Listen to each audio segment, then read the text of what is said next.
嘿嘿，嘿嘿，一二三，有吗？有吗？嘿嘿，再多一支麦可以吗？一二嘿嘿三，一二嘿，三，这样子欸，这样一二子欸，嘿嘿嘿，有有阿杰一二三，一阿杰有，二三，嘿你也同时黑一下吧，嘿嘿嘿嘿嘿，嘿嘿嘿这样啊，嘿，这样哦声音清楚，OK 吗了，？OK，有没有 echo？嘿有，你们那边声音清楚，OK 了，好的好的。，OK，好，好好。谢谢。哎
Yes, you can use the mouse. It looks better. Okay.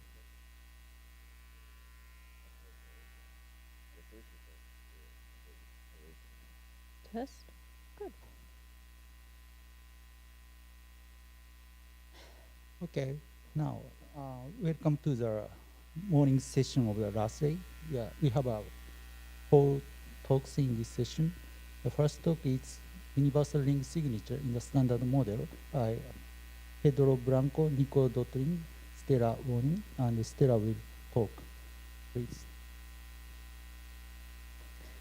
Okay. Hello, good morning, and thanks for coming to this very early session. I'm Stella, and I'm presenting joint work with Pedro Branco and Nico Döttling. And our paper is called Universal Ring Signatures in the Standard Model. To explain, I will first get into what are ring signatures. Okay. So ring signatures are just regular signatures where instead of using one key in signing and verification, you use a whole ring of keys. And what you get from this is anonymity and unforgeability. So if you have a verifying signature, you want to be sure that somebody in this ring has signed it, but you should not be able to tell who exactly. So this is the anonymity part. Where is this used? Nowadays, this is used a lot in cryptocurrencies, but today we want to go back to its first use case, which was whistleblowing. And the whole idea here is, with this ring, you can basically hide yourself in a crowd and it will not be clear who exactly said something. So governments don't really like whistleblowers and they want to protect themselves against it. So what is the setup for whistleblowing? Basically, an employee wants to leak some data to a journalist, and the whole reason why we want signatures here at all is for authenticity. So the journalist wants to be sure that the leak that they receive is from somebody who actually has access to this type of data, and it's not from a Reddit troll who is just making things up. So how is this done? We assume that the employee already has a public verification key, for example, for an RSA digital signature. And in a first step, they will pick people among which they want to be anonymous. They choose their keys and they make a key ring. In a second step, they use this ring to sign their leak. And they use a ring signature to do this, so they can be anonymous, but the journalist is sure that somebody from these people, for example, everybody working in the same department, has actually signed this and the data is authentic. But we can never have nice things, so it's not really so easy nowadays because, well, we don't just have RSA. So there's a lot of different schemes in place, and not for all of them is it clear whether there are ring signatures or not. And especially if you have to use different keys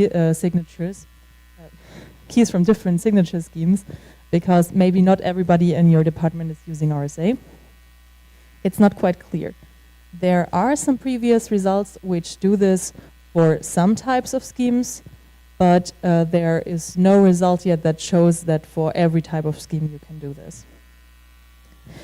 So a clever government might have the idea, oh, okay, maybe if these signatures, they all allow for ring signatures, we just forbid all of them. And we wanted to ask ourselves if this is actually possible and if there remain any schemes that you can use which do not allow to be used in such an anonymity ring. And our result says, no, there is not. Some terms and conditions do apply, and we will get to this in our talk today. So our proof is constructive, so we actually give a new primitive called universal ring signatures, which solve precisely this problem. So if you get different keys from any type of signing schemes, we allow you to make a ring and then a ring signature from it. And the syntax for this is as follows. We do not have a key generation because the key generation needs to be inherited from the underlying signature schemes. Like, we want this to be fully compatible with already published keys. And otherwise, we only include an additional list of schemes that are allowed. So this is really the only change. So basically, a verifying signature is now a signature that verifies for one of these keys under one of these schemes. So there is a very, very obvious solution to this, which uses a trusted setup or the random oracle model. And we don't want to do this. The question is, why don't we do this? Would be so easy. So for the CRS, you have to note that whistleblowing is not a trusted scenario. So whoever is used in the anonymity ring might later claim that they do not trust the CRS used, because this is kind of like an adversarial setting where people get included without them agreeing. So this is bad. And for the random oracle, the problem is that it needs to be instantiated in practice. And we show in our paper that there are some potential soundness issues with this. So it is the standard model. Then why is this paper worthy? Let's get into the challenge. So we have two properties. First, unforgeability. Essentially, what happens here is the adversary gets some ring of honest keys. They can corrupt some keys. They can ask for some signatures and also ring signatures. And in the end, essentially, they do have to provide us with a forge that is a verifying signature, a verifying ring signature for just honest rings, for just honest keys in the ring. And since we note that we cannot change anything in the keys and we cannot really put any additional setup things, the only thing we realize that we can base unforgeability on is unforgeability of the underlying schemes.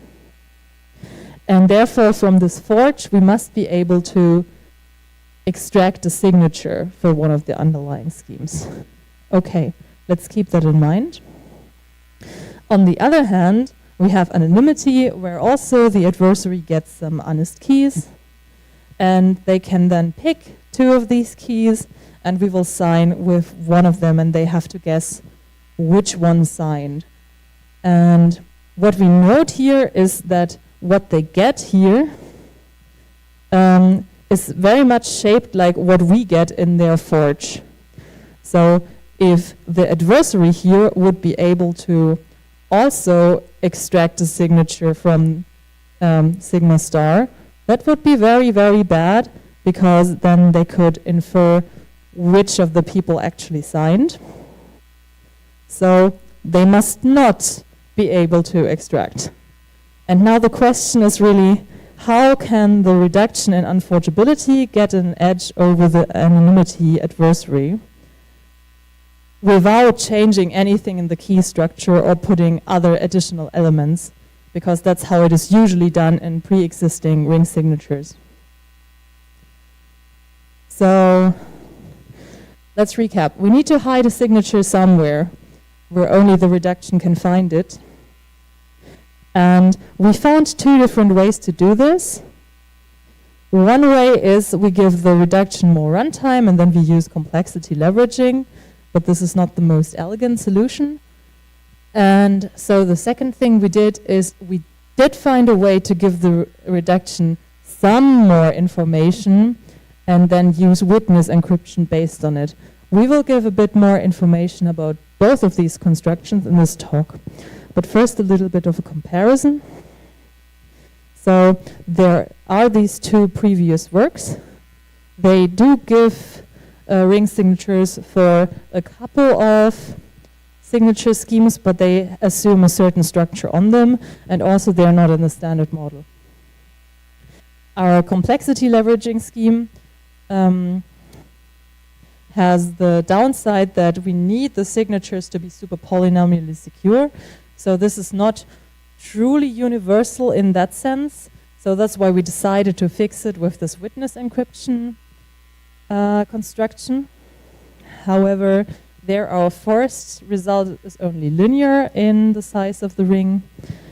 And we do boost this by making a special witness encryption using I/O. And there is another caveat that we have to note. So we do have to lower our anonymity guarantee a little bit.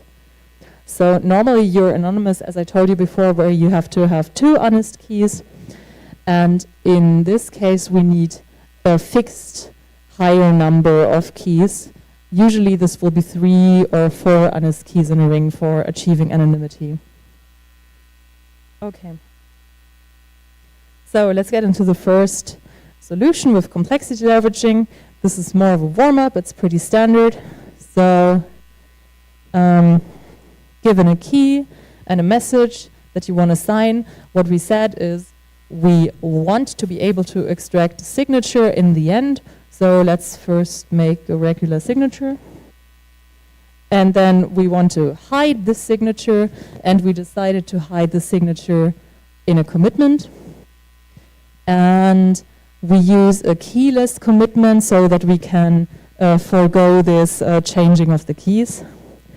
And the assumption here is really that this commitment can be broken in some super polynomial time t, but the signature schemes cannot. And additionally, we add an EV proof to show that everything is done correctly, and this constitutes the ring signature. This is unforgeable simply by these assumptions. So if the adversary could make a forge, we could extract in time t from it an underlying signature, which violates the unforgeability that is assumed. So this is an unforgeable scheme. For anonymity, we do a bit of a standard trick. So instead of doing this whole commitment once, we do it twice, and then also provide an OR in the NIVI proof. And then we can basically switch the fulfilled statement from one side to the other and swap the signatures that are used around. So that's also very clever. And there is one problem here, which is the size. If you look closely here, there's a really, really, really long OR statement that says this must be true for the first key and the first scheme, or the second key and the first scheme, or the 7th key and the 13th scheme, and so forth. So this will blow up really, really badly. And there is gladly a trick for this from the literature, which uses somewhere perfectly binding hashing. And we will omit this here for time reasons. And the only thing that still remains is that we do not like the super polynomial assumption. So how can we fix that? So as I said, this commitment thing was really used because we didn't need a key.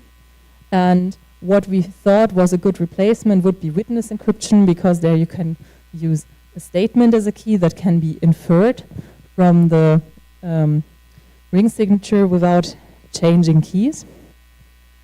And this can help us drop this super polynomial assumption. And what are we using as a statement? Oh no, first, okay. Witness encryption encrypts to a statement, and then it decrypts to a witness for the statement. If you have a correct witness, then you get back what was encrypted.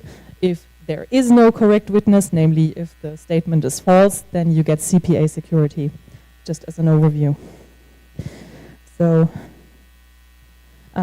yes. In this challenge that I showed you before with these 2 different experiments, we noticed that there is just one little bit where we do have some degree of freedom for the reduction, and that is the choice of this randomness here.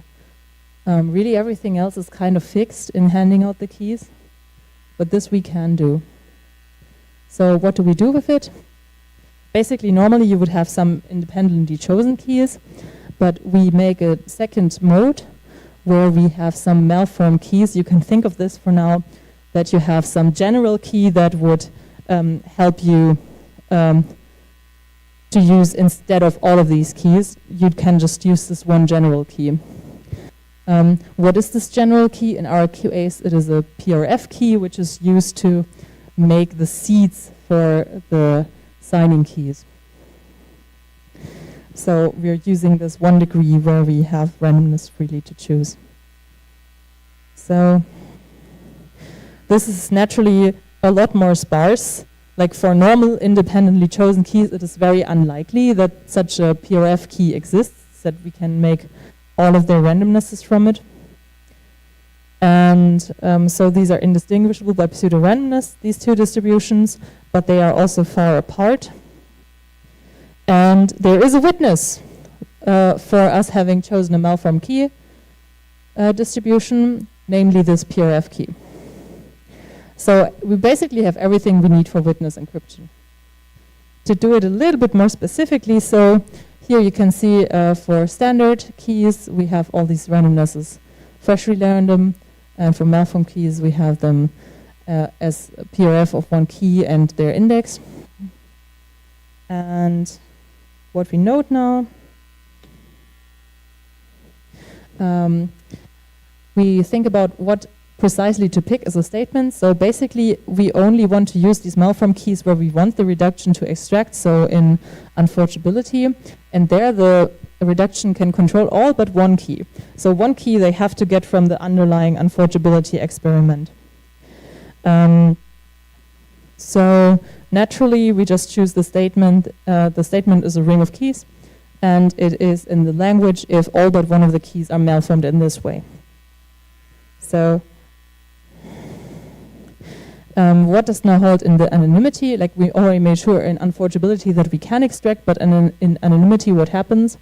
So the adversary must use T honest keys. In our T anonymity, this is potentially more than 2. This is where this comes from. So basically, for them to succeed in opening the witness encryption, they need that at least T minus 1 of them, because they can choose theirs, all malformed, but they cannot choose the honest ones, to be essentially malformed. And then we show that this is unlikely by looking at the min entropy.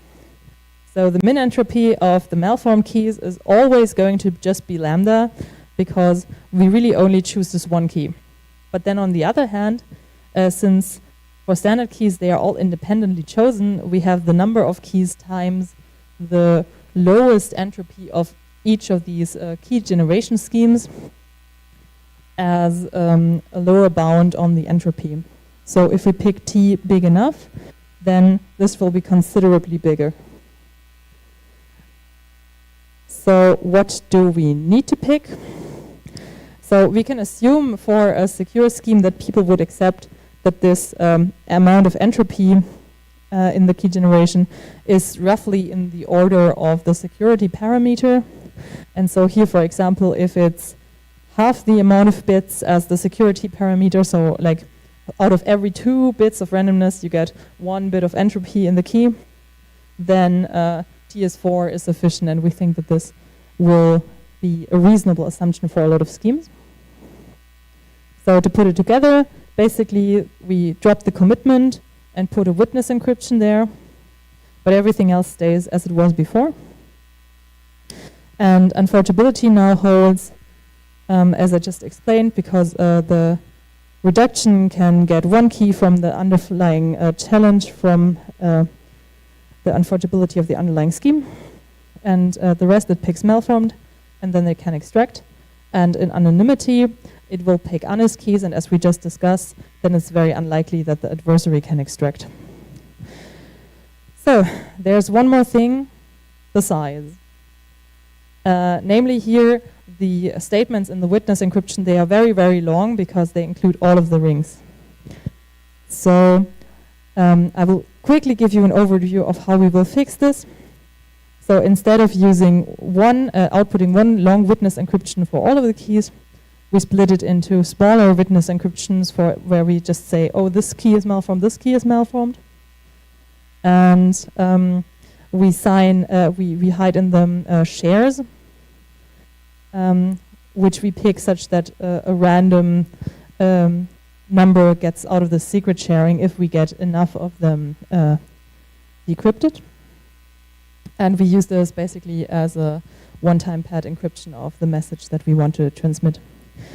And now what we notice that a large part of this we can create via a program. Instead of sending all of these single ones, we give a program that essentially has some information in a hash stored about the keys. And then you will input one of the keys and it will verify, yeah, this is in the set probably. And then it gives you the corresponding ciphertext instead of you getting all the ciphertext. So this is what we do to reduce the size. And this is where we need to use I/O then. Okay, so as an overview, we've shown today that ring signatures exist for any type of signing schemes, and also for using multiple types of signing schemes together. And we do not need collaboration of any kind. We've given 3 constructions, one with the complexity leveraging, and 2 with correlated keys. One of them is linear in size, the other one needs to use I/O. And thank you for listening. This is the talk. Are there any questions?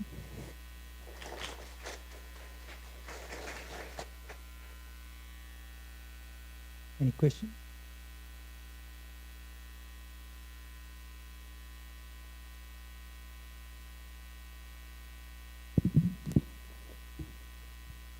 Thank you for the great talk. I didn't see why you don't want to use a random oracle model. What a soundness issue means that it's a theoretical, in theoretical sense. So if there is some artificial scheme that if we instantiate random oracle with a real hash function, then it may be insecure.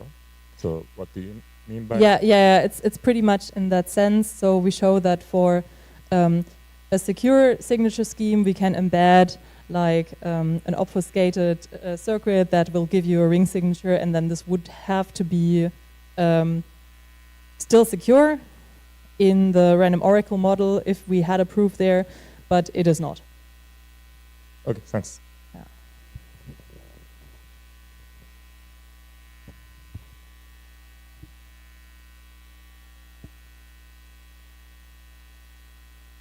Any other question? No? Yeah. I just simple question. What is the assumption that witness encryption exists? Sorry. What is the assumption witness encryption exists? What assumption for the witness encryption? To exist witness encryption. What assumption you assume? I think we just assume that witness encryption exists. I know that it exists from I/O, but potentially it could exist from less than I/O. So this is why we distinguish between these 2 cases. Your third scheme is assume that I/O, right? Yeah, your third scheme also assume the I/O, right? Yeah, the third scheme assumes I/O directly, and for the second scheme, it is not clear whether we need I/O to have witness encryption. We just know it's sufficient. So we wanted to make the distinction if witness encryption becomes easier at some point. I know. Thank you. Okay. Okay. There are no questions? Thanks, speaker again.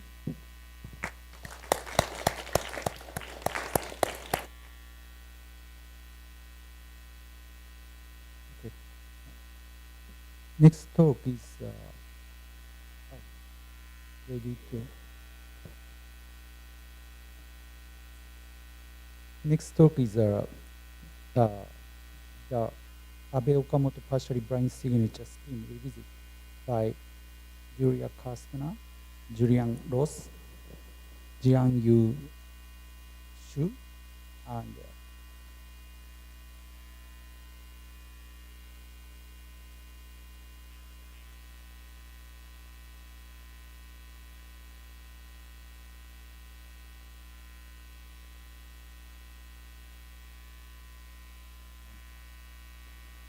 Julia will.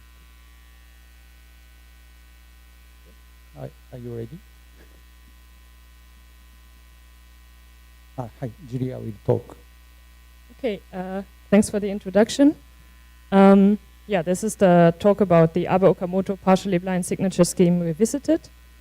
This is joint work with Julian Loss and Jae-Yuk Su. Microphone doesn't seem to be working that well. Yeah, so in this scheme, in this work, we talk about partially blind signatures. So first, I want to explain to you what those are.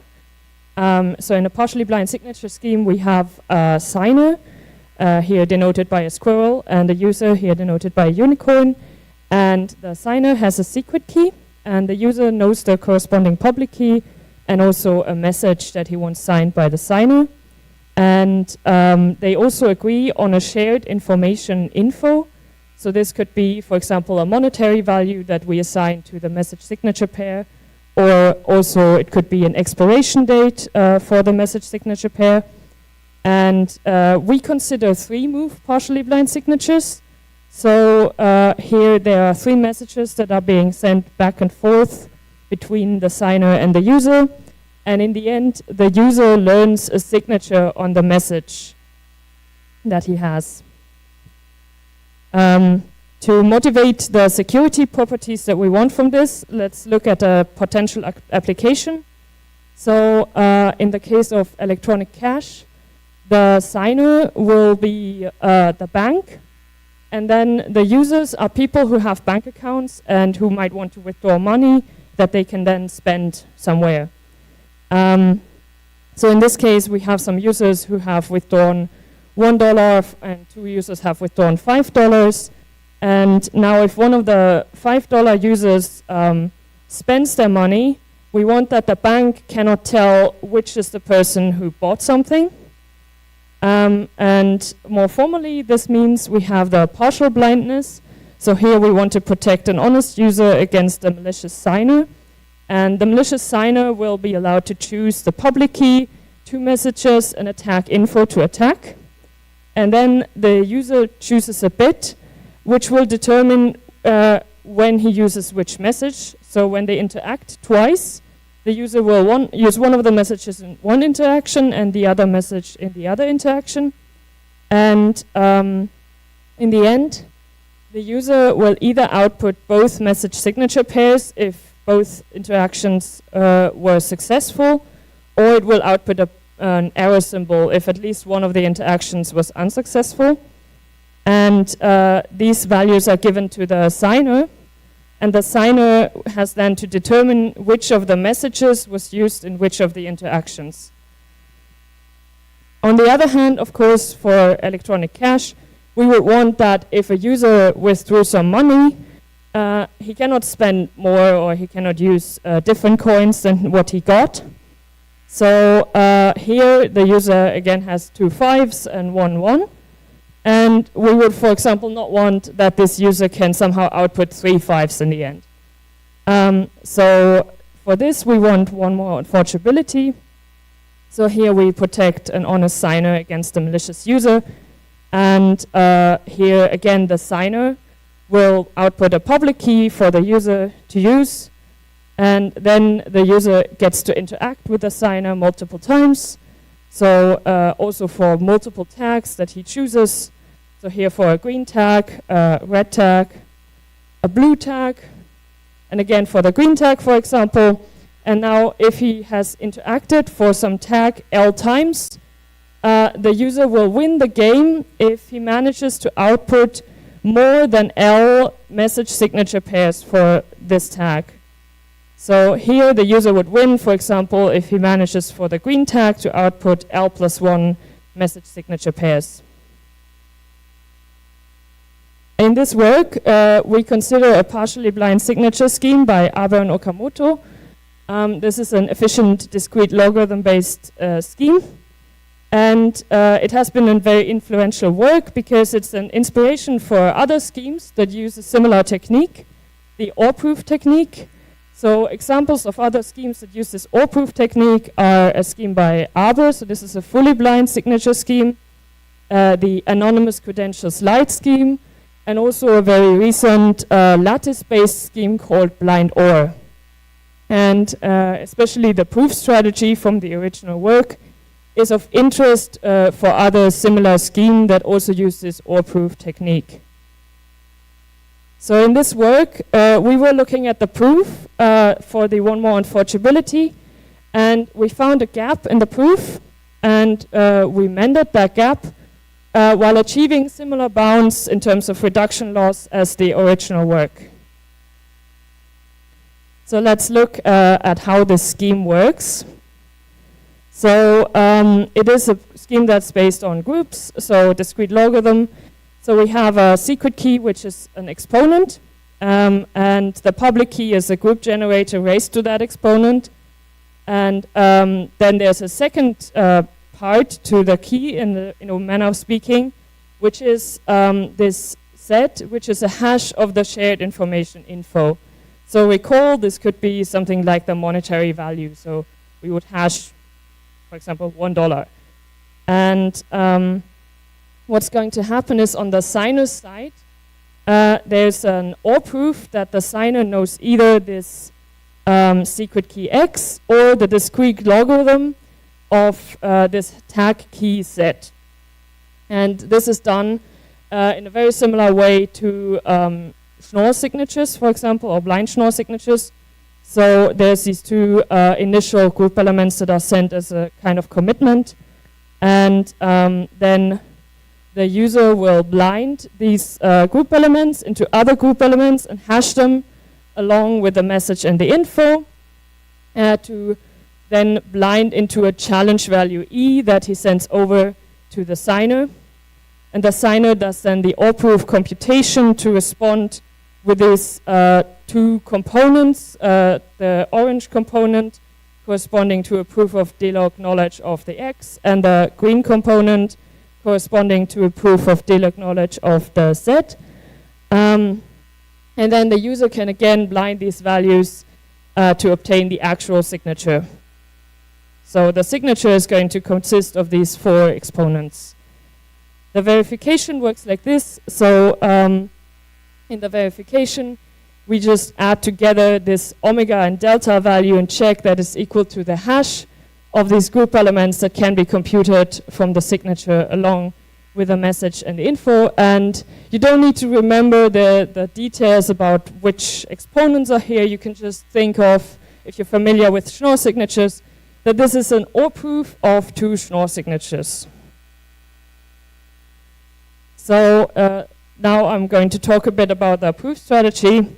So the basic idea is that the reduction can either simulate the signing using this actual secret key X and extract the discrete logarithm of Z. So it will program a random oracle so that actually the discrete logarithm challenge is embedded there. Or it could use the discrete logarithm of Z, again by programming the random oracle, to generate signatures and then try to extract the discrete logarithm of the public key, so the secret key X. In a bit more detail, the reduction first is going to pick a secret key X or pick the delog Z. So it chooses which one it will use. And then in the next step, it will run the adversary once to obtain L+1 message signature pairs from the adversary. And then it will reprogram the random oracle after a specific point. And then it will run the adversary another time. So this time it will use the same random coins for the adversary, and also all the random choices it makes itself during signing will be the same. The only thing that changes is really the way it responds to these random oracle queries. And then it will hope to get the other key from the signatures that the adversary outputs. So this other key will then be the solution to the discrete logarithm problem. And the most difficult part in the proof is this analysis of why we actually get this other key with a reasonable probability. And this is also where the gap in the original proof occurs. So let's look into why this is difficult to see, that we can actually get the other key. So what happens in the proof is we use the forking technique, and the forking technique means we respond differently to the hash values, to the hash queries in the second round. So we pick a place in the hash queries where there was a signature before, and now starting from that point, different hash response will be given to hash queries in the second round.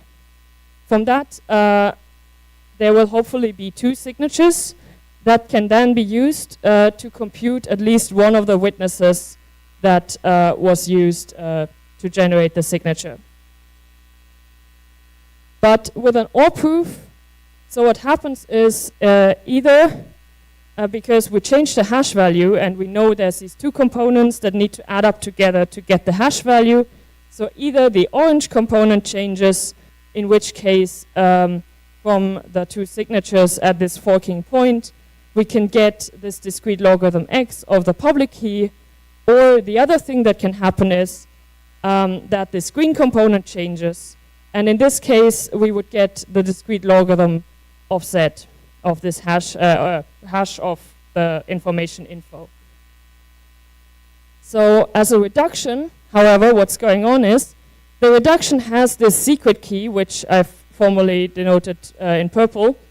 So the reduction will also potentially receive different queries as a challenge in the signing sessions. And so it will also need to respond in a different way. So the reduction's behavior in a sense also forks. So the reduction will fork according to which secret key it has. So it will fork in this purple line. But it wants from the adversary that the adversary will actually fork in the blue line. So it will actually reveal this other key that the reduction does not have. And so here we have sort of a difference in behavior of the reduction and the adversary. And we need to argue that this difference will occur often enough. So now I'm going to skip some technical details, and we'll get into a more abstract manner of speaking. So let me explain this graph. So we can kind of think of these hash response vectors as a graph. So the vertices in the graph are the vectors of hash values that we give as a response. And the edges will exist, like for each index at which we could fork, there will be such a graph. And there's an edge between 2 of these vectors if they fork from each other at this point.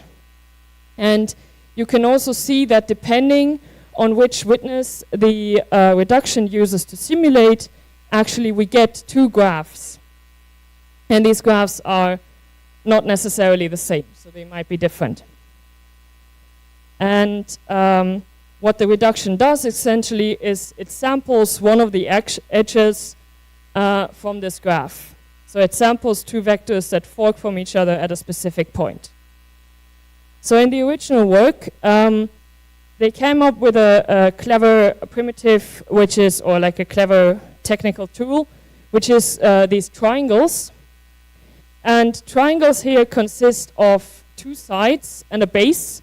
So the base is a special type of edge in this graph, which has very nice properties. But it is hard to find for the reduction. It's very unlikely that the reduction will sample such a base. But it is more likely that the reduction will sample a side of a triangle. And sides have potentially less nice properties, but they are likely to sample. And so the goal is to somehow transfer the nice properties that we get from the bases to the sides.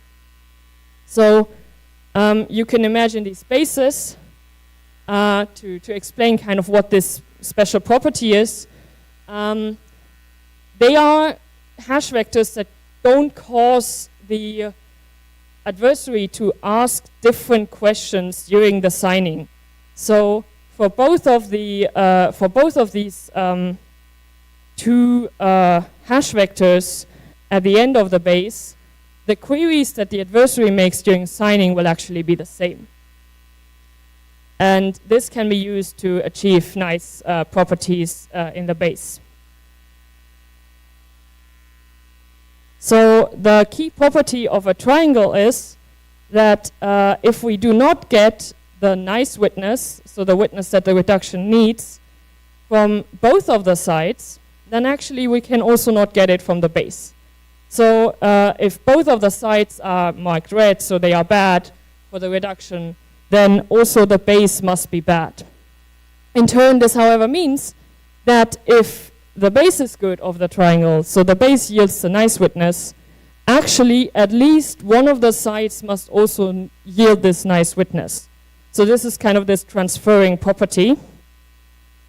And now we get to the gap in the original work, which is this claim, which is that if 4/5 of the triangle sides yield the bad witness, then 3/5 of the triangle bases also yield the bad witness. And so here's a little drawing as an example. So we can see here there's 8/10 of the triangle sides that are marked red. And this implies that actually 3/5 of the triangle bases are also marked red. However, you can see here that in this example, the triangles are all disjoint. And this is where it becomes tricky, because actually if they are sharing components, the triangles, then this claim does not hold anymore. So here you can see we have some triangles again, and 5/6 of the triangle sides are marked red, but actually half of the triangle bases are not. So here this claim does not hold anymore. So what we need to do is to find some different argument for why actually we have enough good triangle sides in such a case. And so let's go back to this graph that we saw earlier. So here, let's say we just like make the assumption maybe this happens on the x side, that there's this kind of triangle base that is apart in a lot of triangles with bad sides, so this bad base. Then actually we identify a set of such triangle bases that have a lot of corresponding triangle tops, so are part in a lot of triangles on both of the sides. So there exists some kind of inefficient mapping that transports us to this parallel universe where we actually use the other witness to simulate. And in this case, this triangle base will be good because there it yields the witness that we actually want. And now we remember kind of, okay, if a triangle base is good, then actually at least one of the triangle sides of each of the triangles that it participates in must also be good. So now we get some blue triangle sides here on this other side. So this gives us some probability that we will actually succeed as a reduction. But we're not quite done yet. So the other thing that can happen is that triangles somehow share sides. And the problematic case here is that if they share the sides that are good, so we know they have one good side, but they might share that good side with another triangle, which in the end would mean that it's less likely for us to actually, as a reduction, find that good side. So here we have as an example this image where again 8/10 of the triangle sides are bad, but actually the triangle bases have a very different distribution. So here 4/6 of the triangle bases are good, despite most of the triangle sides being bad. And so we somehow need to deal with this case as well. And basically we can find a combinatorial argument for why this cannot happen. So you might see here that there is somehow a triangle base missing that would be red, because this like dotted line is not in the picture. And so basically what we argue is that this case where the dotted line is missing which would then actually give us potentially a good triangle base on the other side. This cannot happen too often. And now I'm going to summarize what happened. So the original scheme by Abe and Okamoto is an efficient partially blind signature scheme. We mended some gaps that we found in the proof while still achieving a similar reduction loss to the original work. Unfortunately, this reduction loss means that there's only a small number of signing sessions that can be open in parallel, but this is actually kind of inherent to this type of scheme because there's this ROS attack on schemes of this type, like on blind Schnorr signatures it works as well. So this is an attack that works when there's many signing sessions open at the same time. And so an open question would be, are there schemes that maybe use this technique that allow for a polynomial number of signing sessions to be open at the same time? So this would mean that we need to somehow overcome this loss, which is related to the number of signing sessions. And one candidate for such a scheme could be this fully blind signature scheme by Abe, which is believed to be immune against this attack and shown to be polynomially secure in the algebraic group model, but we do not yet have a proof of polynomial security without the algebraic group model. So this concludes my talk. I thank you for your attention, and I'd be happy to take your questions.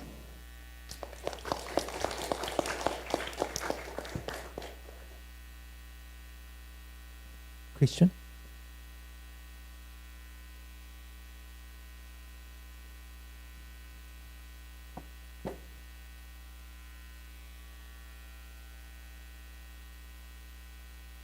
So I am the original inventor of this scheme, and I have to say thanks so much for analyzing that very complicated proof in that depth and finding the bug in the very deep point.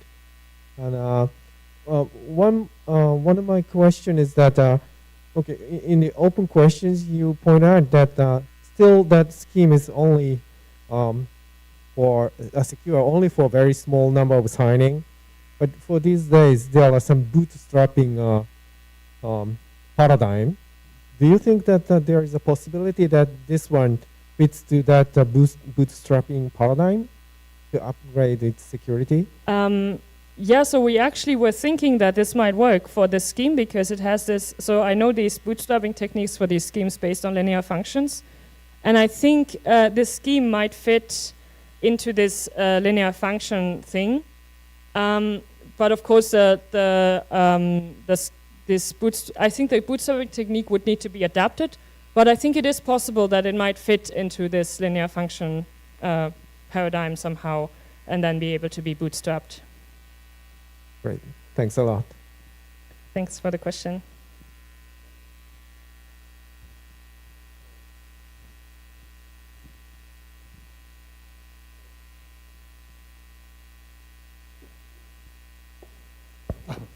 Thanks, Julie, again.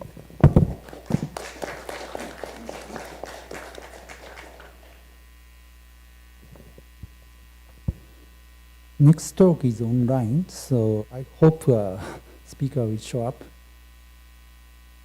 Yes. Okay.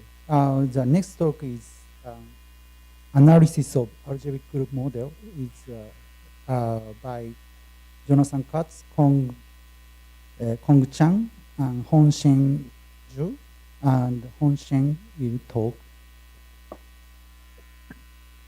Can you hear me? Can you see my screen? Yes, yes. Okay, cool. Thanks. Thanks for the introduction. Yeah, so this is a dialogue with Jonathan Katz and Cong Zhang. So the title, is my voice okay? Your slides are not in presentation view. Yeah. It's readable or not? That's better.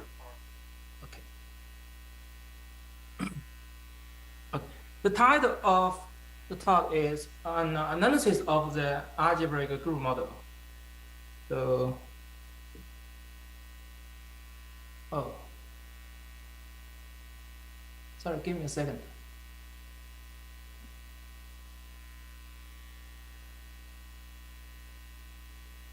Okay, here's the plan. So first, I will talk a little bit about the background.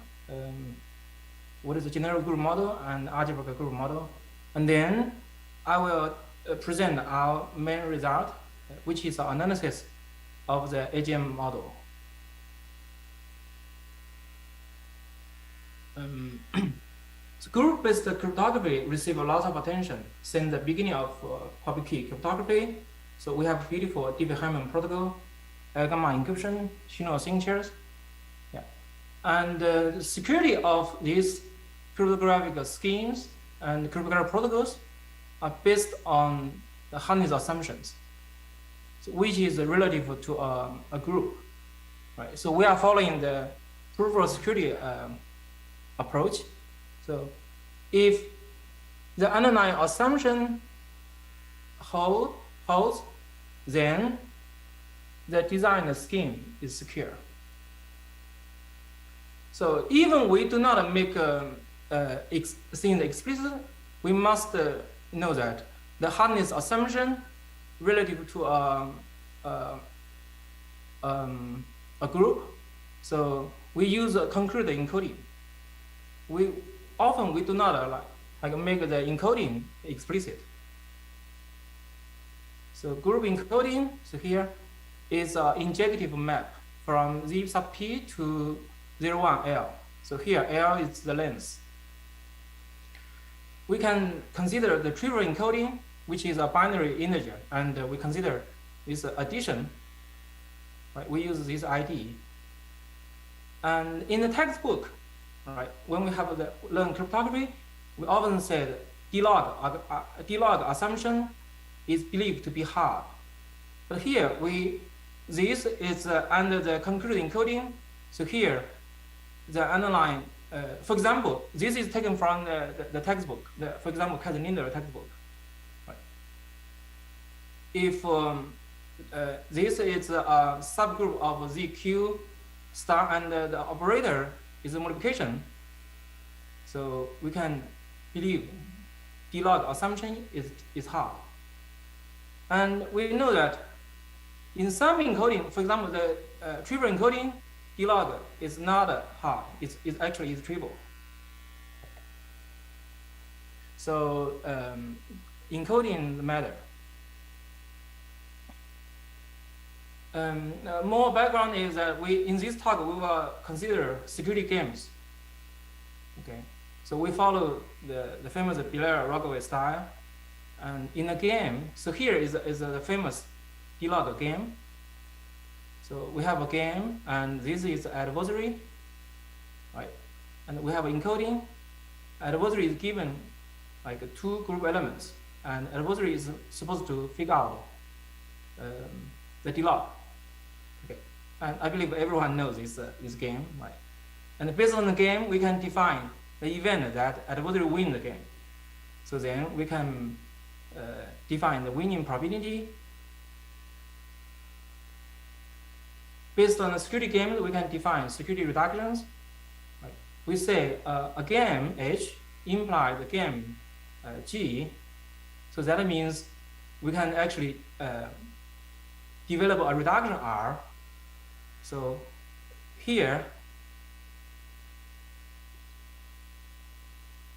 adversary A, you can break this game, right? This A here. We can use A to construct another algorithm B. Okay, B can break this this game. Right. So this is actually also in the textbook. So we can this is security reduction. Okay.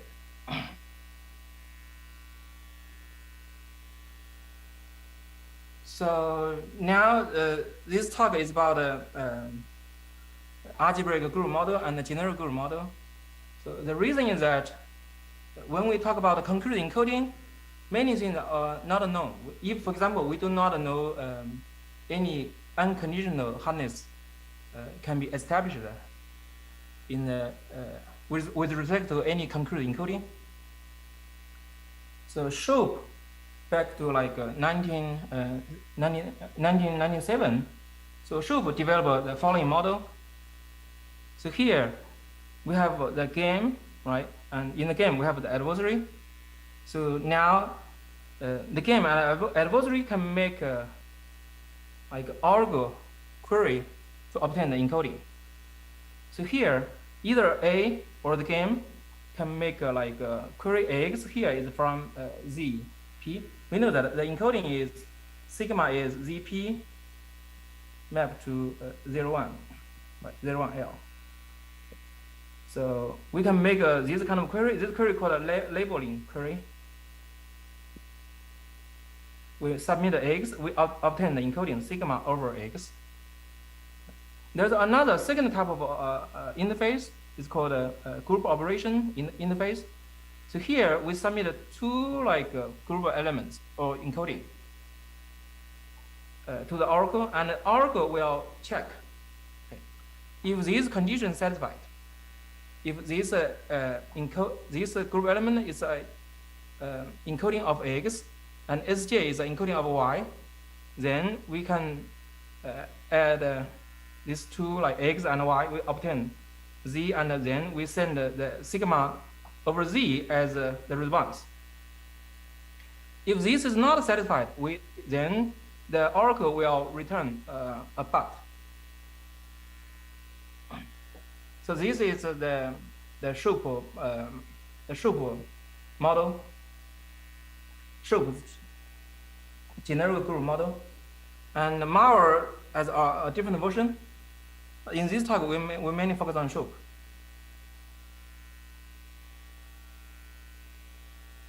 And the good thing is that in the Shope model, we can establish absolute low bounds. Right? We can in the Shope paper. So, for example, D-log low bounds, CDH, and many like hardness, absolute hardness can be established unconditionally. Okay, so this is one way to restrict the power of the algorithm. We only consider generic algorithms. So later, so people consider algebraic algorithms. In Crypto 2018 paper,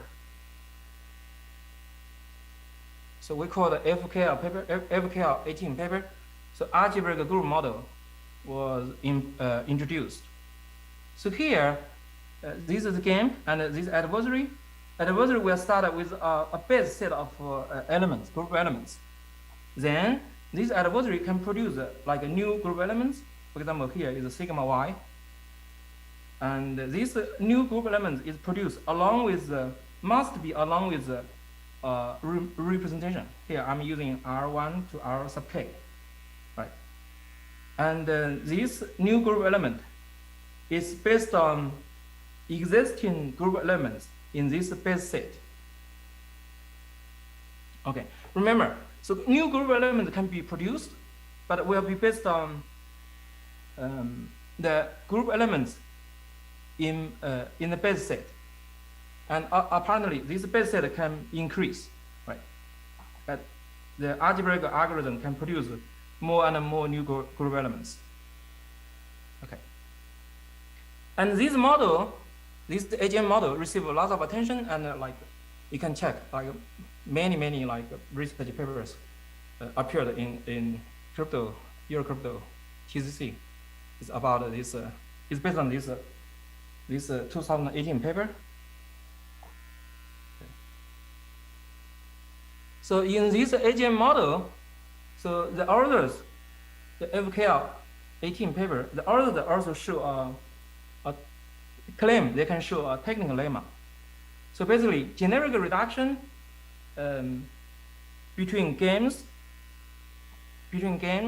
in the AGM model implies the reduction, generic reduction in the GGM model. So how to understand this? So let's say the game H implies the game G in the AGM model, right? And they say this will imply this H, game H implies this G in the GGM model. That says if H is hard, in the GGM, then this game G is also hard in the GGM. Right? It's kind of like a lifting lemma. Okay. And this lemma actually essentially used in their FKL paper and also in many follow-up papers. Okay, that's the AGM model. So they have a way to produce new group elements, and they have they claim they can show a p-lemma. Okay. In our paper, we basically we do a security analysis of this model, and we identify some issues with the AGM model. For example, as I said, new group elements, right? There's the intuition. Okay. New group elements can be produced, but these new group elements must be produced through like the valid group operations. And in their paper, this is their intuition. The only way to produce for algebraic algorithm to produce new group elements is through like a valid group operation based on known in the base set, based on known group elements. Right? You guys remember, right? In the previous slide. So here, this is a known. It's the known group elements. Okay. The only way for algebraic algorithm to produce a new group element is through like group operator, a valid group operation, and based on known group element, then you can get a new group element along with the representation. So that's the intuition. And we found like this their intuition and their actual definition, there's a mismatch, and we can construct we can derive new group elements, but using non-group operation. Okay, we didn't use like group operation. We are still able to produce a new group element, but with like valid representation. So here, this is our example. So here we consider like the triple encoding, right? Remember here the base here, the known group element is 1, right? We consider this group, okay, and the group operator is addition. So here we in line 2, we were using like non-group operation. Remember, when we talk about the triple encoding, the group operation, the valid group operation is addition. Okay, remember, right? In many slides back, right? It's addition. But here we didn't use a valid group operation. We were using like a multiplication, which is a non-group operation. We are still able to get a group element, right? S is a group element. It's in a ZP, right? And also this second S is the representation. It's a valid representation. Okay, right? So how to understand this? We can add up S number of like ones. One is the base, right? We can obtain this group element. Okay. Hope you guys can follow what I said. Okay. So more details you can find in the paper, but I want to claim that we can have an alternative way based on non-group operation. We are still able to produce something like a valid group element along with the valid representation. But in their FKL paper, their intuition is to produce valid group element along with the valid representation. There, the only way is to use group operation. And here we show a counterexample. We were using like non-group operation. Okay. There are other issues. Okay. So our second result is that we find there are key lemma. There's a big issue. in the AGM paper. The big issue is about, you gotta remember that this is their key lemma. In the 2018 paper, they claim they can show this lemma, basically as said. So reduction between games in the AGM model can be imply the reduction in the GGM model, right? And we show this lemma, in some scenarios, this lemma will not hold. So we have a theorem. So here, more explicitly, we show a counterexample. Right. So we call it a BEG. It's a binary encoding game.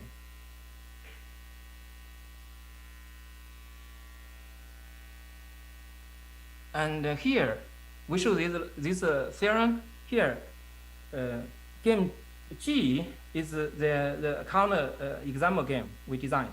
Okay. And H is a well-known like a D-log, right? And we show that we show like 3 items. Okay, so let me try to say H is hard in the GGM, in Schup's GGM, right?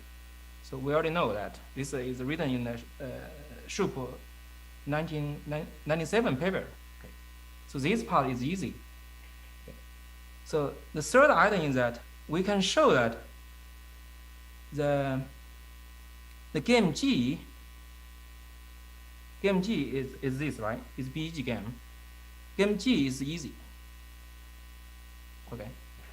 Right. In the next slide, I will try to show that. So, and finally, we can show that these will hold.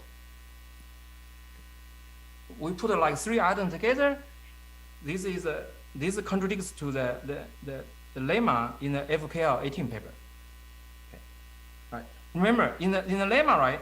So it says this is assume this and assume H is difficult, is hard in the GGM, and then G is hard, right? But now in our theorem, we show that G is easy. Okay. That's a contradiction.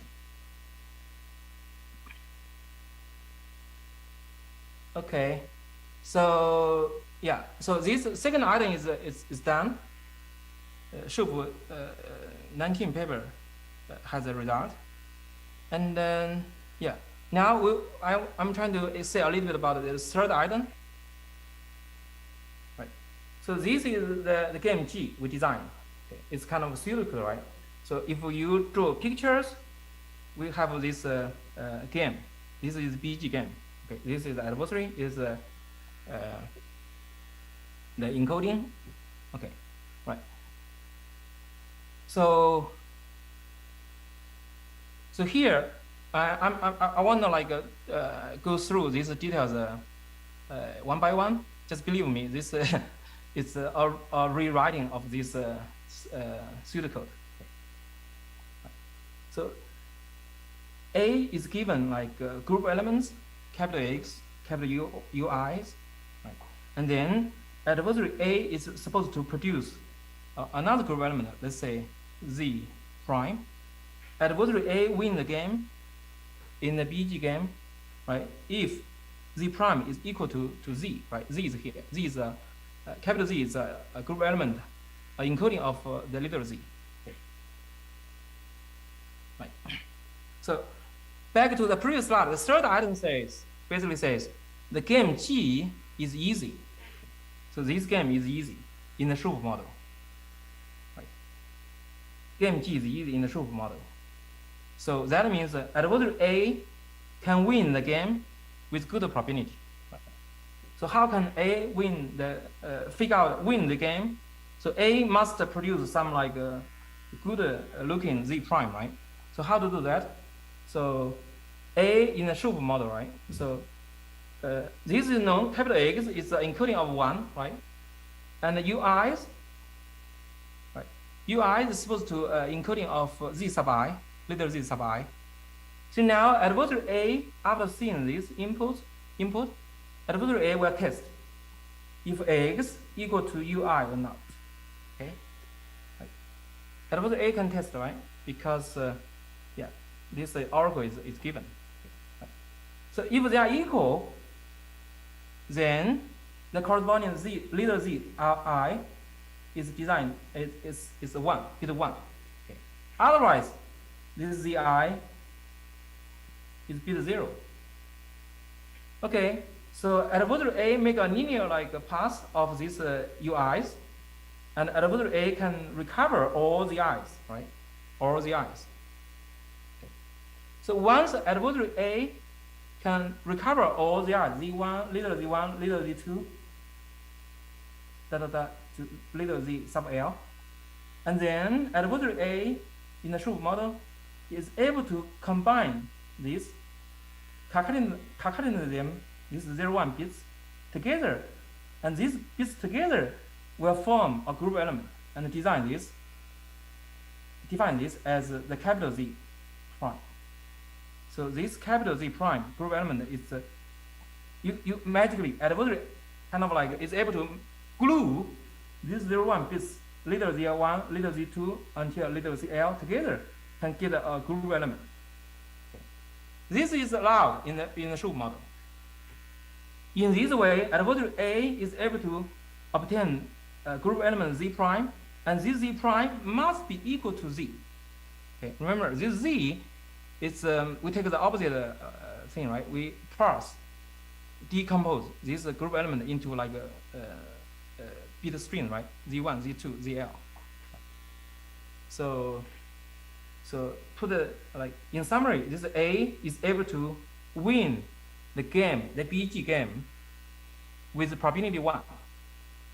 Okay. So that means BG game, this game is easy. Right. So in that way, our third item has been proven. So this third item is proven. G is easy. BG game is easy. Okay.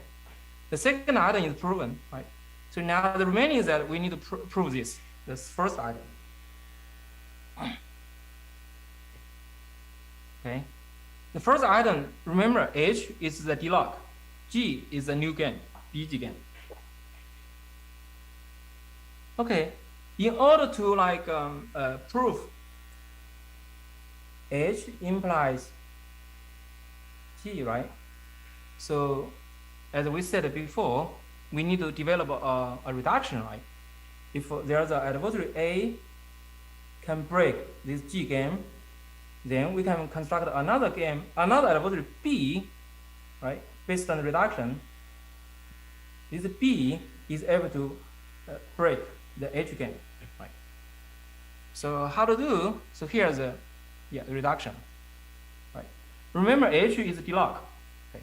So the box, the reduction. So we have this is the D-log, right? We are given like two group elements, capital X, capital Z.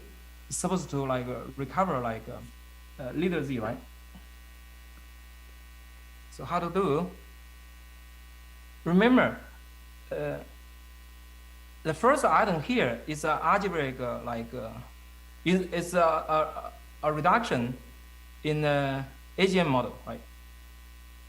So now this A is an algebraic algorithm. So this A break the BG game, right? So A is supposed to return this group element along with this representation. Okay. So I'm using the FKL18 model. Right. So algebraic algorithm A is able to, if adversary A win the BG game, A is able to produce a valid group element along with the representation. I'm using x, little x0, little x1 until little xl. So, and this A must, this condition must be satisfied. Right. So now the reduction R, okay, based on this output, right, capital Z prime and also the representation, reduction R is able to return a value. Okay, and then this value actually can be defined as Z. Okay, right. So, okay. So the more details like as presented on a screen. So basically, we are able to develop a reduction, okay, by using an algebraic attacker A, right? This attacker A is able to produce a valid group element Z prime along with the representation. Hi, And this Hanshi. representation is very useful. Hi.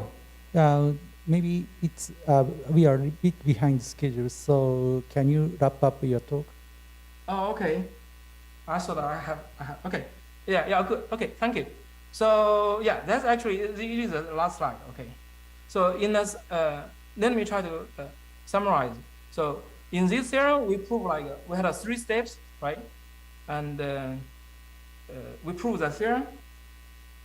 So the take-home message is that we, in our paper, we did the analysis of the AGM model, and yeah, their key lemma does not hold in certain scenarios. Okay. So yeah, so obviously, like open question is, can we fix the AGM model? Right? Can we have a restricted like type of like put some like conditions so that can we fix their key lemma? Okay, thanks. And the paper can be found on the ePrint. Okay, so yeah.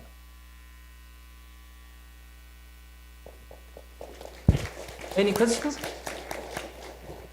Yeah, maybe we don't have the time for, so maybe if any question, maybe to talk on the offline, please. Thanks, speak again. Okay, thank you. Okay. Talk is instantiable classical random oracle model encryption transform by Alice Murphy, Adam O'Neill, Mohammad Zahir, and Alice will talk.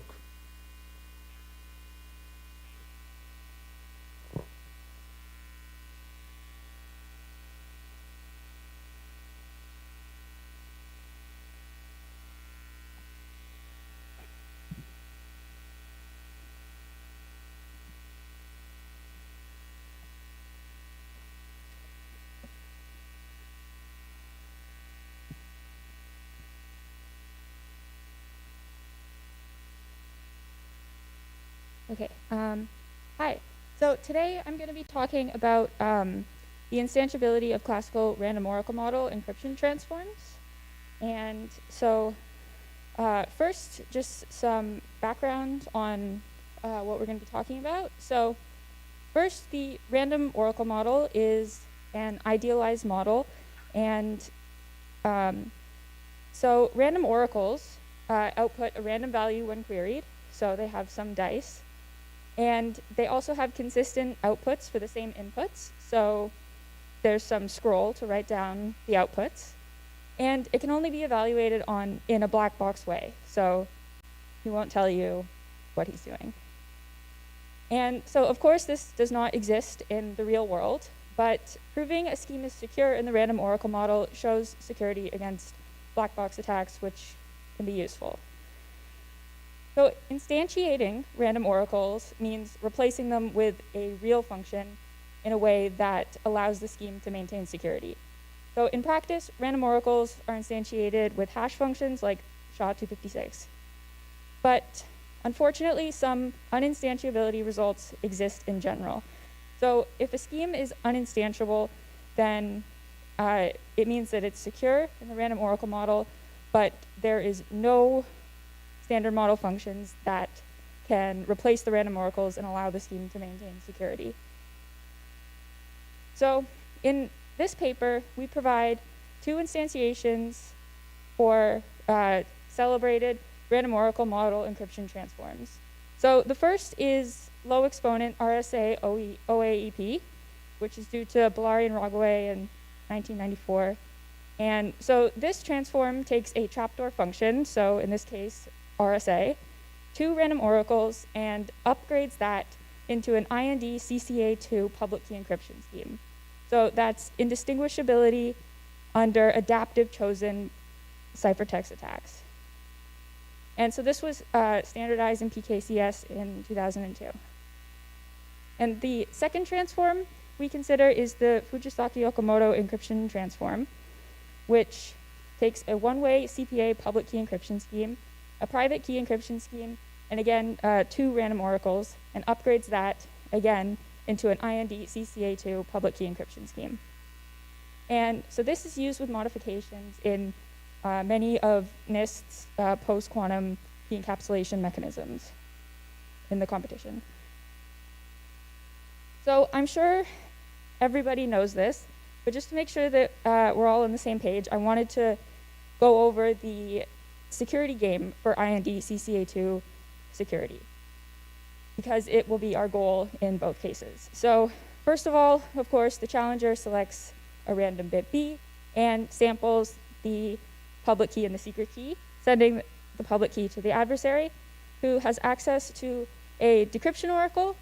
And based on that information, they select 2 messages, M0 and M1, and the challenger encrypts M sub B corresponding to the random bit B to create the challenge ciphertext C star, which is in turn sent back to the adversary, who again has access to a decryption oracle, which of course does not allow the decryption of the challenge ciphertext. And based on all this information, they try to guess which bit B is. So if it's 1 or 0. And if they guess correctly, then they win. And so we say a scheme is IND CCA2 secure if all polynomial time adversaries have negligible advantage, where the advantage is the probability of being correct beyond random guessing. Okay, so now we're going to just look at the preview of the result, our result for OAEP, and then we're going to go back and define all of the things mentioned in the preview that haven't been defined yet. So here is the schematic for RSA OAEP. And again, we have the trapdoor function, which is RSA there at the bottom, and 2 random oracles, and our input plaintext message with some 0 padding and some random salt. So these are put through the hash functions, the random oracles, and XORed all together, and then concatenated, and then run through RSA. So the details will become clear later. So this scheme is, with random oracles, is IND CCA2 secure. So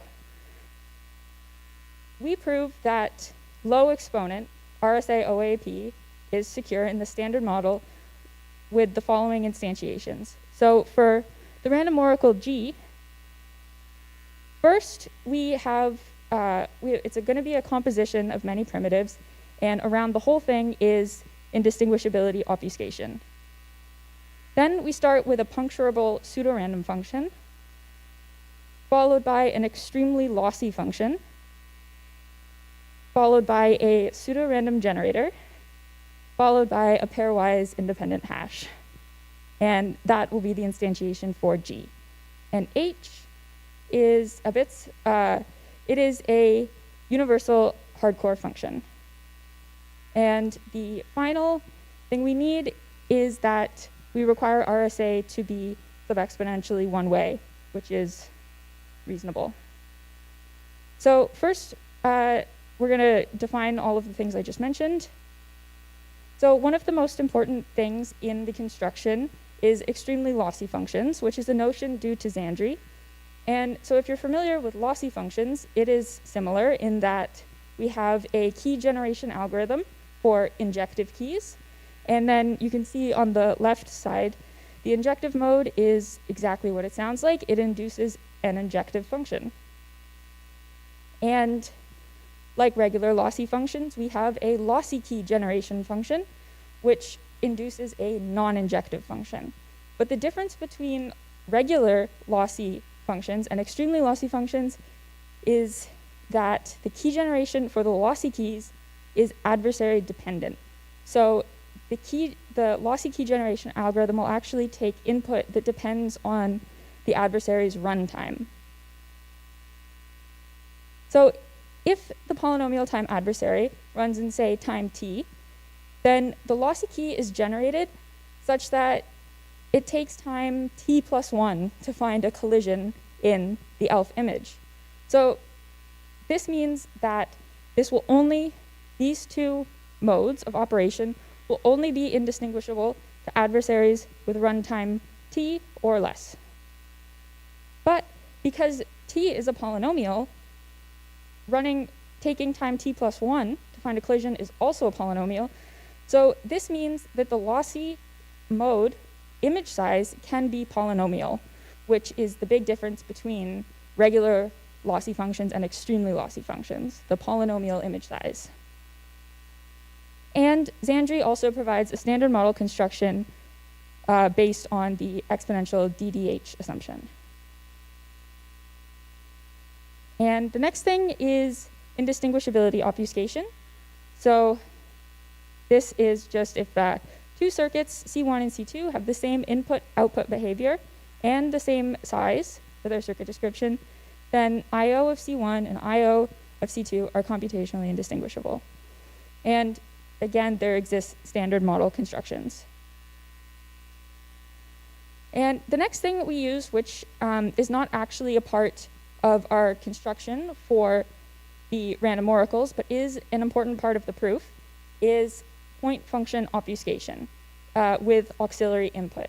So here we have a point function with input point x, and so that just means that if the point function is evaluated on x, it will return 1. And if it's evaluated on any other point in the domain, it will return bot. And having auxiliary information means that we have this z, which is jointly sampled with the input point x from some unpredictable distribution. And unpredictable distribution here, we mean that if the adversary is given the auxiliary information z, then they can only output x with negligible probability. And our security goal for this type of obfuscation is that given the auxiliary information, a polynomial time adversary cannot distinguish between the obfuscation of a point function px with input point x or pu for a random u. So a real versus random input point. It can't distinguish with advantage greater than negligible. And so taking this another step further, we actually use multi-bit point function obfuscation, which is very similar, except we have an input point and an output point. So instead of outputting 1 on the unique input point, it outputs a multi-bit string y.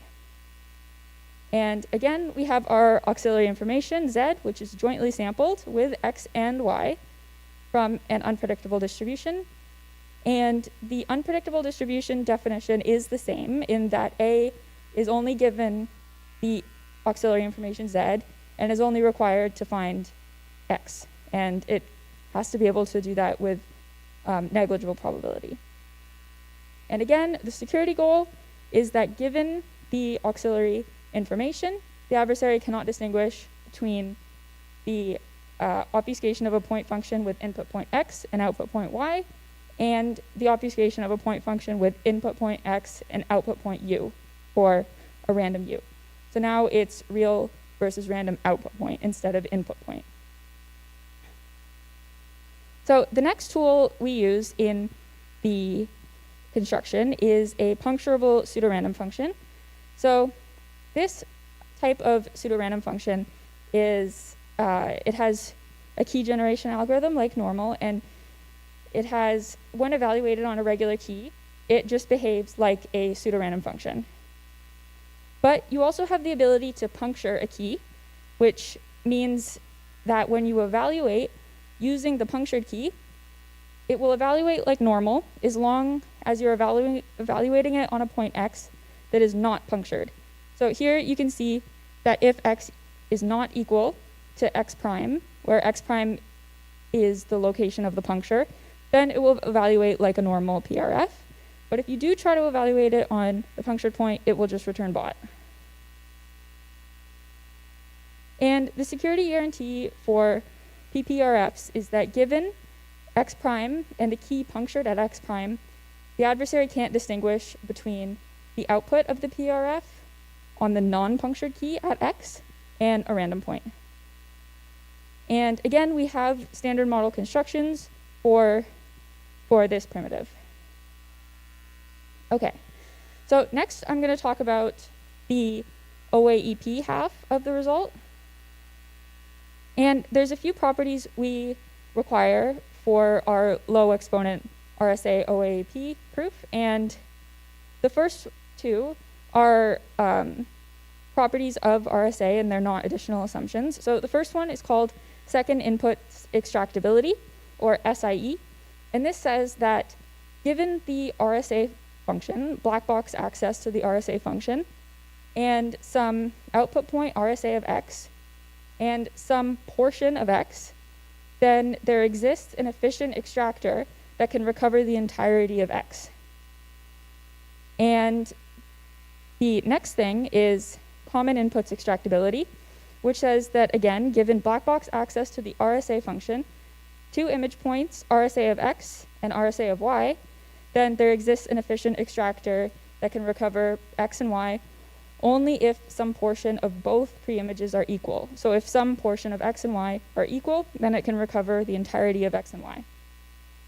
And finally, as I mentioned before, we also require that RSA is sub-exponentially one way.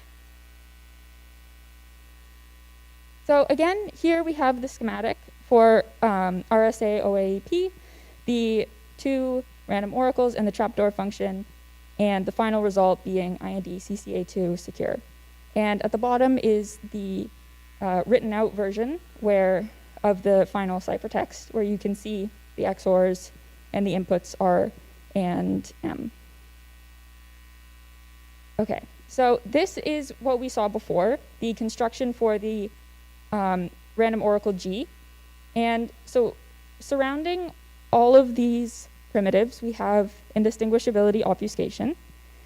Then first in the composition is puncturable pseudorandom function. Then we have an extremely lossy function, or an ELF, and then a pseudorandom generator, and lastly, a pairwise independent hash. So G is instantiated as I just said, and H is instantiated as a sub-exponentially secure universal hardcore function, which can be constructed from standard model primitives from differing inputs obfuscation with PPRFs with short auxiliary information.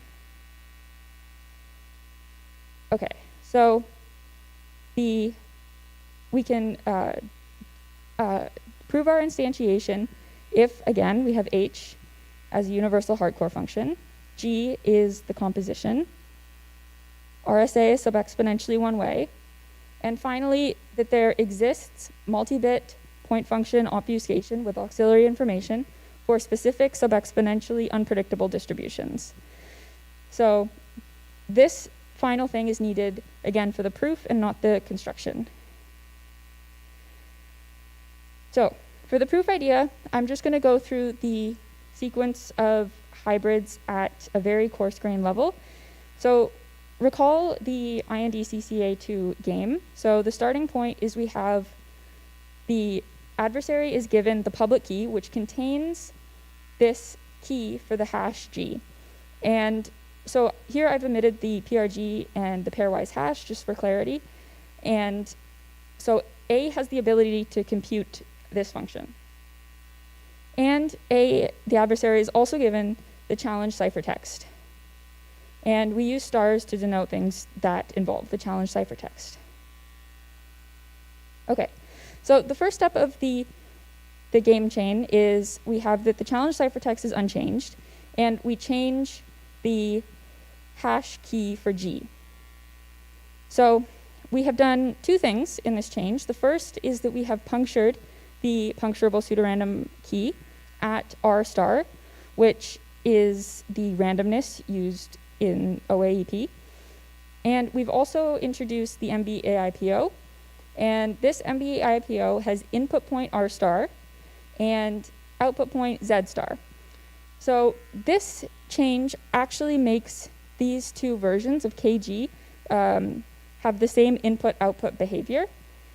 And the purpose of the MBAIPO here is in part to hide the punctured point, and it has another purpose that we will see later. And since these two versions have the same input-output behavior, we can determine that this change is indistinguishable from the previous game based on the security of I/O. And so for the next game, this time the construction for the hash stays the same, and we change the challenge ciphertext. So in particular, the output of the function, the hash function g, is now just changed to random. So you can see before it was like g of r star, but now it's just random. And this change is undetectable by the adversary because of the security of puncturable pseudorandom functions. And in the next game, this time the challenge ciphertext is unchanged, and we're going to change the construction in the public key for G. This time the ELF is switched from injective mode to extremely lossy mode. And of course, this is indistinguishable to the adversary because of the indistinguishability of injective and lossy mode ELFs. So this allows us to do something in the next game that takes advantage of the polynomial image size of ELFs. So in the next game, we actually have the decryption oracle that the adversaries have access to being simulated with only the public key, and in particular without the secret key. And this is done by utilizing the two properties of RSA I mentioned earlier, second inputs extractability and common inputs extractability, and the polynomial image size for ELF. So we can actually exhaustively search and iterate over the entire ELF image to decrypt. So in this final step, we change the description of G, and we have it so that the MBIPO changes the output point. Instead of having Z star being the output point, where Z star is in the challenge ciphertext, as you can see highlighted in red, now it's actually just independently random Z bar. And because the challenge ciphertext is unchanged, this Z bar is completely independent of the challenge ciphertext.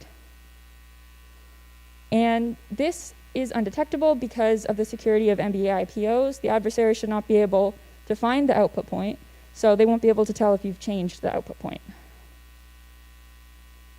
So the important part of this last step is that Z star in the challenge ciphertext is now random and independent of the public key given to the adversary. So there's no information about Z star in the public key, which means that it's independently random being XORed with the message. So we have that the message is hidden by the security of the one-time pad.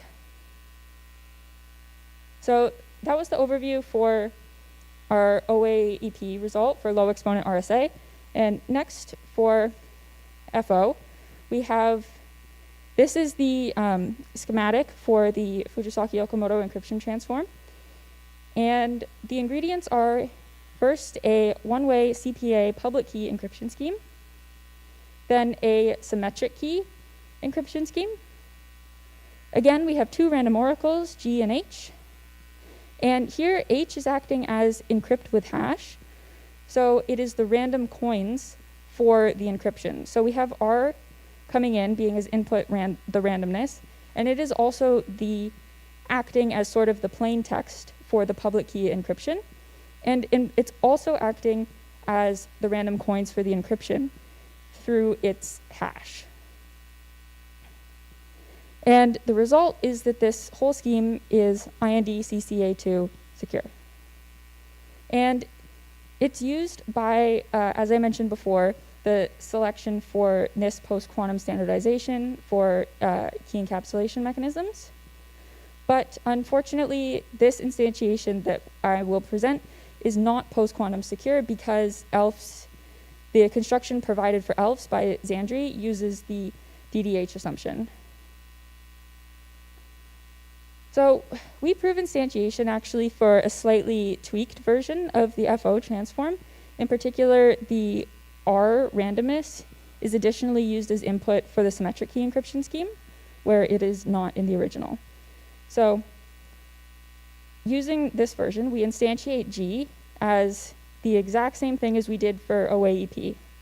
In particular, we have, again, IO, and then we have a punctured pseudorandom function, followed by an extremely lossy function, followed by a PRG, followed by a pairwise independent hash.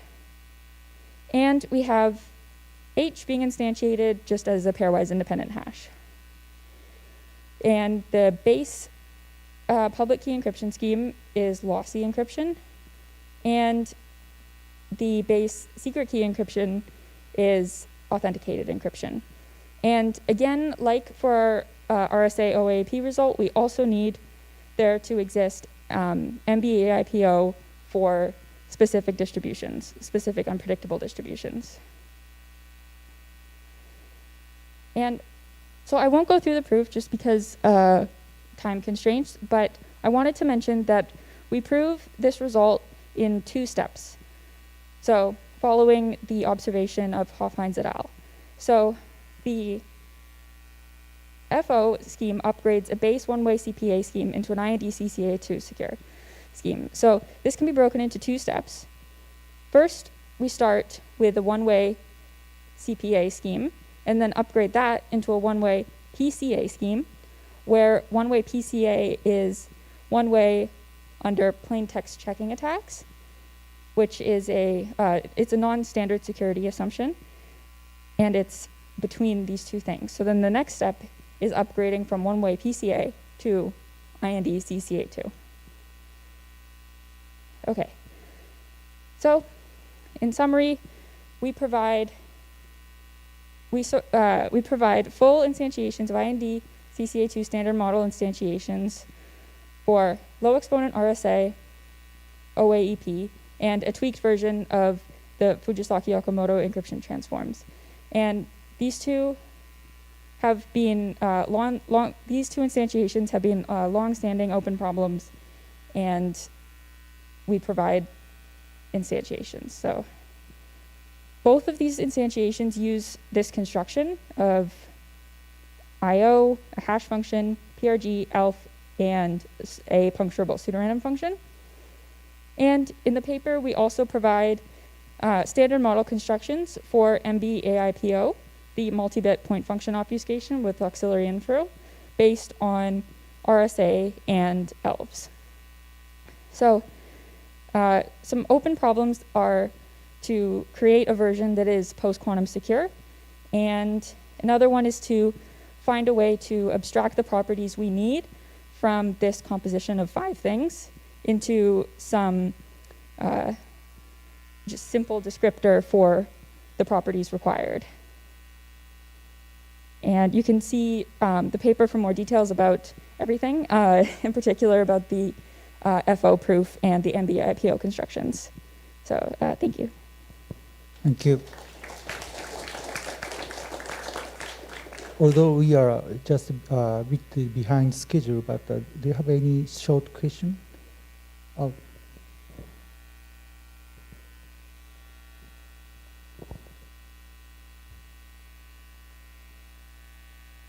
Thank you. That's a great result. Can you comment a little bit on the second input extractability and common input extractability of RSA, specifically together with assuming exponential hardness of RSA?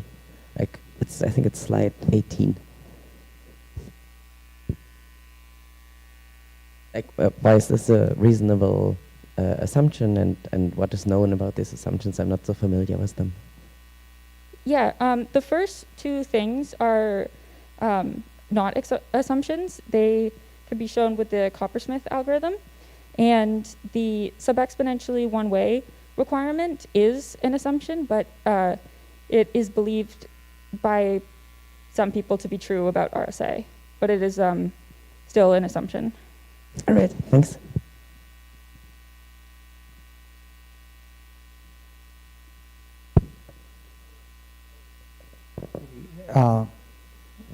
So now session closed. So thanks all speakers in.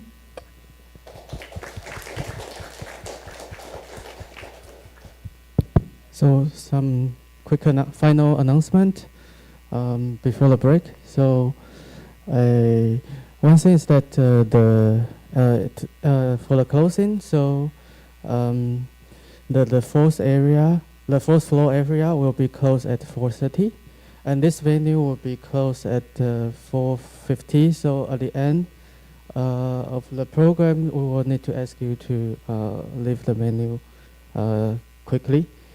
And the second is that if you want to store your luggage outside, you can store your luggage in the front desk area and at your own risk, but it should be pretty safe, I think.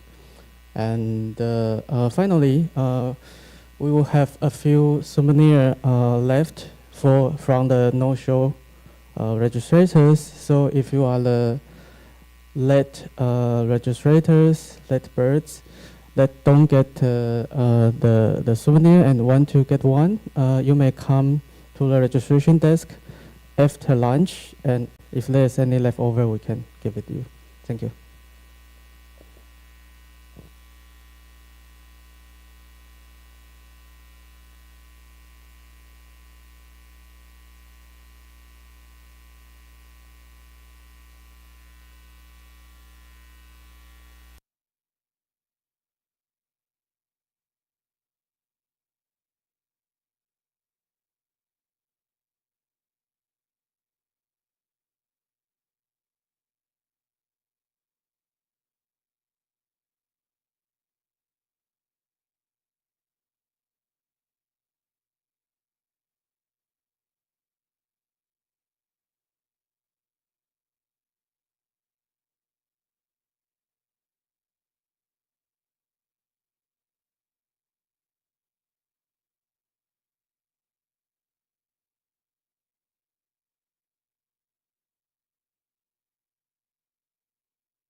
Welcome everybody to the second invited talk of the conference. It gives me great pleasure to introduce Professor Damien Selle.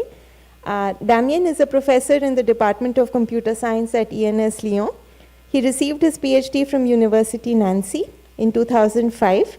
He was a postdoc at the University of Sydney and then a CNRS researcher until 2012. He studies algorithmic and cryptographic aspects of Euclidean lattices and is a co-author of the Kyber encryption scheme and dilithium signature scheme, which have recently been selected by NIST for standardization. He's published over 50 papers in leading venues of cryptography and also won several awards like Best Paper Awards at flagship conferences like Eurocrypt and Asiacrypt. It's our honor to have him here. Please welcome our speaker.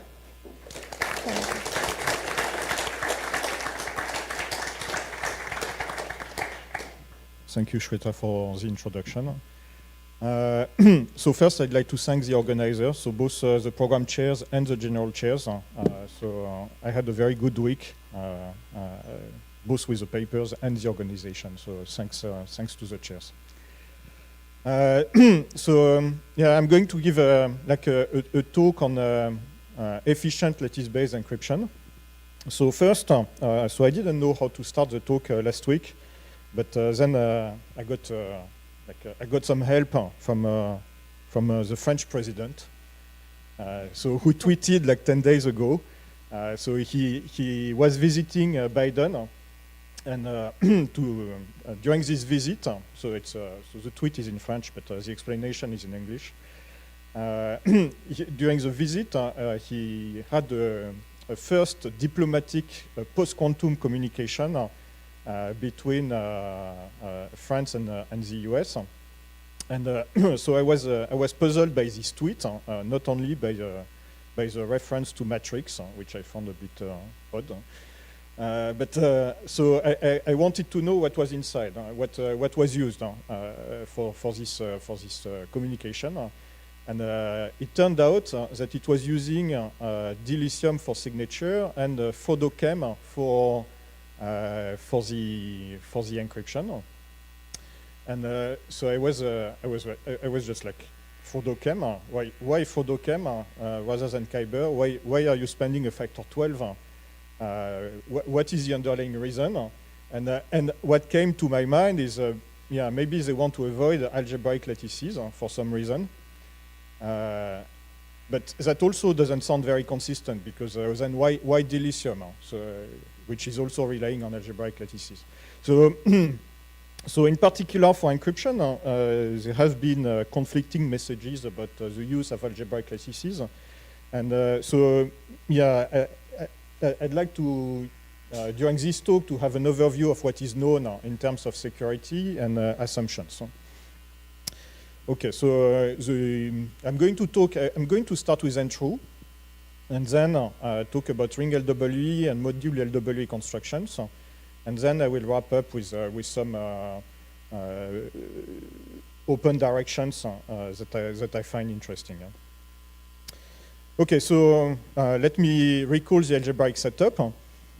So we have two rings. So first there is a polynomial ring R, which is E of X modulo some integer polynomials, which is monic and irreducible.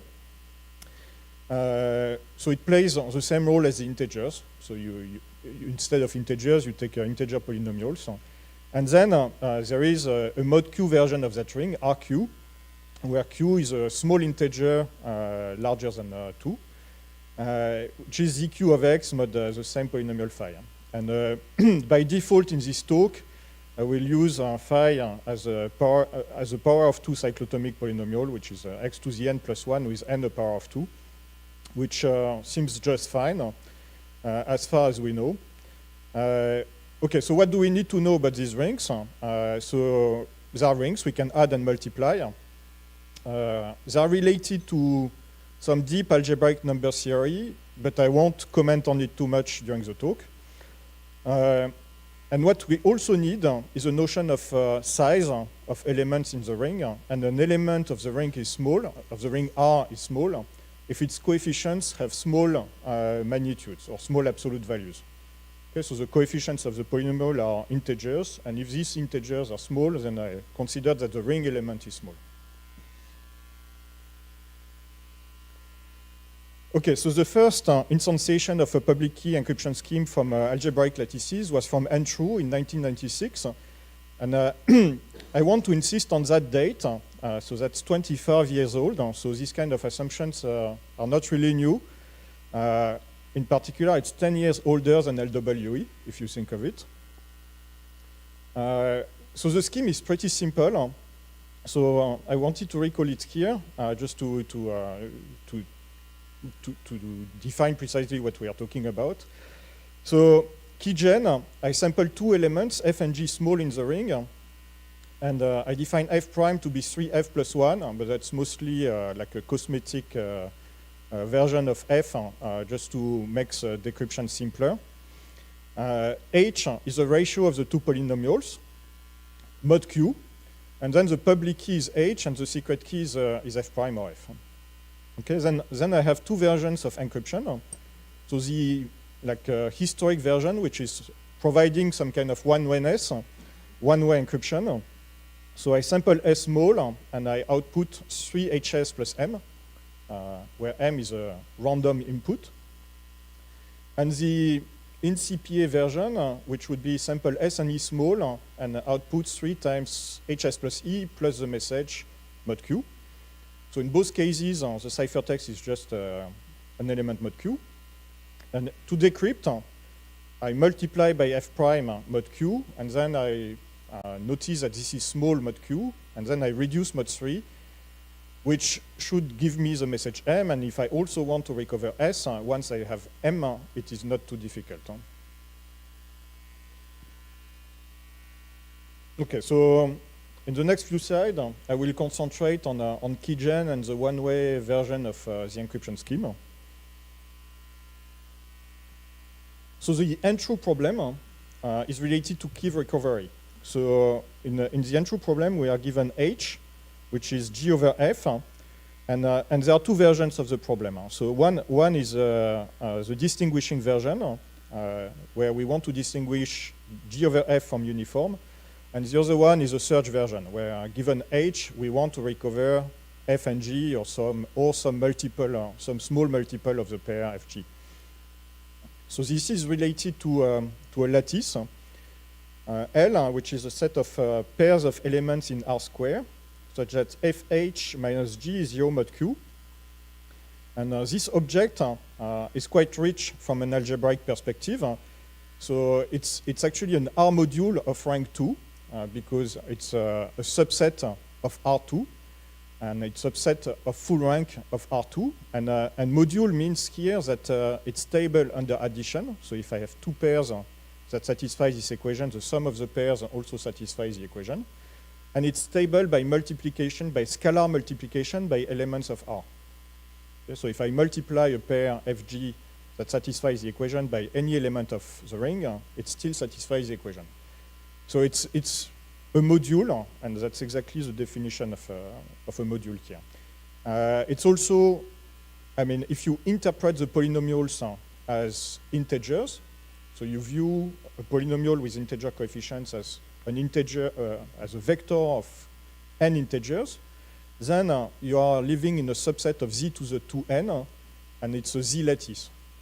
So it's both a module and a lattice. And it is special in the sense that it contains a very short vector, f prime and g. So if we have h, which is a ratio of f prime and g small, then this module contains an exceptionally small vector. Okay, and because it is both a module and a lattice, we call this a module lattice. Okay, so from an efficiency perspective, first, in terms of correctness, a small q suffices, and it can be quite limited. I mean, like 10, 12 bits. And the costs of all known attacks grow exponentially with the degree of the ring. And at the same time, all the user operations are quasi-linear in the degree of the ring. So that means all operations are quasi-linear in the security parameter to encrypt a linear number of bits, we pay a quasi-linear time, and so on and so forth. So it's kind of optimal in terms of asymptotic efficiency. And with practical parameters, so it's convenient because thanks to the NIST post-quantum standardization process, there have been many instantiations of these schemes. So we have like very precise figures of instantiations of untrue and other variants, other public key encryption schemes that I'm going to describe later. And so it turns out that for security equivalent to breaking AES 128, the public key is around 1 kilobyte, and so is the ciphertext. So then the sizes differ because some variants use different types of assumptions, different types of noise, different types of security model, and so on. But the order of magnitude is about the same. Okay, so what do we have in terms of security? So if you want to prove security of such an untrue scheme or a variant thereof, so the one-way CPA security derives from the harness of two problems. So first, you would assume that H looks uniform, which is the untrue decision problem, and that would allow you to replace H by the H generated by keygen by a uniform H. And once H is uniform, you would assume that the function that takes S and M and outputs 3HS plus M is one way. Okay, and that looks a bit like ring LW. So it's a variant of search ring LW. If you want to get rid of an assumption, we know how to get rid of the first one. If you take f and g of magnitude about square root q, then I proved about 10 years ago with Ron Steinfeld that H, in that case, is actually statistically close to uniform. So the first assumption holds unconditionally. But there is a downside to it, in that if you try to set parameters for such a large choices of f and g, then Asiacrypt becomes significantly less efficient.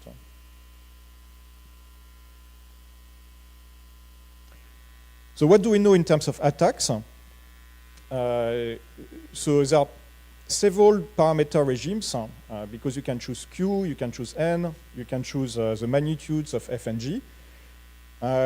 So for Q poly and F and G like smaller than square root Q, either of the form square root Q divided by poly or F and G constant, the attacks are not much better, are either exponential in the degree or not much better than exponential in the degree. So if F and G are constant, there is an attack by Kirchner and Fouque, which is adapted from the BKW algorithm, which heuristically costs exponential n over log log n. If you take a larger Q, then different things can happen if you take different F and Gs, different magnitudes for F and G. If F and G are constant, then lattice algorithms perform far better than usual. And these instances of untrue with Q large and F and G constant should be considered weak. If Q is really too large, like 2 to the square root n, then it becomes polytime. Whereas if F and G are just below square root Q, then we don't know anything special. The best known attacks still have costs that grow like exponentially in the dimension. Okay, so let me move on to ring LWE. So search ring LWE was introduced in a paper that I co-authored at Asiacrypt 13 years ago with Ron Steinfeld, Tanaka, and Shagawa. And the problem is defined based on a distribution.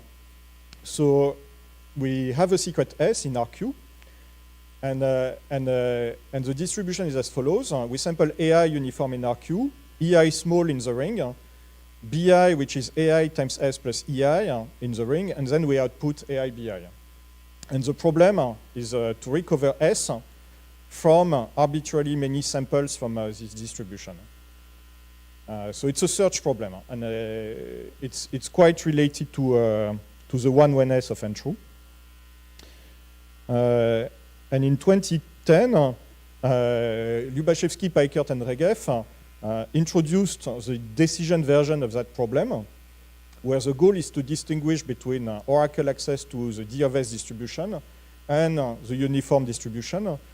And they also gave like a search to decision reduction.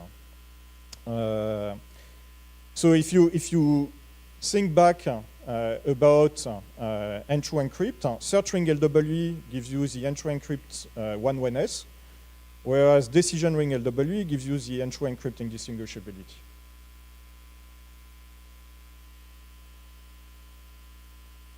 Okay, so how can we encrypt from ring LWE?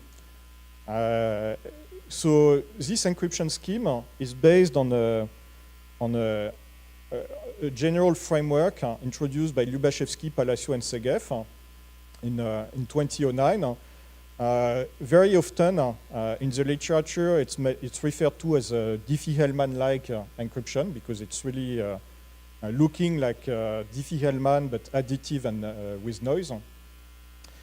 So the key generation is to take A, B, which is minus AS plus E, where S is small, and E is small as well. So it's an instance of ring LWE with a small s and small e. Then to encrypt, we glue together A and B. So it's a 2x1, 1x2 vector. And we multiply by a small t and we add some noise f. And it's exactly ring LWE. It's exactly like keygen, but with a twice fatter vector.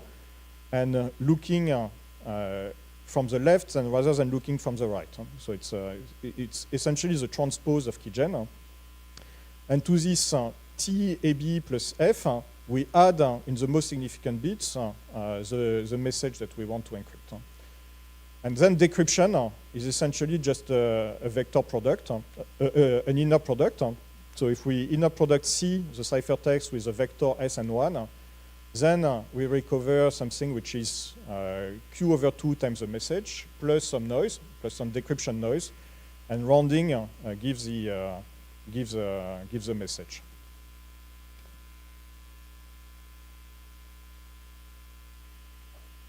So in terms of efficiency, so again, I mean the best known attacks, they have costs that grow exponentially with a ring dimension. All known, all the algorithms that have to be performed by the users have costs that grow quasi-linearly with a ring dimension.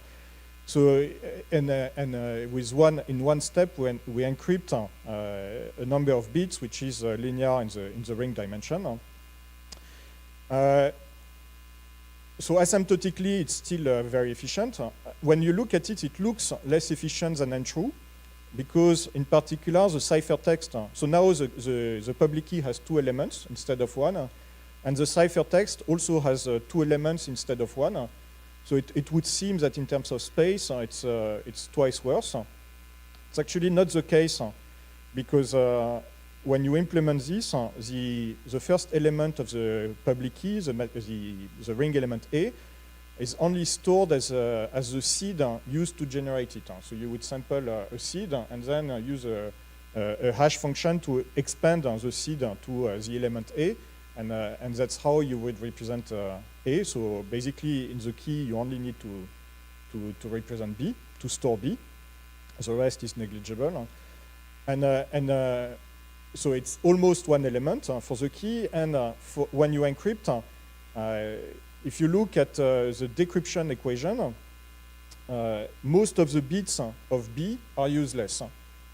So only the most significant bits, very few most significant bits are useful to get decryption correctness. So when you encrypt, you wouldn't send the full ciphertext, so you would send the full first half, but the second half, you would only send the most significant bits. So it's also almost just a ring, 1 ring element.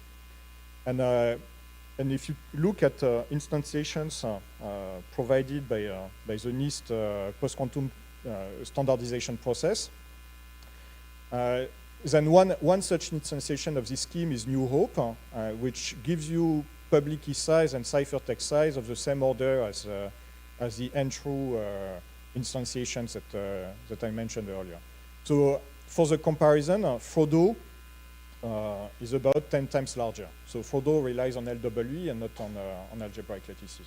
So if you want to use non-algebraic lattices compared to those ring LWE based or n-true based schemes, then you pay essentially a factor 10.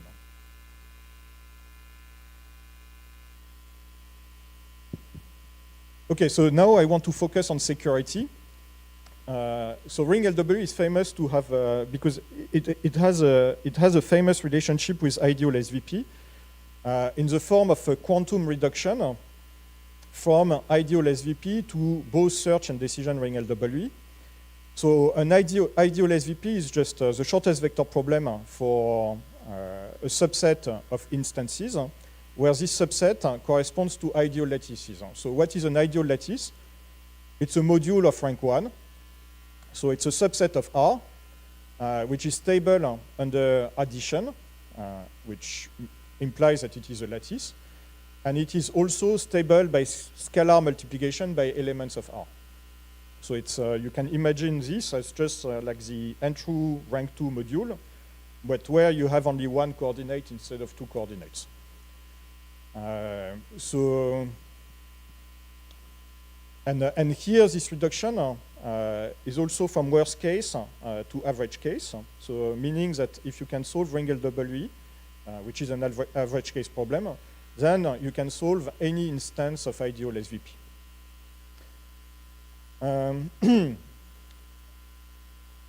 Okay, so I have a couple of comments. I want to comment a little on this result. So first, it's going only in one direction. So it doesn't mean that if ideal SVP was found to be easy, it doesn't mean anything on ring LWE, because you can always reduce an easy problem to a hard one. So that's in terms of attacks, if one has an attack on ideal SVP, I mean it doesn't need to carry over to ring LWE. So that's the first observation. The second one is that in terms of setting parameters, it's not so interesting because so if you want to set parameters against the best known algorithms, the best known concrete attacks against worst case ideal SVP, then you need to figure out how to cost the best known attacks against ideal SVP, against worst case ideal SVP, which is not convenient. I mean, it's to test algorithms and to see how far they can go. It's much easier if you start from average case instances. So, in my opinion, the main value of this reduction is that ring LWE is, in a sense, general enough to capture the whole hardness that you can have in ideal SVP. So there is also a relationship to n-true, which is less known, which is of the form of a reduction from decision n-true to search ring LWE. So this reduction you can find in the survey by Chris Pikert, a decade of lattice cryptography. And I don't think it's been published anywhere else. And the reduction is quite elementary. So in particular, it shows that if you can break search ring LW, you can break n-true. So if you can break ring LW based schemes, you can also break n-true based schemes. So the reduction is as follows. So you have an H in RQ, and you want to decide whether it's of the form G over F with G and F small, or uniform. And so this H, what you do with it is the following. So to find out whether H is uniform or of the n-true form, you are allowed to use a search ring LW oracle. Okay, so what you do is you sample S and E small, and you create the one sample ring LW instance H times S plus E. Okay, so if H times S plus E, if H was uniform, then this is a true ring LW sample. And if H was not uniform, maybe it's not a ring LW sample. Okay, and then you send it to the ring LW oracle. If it recovers the S, then you say uniform, and else you say n-true. Okay, so first, if H is uniform, indeed, the ring LW oracle will recover S, the same S, and then the output is correct. What's more interesting to see is what happens is H is F over G, or G over F with G and F small. And then you can consider the following equation. So H times S plus E can also be written as H times S plus F prime plus E minus G prime. Okay, because the F prime times H cancels out with the G prime. So that means that the S is not properly defined when you send HS plus E. So it's undetermined. So in particular, the ring LW oracle is going to have a hard time figuring out whether it was HS plus E or HS plus F plus E minus G prime or some variant of it. So with some probability, it will make a mistake. And then that means this was an n-true instance.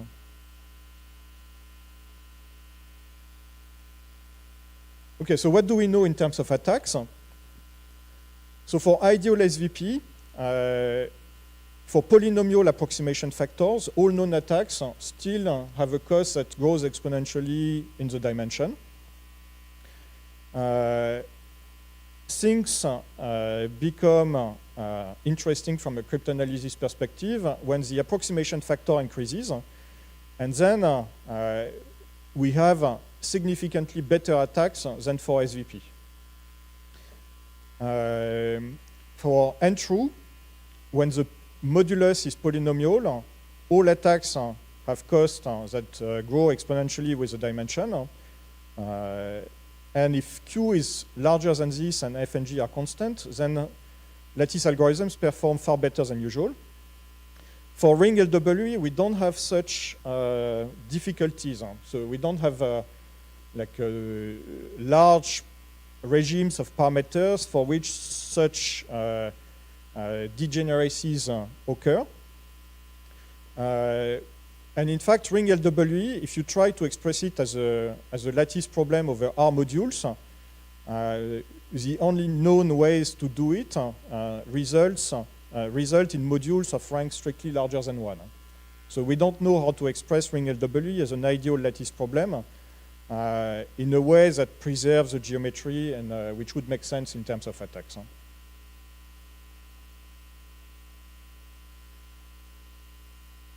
Okay, so now let me focus on module LWE.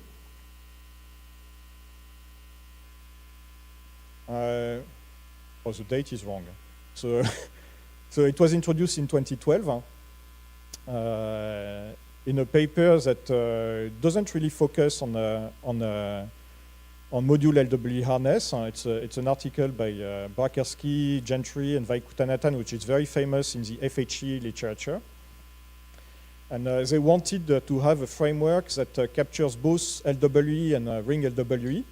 And they defined what they call generalized LWE, which is actually what is known today as module LWE. So it's a generalization of both LWE and ring LWE. So it's also defined in terms of a distribution. So we have a secret S, which is not an RQ element, but a vector of RQ elements. And the distribution D of S is obtained as follows. So AI is now a vector of RQ elements. EI is a small noise in the integer ring in R. BI is AI in a product S plus EI, and then you output AI BI. Okay, and search would be find S from arbitrarily many samples from D of S. And decision consists in distinguishing between D of S and the uniform distribution. So if you take K equal 1, you recover exactly ring LWE. If you take N equal 1, the degree of the ring to be 1, then you recover exactly LWE. So it provides a transition between ring LWE and LWE.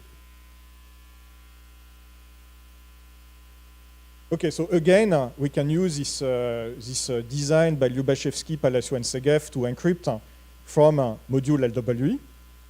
So it's very similar to what we did with ring LWE a little bit earlier. So for keygen, we generate an instance of module LWE. So we have a matrix A, which is generated from a seed. And then B is minus AS plus E, where both S and E are small vectors in the ring. To encrypt a message mu, which has n bits, we glue together A and B, the two elements of the public key. And we sample a module LW sample on the left in the form of T times AB plus F, plus to which we add in the most significant bits of the right-hand side the message. And then decryption is, as before, it's just an inner product between the ciphertext and a vector essentially made up of the secret key and rounding. So I have a quick remark on this scheme, especially on the date it was introduced. So if you followed the NIST discussions, there was an IP claim, intellectual property claim by the CNRS based on the patent by Gabori and Aguilar-Melchior, explaining that their patent would apply to Kyber because it looks similar, but that patent is actually older than, it's not older, it was filed later than the publishing of the article by Lyubashevsky, Palacio, and Segev.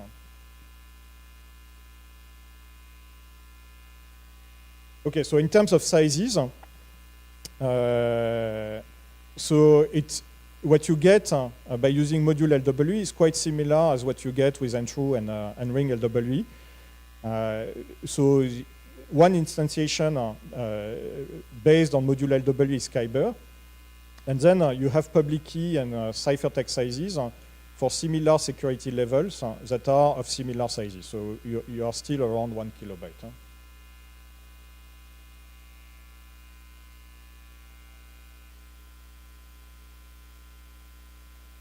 Okay, so what do we know about the relationship between module LWE and ring LWE and module lattices? So there is a typo in the title of the slide. I'm not going to talk about LWE here. So ring LWE reduces to module LWE, and that reduction is quite elementary and results in the same modulus and the same noise rate. Then we also have a reduction from module LWE to ring LWE, but the ring LWE modulus is higher with a similar noise rate again, and that reduction is derived from an article by Albrecht and Deo that was published at Asiacrypt 5 years ago. So at a very high level, that means that module LWE and ring LWE are somewhat equivalent. If you look at concrete parameters for small modulus and reasonable noise rate, it could be that ring LWE is harder than, no, it could be that module LWE is harder than ring LWE. There also exists a worst case to average case reduction for module LWE, which by composition extends to ring LWE. So from module SIVP of rank K to module LWE of rank K. So that means that as soon as there are instances of module SIVP of rank K that are hard, in the worst case, then module LWE is hard on average. So it's not, So that means we can get rid of ideal lattices because we don't need to rely on modules of rank 1, ideal lattices. We can actually have harness that relies on modules of rank strictly larger than 1. And we can also express module LWE as an instance of module SIVP, meaning that contrary to the reduction from ideal SVP to ring LWE, so that reduction was possibly loose because we don't know how to express ring LWE as an ideal SVP problem. In the case of module LWE, that worst case to average case reduction at a very high level doesn't have the same looseness. In particular, module LWE can be expressed as a module SIVP problem. So it's, in a way, module LWE is the average case version of module SIVP.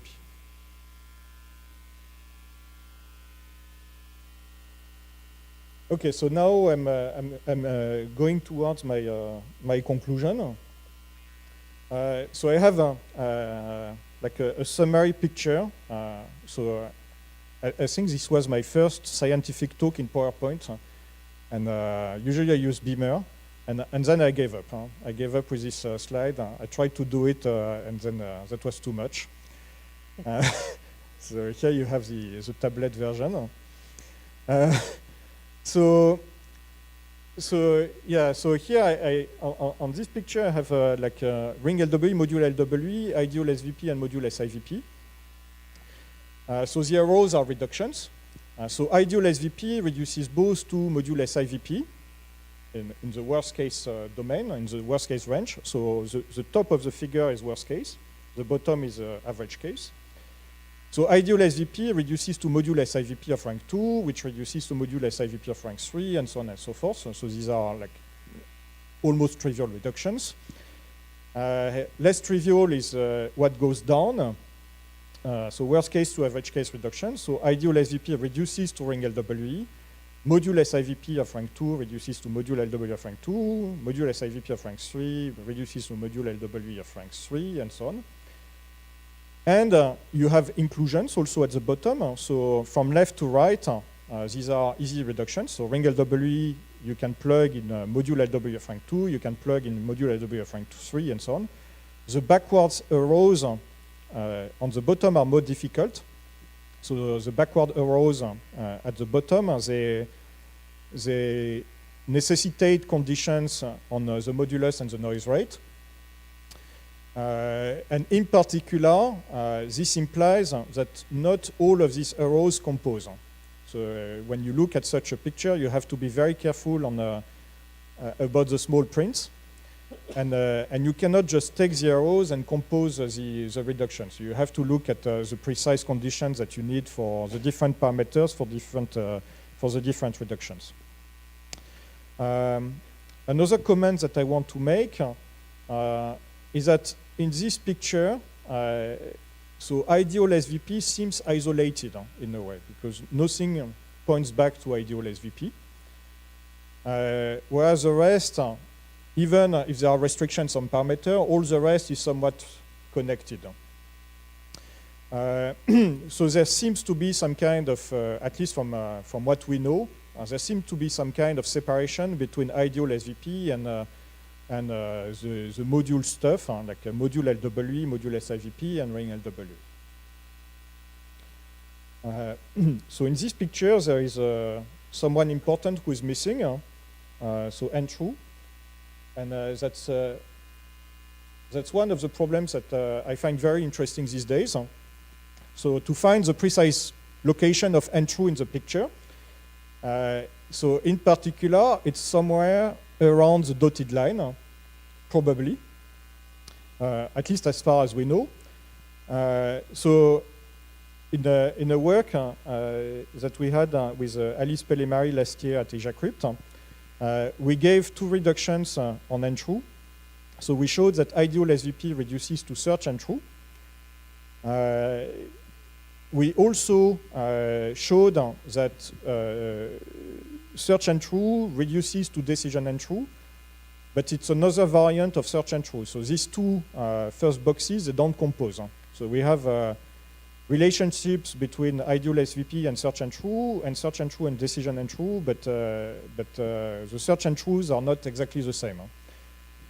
And we also know that decision and true is no harder than search ring LWE.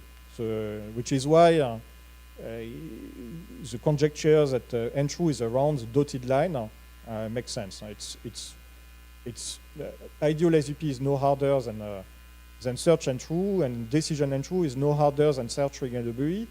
And there is a suspicion that search and true is equivalent to decision and true, even though these are not the search and trues. Another work in that direction was described yesterday by Joël, who essentially showed that, so that work essentially shows that modulo ideal SVP, so if we work with an ideal SVP oracle, n true is essentially unique SVP for rank 2 modules. So, which is a worst case problem. So we are looking at rank 2 modules for which we have the promise that there exists something unexpectedly short in it. So again, I mean, that doesn't solve the question of where n true lies. So it gives a worst case expression for n true, which also lies on the dotted line. Most likely, it's somewhere between ideal SVP and module SIVP. And there are plenty of things hidden in the essentially. So the reductions also have conditions. Therefore, parameters that are very large, or the reductions are very expensive. So there is plenty of work that remains to be done in this direction to better understand the relationship between n true and the other module problems.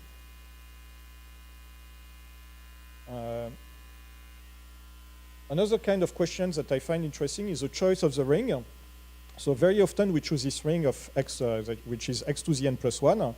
So it's both convenient for implementation and for analysis, because for analysis we are playing with cyclotomics of powers of degrees powers of 2, for which we know plenty of things. But what is impacted by this choice of phi?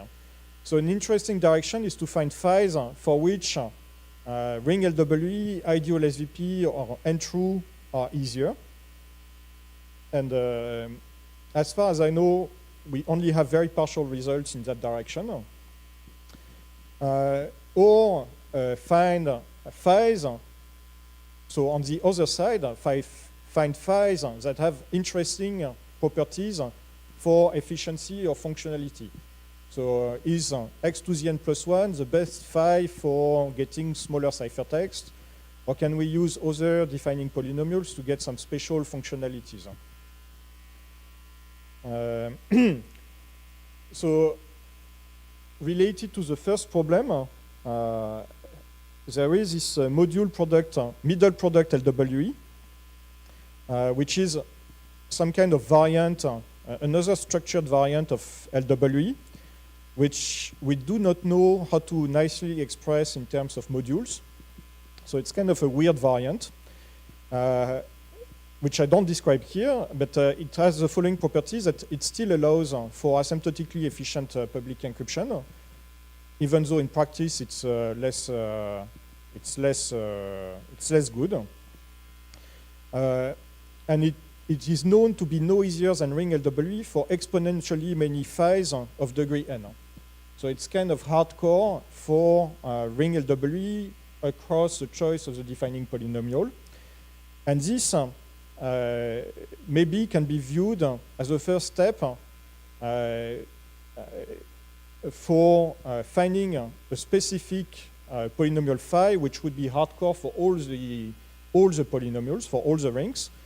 Because if you get a reduction from middle product LWE to ring LWE, so some kind of reverse reduction, if you get a reduction from middle product LWE to ring LWE for a specific phi, then that means that this version of ring LWE for this polynomial is hard as soon as ring LWE is hard for some polynomial phi.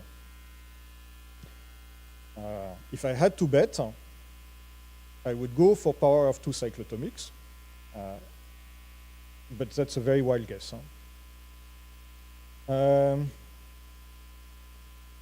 Okay, and the last line of research that I find quite interesting in this area is to look at these possibly easier problems, ideal SVP and untrue. So they're only possibly easier because we don't know reductions in the other directions, but if we look at reasonable parameter settings, they are still very hard. So like untrue with a polynomial modulus or ideal SVP with polynomial approximation factors. As far as we know at this stage, we don't have strong attacks on these, or stronger than generic lattice attacks. So what can we do with these problems? So can we use them to do interesting things? So instead of trying to attack them, which we tried for quite some time, can we go look at the problem in the other, from another angle and try to use these like possibly weaker problems to have interesting functionalities or interesting efficiency or very efficient schemes. And one recent set of results in that direction was to use the untrue assumption for FHE construction. So there was a talk on this at this Asiacrypt to use entry to get faster FHE, and a concurrent work on the same topic at CCS. So which shows that maybe these problems they have some like efficiency advantages. Okay, so it's time to conclude. So thank you for your attention. And if you have questions, I can take them now or offline.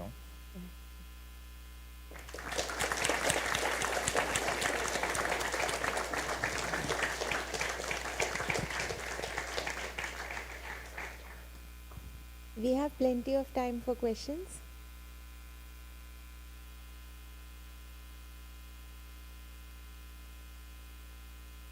Yes.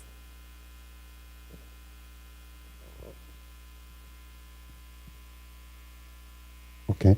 So thanks for the talk. How would you compare the security of a ring LWE sample and a module LW sample of the same size? So what do you mean by same size? In the same with the same overall dimension? No, I mean the bit you need to represent them. Yeah. Okay. So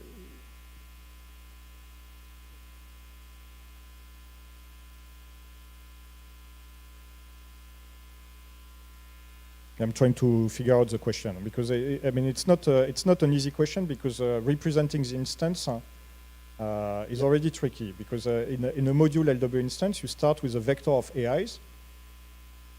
So this looks like bigger as an instance because you instead of having a single A you have a vector of A's. But all this is stored with a seed. Yeah. So this costs basically it costs 0 to represent, at least as a fresh sample. Yeah, just the seed, yes, indeed. So okay, so for you these would have the same sizes. Yeah. Okay. Then I would say that module LW is stronger. Yeah, stronger because so if you write it as an LW instance with ring LW, you would have a secret of dimension n, but with module LW, then you have a secret of dimension n times k. Yeah, that's so it's possibly significantly harder. Okay, thank you.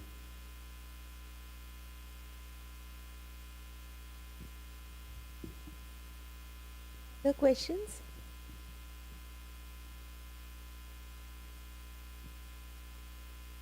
All right, then let's thank the speaker.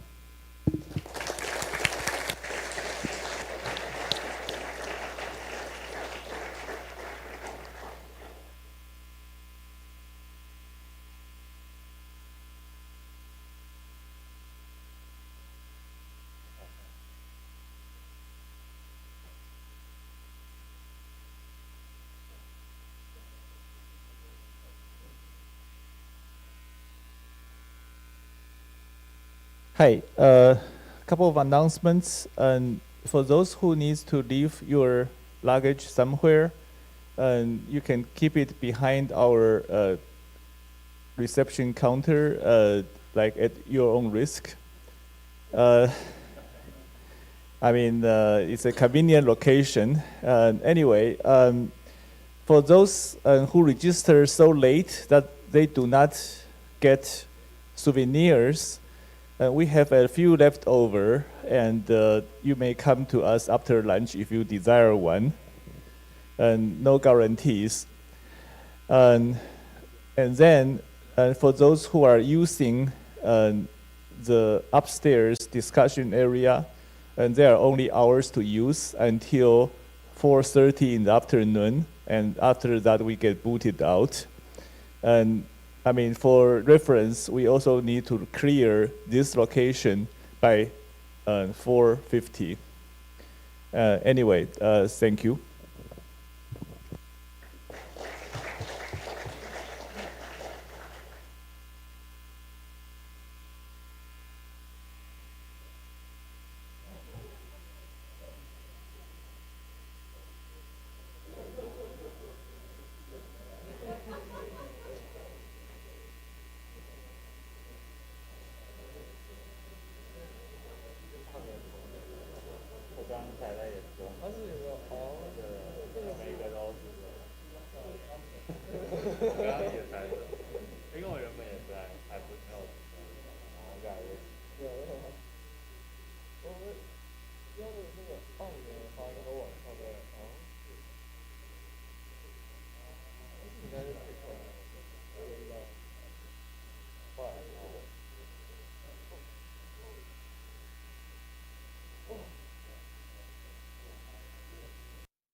Hey, Julia. Yeah. Hi, Peter.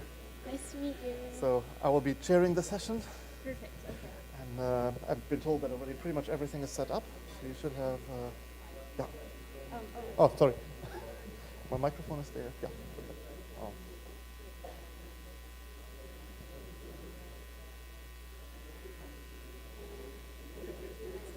Yeah, I think so.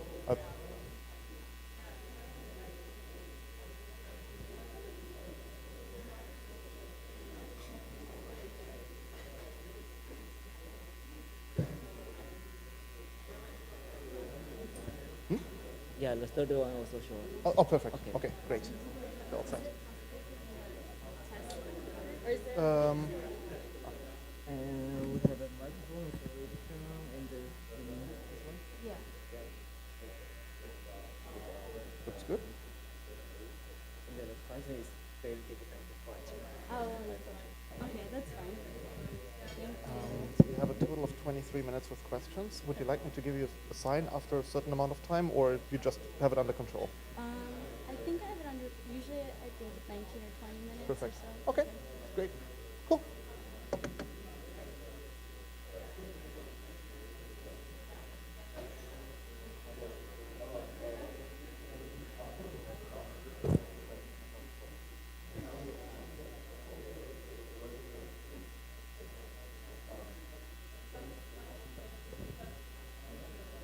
Well, I keep the mask on during the talk because I gave a talk a couple of days ago, and I was told it's up to you. it's up to you. I would I think it depends on who you ask. I think I don't have much to say. I will just leave it on. Okay. But you're in a very safe distance, and I think it may be easier for people to understand if you take it off. But yeah, it's really. I think it's up to you. Okay. We can also check with. I can just leave it on. I think. If Okay. people like to keep, I can enunciate it. Yeah. Okay.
Wondering if Boyin is doing that thing. Good. He is.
All right. Welcome back, everyone, after the lunch break on this last day of Asiacrypt 2022. And welcome to the second session on practical cryptography. It's my pleasure to announce the first speaker, Julia Lan from Cornell Tech. And Julia, the floor is all yours. Thank you. Okay, so my name is Julia, and today I'll be presenting authenticated encryption with key identification. And this is joint work with Paul Grubbs and Tom Ristenpart. So let's begin by recalling the definition for authenticated encryption with associated data, or AAD. So here in this setting, we have two parties, and they share a secret key. The sender wants to send a message to the recipient, so they choose a nonce and associated data, the plain text message, and then they encrypt the message using their secret key to produce the ciphertext. The sender can then send the nonce, associated data, and ciphertext to the recipient, who can then decrypt using their secret key to recover the plain text message. And in this setting, of course, we expect or we require that an adversary who sees the ciphertext and doesn't know the secret key won't be able to recover the plain text message. But notice that there are a couple of assumptions we're making with this model. The first assumption is that the adversary has no way of knowing or even guessing the secret key. So typically the security definitions we require in this setting are confidentiality and authenticity, which model the adversary is not knowing the secret key. And also the second assumption here is that decryption only ever gets a single secret key as input. But this model does not always capture how AAD is used in practice. So for example, this first assumption about the adversary not knowing the secret key doesn't capture the security goal of key robustness. And this was first introduced for the symmetric encryption setting by Farshima, Landi, and Oshie in 2017. Oh, can you hear me? Okay, thanks. At a high level, this security property states, or an AAD scheme is not key robust or key committing if an adversary can compute a nonce associated data and ciphertext such that two different keys can successfully decrypt the ciphertext. And recent work has shown that many AAD schemes do not meet the security property, and that this has shown real vulnerabilities in practice. And notice that this key robustness goal does not meet our first assumption because the adversary can choose the secret keys. So to go over some of these vulnerabilities, Grubbs et al. And Dotis et al. Showed attacks against Facebook Messenger's message ranking protocol. In prior work, we described a new class of attacks we called partitioning oracle attacks, and showed how to exploit key robustness attacks in the opaque and implementations of the opaque password authenticated key exchange protocol, as well as Shadowsock's proxy servers. And lastly, Albertini et al. Showed how to exploit key robustness vulnerabilities in envelope encryption and subscribe with Google. So overall, we're seeing that there's real vulnerabilities in practice and that this model isn't capturing these. Moreover, when we look at the second assumption, that decryption only ever gets a single secret key, we see that this doesn't actually always model how AAD is used in practice. So as one example, let's take a look at the Google Tink API. This is an open source cryptography library developed by Google. And when we look at how key management works in Tink, we'll see that Tink actually has users work not with single keys, but with key sets. And so decryption takes in a set of keys. But how does decryption know which key to use? So Tink's approach to this is to add a 5-byte prefix to each ciphertext, which acts as a key identifier. And Tink will then try to decrypt this key specified by the identifier first. If decryption fails, Tink will attempt to trial decrypt with raw keys, which in its model are keys without identifiers, until it finds a key that successfully decrypts. But it's unclear what security goals this achieves because this doesn't align with our model of AAD.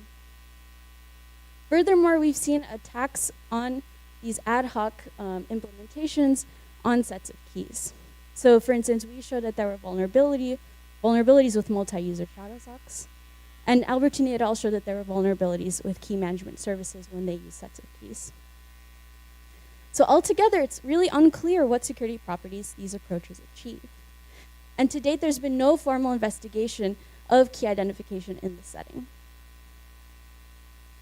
So we remedy this by initiating the formal study of AAD that supports key identification by extending nonce-based AAD into this setting. And this talk will formalize a new cryptographic primitive that we call AAD with key identification, or AADKI. So now decryption takes in a vector of secret keys, and part of the decryption task is to identify the correct key before decrypting. We'll also introduce new security definitions for the AADKI setting. So in particular, our definitions allow an adversary to specify malicious keys to better model possible attacks. And finally, we'll analyze security of existing key identification approaches and suggest new ones. So let's begin by looking at this AADKI primitive. An AADKI scheme is a triple of algorithms. The first is a key generation algorithm. So this takes as input a key label, and this can be a public application-defined string, such as a uniform resource identifier that key management services might use. It outputs a key, which in our setting is a key label secret key 2. Encryption takes as input a key, nonce, associated data, and message, and it outputs, in addition to the ciphertext, a special key tag. So this can be used to help with identifying the key during decryption. And lastly, decryption takes as input a vector of keys, a nonce, associated data, a key tag, and a ciphertext. So in particular, notice here that we choose to model a vector of keys rather than a set of keys. This is to preserve information about the ordering of keys, which might affect the decryption outcome. If decryption succeeds, it returns the key that produced the resulting plaintext, in addition to the plaintext itself. Otherwise, it returns a special error symbol bot. So now let's talk about what AADKI correctness is. Let's first recall that an AAD scheme is correct if for any key, nonce, associated data, and message, it holds that when we encrypt over these inputs, and then decrypt the resulting ciphertext with the original key, we get back the original plaintext with probability 1. But what does a correct AADKI scheme mean? How do we extend this into our setting? Well, as a strawman proposal, let's try this. An AADKI scheme is correct if for any key, key vector, nonce, associated data, and message, where in particular the key is in the key vector, it holds that when we encrypt the message with the key and then decrypt the resulting ciphertext using the key vector, we get back the original key and message with probability 1. But there's a problem here, which is that there could be another key in the key vector that can decrypt the ciphertext. So this cannot be an information theoretic guarantee. We expect overall an AADKI scheme, therefore, to function correctly if it returns the correct key. But this requires a computational definition. We therefore provide a simpler absolute correctness definition and rely on a key robustness definition to model this behavior instead. So an AADKI scheme is correct if the following conditions hold. The first says that for any key, nonce, associated data, and message, if we encrypt over these inputs and then decrypt the ciphertext with a key vector, including just that key, then we get back the original key and message with probability 1. So this really just translates to the traditional AAD correctness to the syntax of AADKI for decryption with a single key. Our next correctness condition simply says that decryption should only output a key that was in the key vector. And next, our last correctness condition says that if the decryption of the nonce, associated data, key tag, and ciphertext outputs some key k, any other key vector containing that key k should not fail to decrypt the ciphertext. This doesn't mean that decryption might return that key, just that decryption should not fail. So now that we've covered our correctness conditions, let's take a look at our key robustness definition in this setting. We extend the full robustness definition from Barsham et al. Into the setting, and our new definition is called KI-FROB. So here in our security game, we require the adversary to return 2 key vectors, K0 and K1, and the nonce associated data, key tag, and ciphertext. The adversary wins if, when decrypting the ciphertext under the 2 different key vectors, decryption is successful under both key vectors, and the keys that were returned are distinct. So notice that key robustness guarantees that only a single key can be used to decrypt a given ciphertext. This functions partly as a correctness definition in this setting, in a way. We expect that the key used to encrypt a plaintext should be the only one to correctly decrypt the resulting ciphertext. And also, if different orderings of the same key vector cause different keys to be output, these two key vectors would give a KIFROB win. The important point here is that two different keys are returned. It doesn't matter the ordering of the set of keys as input. So our next security definition in this setting is an all-in-one confidentiality and integrity definition that we call KINAE. This extends an indistinguishability style security definition for AAD to AADKI. And in this game, we allow adversaries to query the decryption oracle with a key vector that includes both honest and malicious keys in any order to better capture the setting. We use a simulator-based definition to model this. We also specify a key anonymous version called KINAEK. So let's look at some more specifics on this definition. The adversary goal here is to distinguish between a real and simulated world. The adversary has access to oracles to generate honest keys, to encrypt, and to decrypt.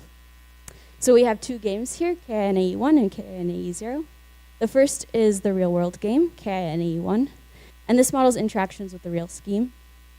KINAE0, our ideal world game, uses a stateful simulator to generate oracle outputs.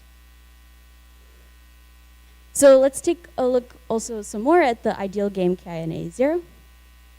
During encryption, we have two possible leakage functions. The first is a non-key anonymous leakage function. Here, the simulator receives both the game-generated key identifier and the plain text size. In our key anonymous leakage function, the simulator receives only the plain text size, so the simulator doesn't know which key is being used to encrypt. Decryption recall takes as input the vector of keys, which could be honest or malicious in any order. So here, we simulate this by first scanning through honest keys in the queried key vector. If the key and ciphertext were output from a prior call to the encryption oracle, then the associated plaintext is returned. Otherwise, if this fails to find a key, and there are malicious keys in the key vector, the simulator is given the ciphertext and remaining malicious keys to decrypt. So doing this allows our definition to imply a variant of ciphertext integrity for this setting. Now that we've covered our security definitions here, let's describe our approaches to AADKI. We specifically divide key identification into several categories and analyze their security. Our first approach is key labels. This assigns each key a static label, then prepends the label to each ciphertext it produces. And this is specifically parameterized by an AAD scheme. And there are a couple of examples of this in practice. So we talked about Google Tink before. There's also the Amazon Web Services Key Management Service. They use a URL indicating where to fetch the key. This can be considered a type of key label. So more specifically, encryption calls the AAD scheme on the plaintext message, and as part of the associated data, we include the key label. The key label itself forms our key tag, which we output together with the ciphertext. Decryption then iterates through the key vector and checks if the key label for the key matches the key tag, in which case we'll try to decrypt with the AAD scheme. If this succeeds, then we'll simply return the key and message. So key labels are KIFROB secure if and only if the AAD scheme used is key robust. Key labels especially might not be unique, and therefore we can't use them for key commitment. Key labels are KINAE secure if the AAD scheme is key robust and multi-user AAE secure. And in particular, ciphertexts are prepended with static strings, so there's no key anonymity. If that's desired, however, you could use instead a trial decryption scheme, which is where key labels are simply empty and you iterate through every single key. This adds extra overhead, but it provides key anonymity. Okay, our next approach is static key identifiers. This computes a static identifier from the key and uses this with the key label as the key tag. This is also known as a key check value in practice. And this is parameterized by a key check value function, an encryption key derivation function, which is distinct from the key check value function, and an AAD scheme. So here during encryption, we compute from the key check value and the encryption key using the key derivation function. Our key tag is now formed by concatenating the key label together with the key check value. We encrypt using the AAD scheme, and then we return the key tag together with the ciphertext. For decryption, we iterate through the key vector, we compute the key check value, and encryption key from each key. And then if the key label and key check value together for that key matches the input key tag, we'll attempt to decrypt with the AAD scheme. If that succeeds, we simply return the key and message. And we specifically divide static key identifiers into two subcategories: static key hints and static key commitments.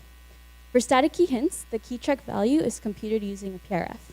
So these can be short and efficiently computed. However, they cannot be used to commit to a key. So they need to be used with a key-robust AAD scheme to achieve KIF-ROB. The benefit of static key hints, however, is that they can be used in more bandwidth-constrained environments when ciphertext links might need to be shorter. And of course, they don't provide key anonymity since the key label and key tag themselves are static. So there's a couple of examples of this used in practice. In general, they use something like AES or SHA-1 computation and then truncate that. Static key commitments instead compute the key check value using a collision-resistant PRF, and these are longer and less efficient to compute than key hints. However, they can be used to commit to the key, so they can be used with a non-key robust AAD scheme to achieve KIF-ROB. These again do not provide key anonymity. And one example of this used in practice is the AWS encryption SDK's use of SHA-256 over the key. And our final approach is the dynamic key identifiers approach. This computes a dynamic identifier from the key and a nonce and uses this as the key tag. So notice that each time during decryption we use a key, we'll output a distinct key tag. This is the key anonymous counterpart to the static key identifiers approach. And to preserve anonymity, key labels will be empty. This is again parameterized by a key check value function, an encryption key derivation function, and an AAD scheme. So encryption now computes the key check value using a nonce, and the key check value itself is the key tag. Decryption will iterate again through the key vector, compute the key check value, and compare that to the input key tag. And if that matches, we'll try to decrypt with the AAD scheme. We again divide dynamic key identifiers into key hints and key commitments. As before, key hints are computed using a PRF and can be shorter and more efficiently computed.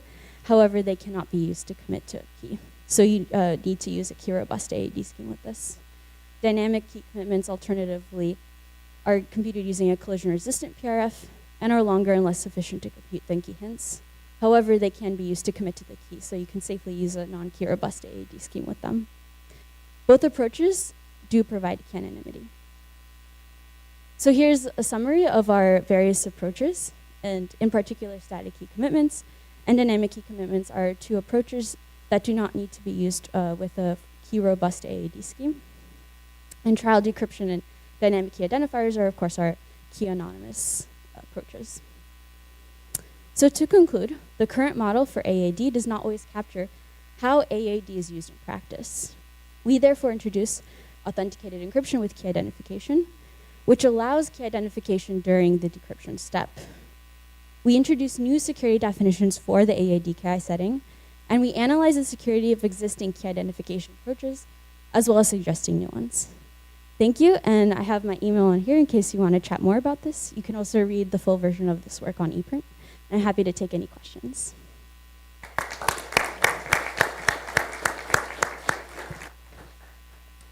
Are there questions for Julia?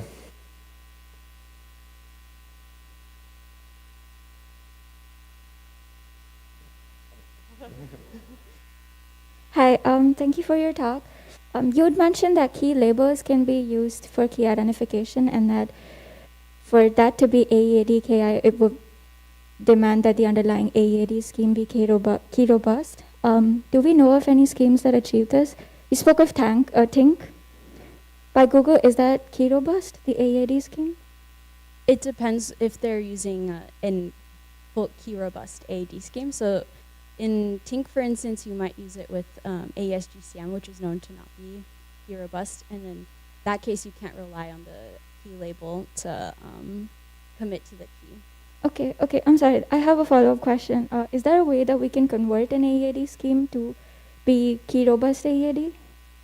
There are a couple of techniques. So like one is For instance, you could hash the key and then append that to the AAD scheme. Some other approaches I've said to use, for instance, a plain text, like a block of zeros that you prepend to your plain text message, and then you check that after decrypting. We can also talk online about offline about various. Thank you. Are there any more questions? Yes. Oh, yeah. Thanks for the talk, Julia. I have one question. When I saw it right, that in syntax, you separate those key tags from the ciphertext. Can you maybe comment on why? Like, why would one not want to consider the key tag part of the ciphertext, and it's kind of like a task of the decryption scheme to figure it out where to pull it from?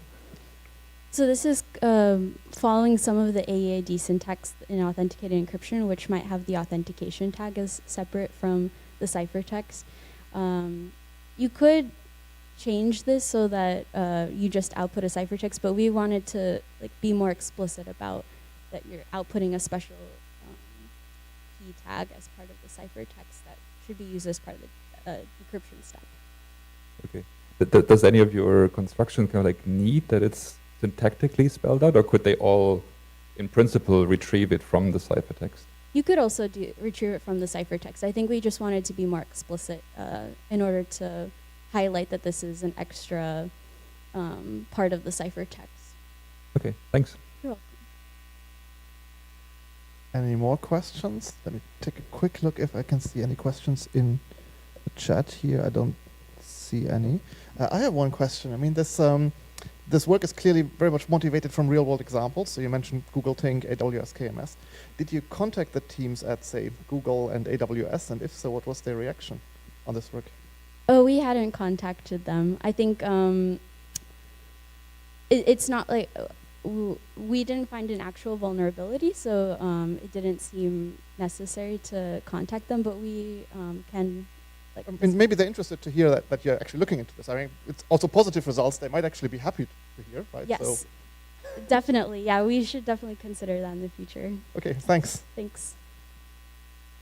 As I don't see any further questions, please join me in thanking Julia again.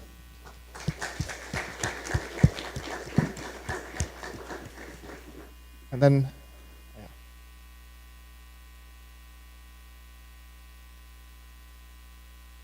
our next speaker, the next talk will be given remotely by Yo Lu from Shanghai Jiao Tong University. And Yo, the floor is all yours. Oh, okay. Can you hear me? Yes. Okay. Hello, everyone. I'm Yu Lu from Shanghai Jiao Tong University. Today, I will share our work, Privacy Preserving Authenticated Key Exchange in the Standard Model. This is a joint work with Shengli Liu, Shuai Han, and Da Wu Gu. I will introduce our work from the following perspectives. First, I will talk about the definition of PPAKE and its security. Next, we will give our construction and analyze its security. Finally, we will give the conclusion and some future work. Now we record authenticated key exchange first. AKE allows two parties to authenticate each other and securely share a session key. It has been widely used in data sharing electronic notebooks. As shown in the left figure, user UI has long-term key SSKI, and user UJ has long-term key SSKJ. When they want to share a session key, they will send some messages to each other, and at last, they will agree on a session key. However, there is a problem. In some cases, the interacting parties may want their identity kept secret from others. However, their transcript sent in the channel may contain information about their identities. Thus, the concept of privacy-preserving authenticated key exchange is proposed. It requires anonymity, which means the adversary cannot identify the users who are communicating, even seeing their transcripts. Actually, most AKE protocols are not privacy-preserving. For example, the well-known SAND-DH protocol is not privacy-preserving. In SAND-Diffie-Hellman protocol, each party uses a Diffie-Hellman key exchange to agree on a session key, and uses signatures to authenticate each other. the signature leaks the identity of both initiator and responder. The adversary can guess the initiator and responder's identity and check his guess by verifying the signature. To solve this problem, SSL20 proposed a way to protect the identity of users with PPAKE. It considers the server-to-server scenario. Let's focus on the left figure. In a server-to-server setting, both the initiator and the responder are agent servers, and behind each agent server, there sits many users. The adversary controls the server-to-server channel, but does not control the user-to-server channel. For example, if user U1 wants to start a session with user U4, instead of sending messages to U4 directly, it will send its message to its agent server A. Then the agent server A communicates with server B, and server B finally passes the message to the target user U4. Anonymity in this setting requires the adversary cannot distinguish which user sits behind the agent server, even if they can control the server-to-server channel. Now we recall the construction idea of SSL PPAKE. The protocol is also based on the Diffie-Hellman key exchange. When a session starts, both users first do an anonymous Diffie-Hellman key exchange to get an ephemeral key. Then they use this Diffie-Hellman key to encrypt the signature to hide their identity and authenticate each other. However, due to the lack of authenticity in the first two rounds, it suffers an active attack. If an adversary modifies the second message, then it shares the same Diffie-Hellman key with the initiator. After the initiator sends the third message, the adversary can decrypt the ciphertext and get the identity of the initiator. Besides, SSL PPAKE considers the server-to-server scenario and does not apply to the user-to-user scenario, like the scenario of WLAN, Bluetooth, or Apple's AirDrop. Hence, a question is how to design a PPAKE protocol for the user-to-user scenario. In the user-to-user scenario, there are no agent servers. We also consider the broadcast channel, just like the scenario of Bluetooth, WLAN, and AirDrop. The adversary can see the message in the broadcast channel and involve in the communication of users. Next, we introduce the security requirements for PPAKE in the user-to-user scenario. The explicit authentication means the active attack can be identified. For example, if the adversary changes the first message sent from UI to UJ, then UJ will reject this session at last with overwhelming probability. And for each accepted user UI, there is a unique partner UJ such that the output of UI is the input of UJ, and the output of UJ is the input of UI. In this example, if user UI and UJ are accepted, then it must hold M1 equal to M1 prime and M2 equal to M2 prime. Okay. Forward security for session key means the session key is pseudo-random if there are no active attacks, even if the long-term key of users are leaked to the adversary. Anonymity requires, given the transcript, the adversary cannot distinguish which two users are communicating. The adversary can also involve in their communication by sending messages in the broadcast channel. Forward anonymity means the anonymity still holds even if the adversary corrupts these users after the adversary gets the transcript. For example, suppose the adversary gets the long-term key of user UJ1 and the transcript. Forward anonymity requires the adversary cannot determine whether user UJ1 was involved in the previous communication.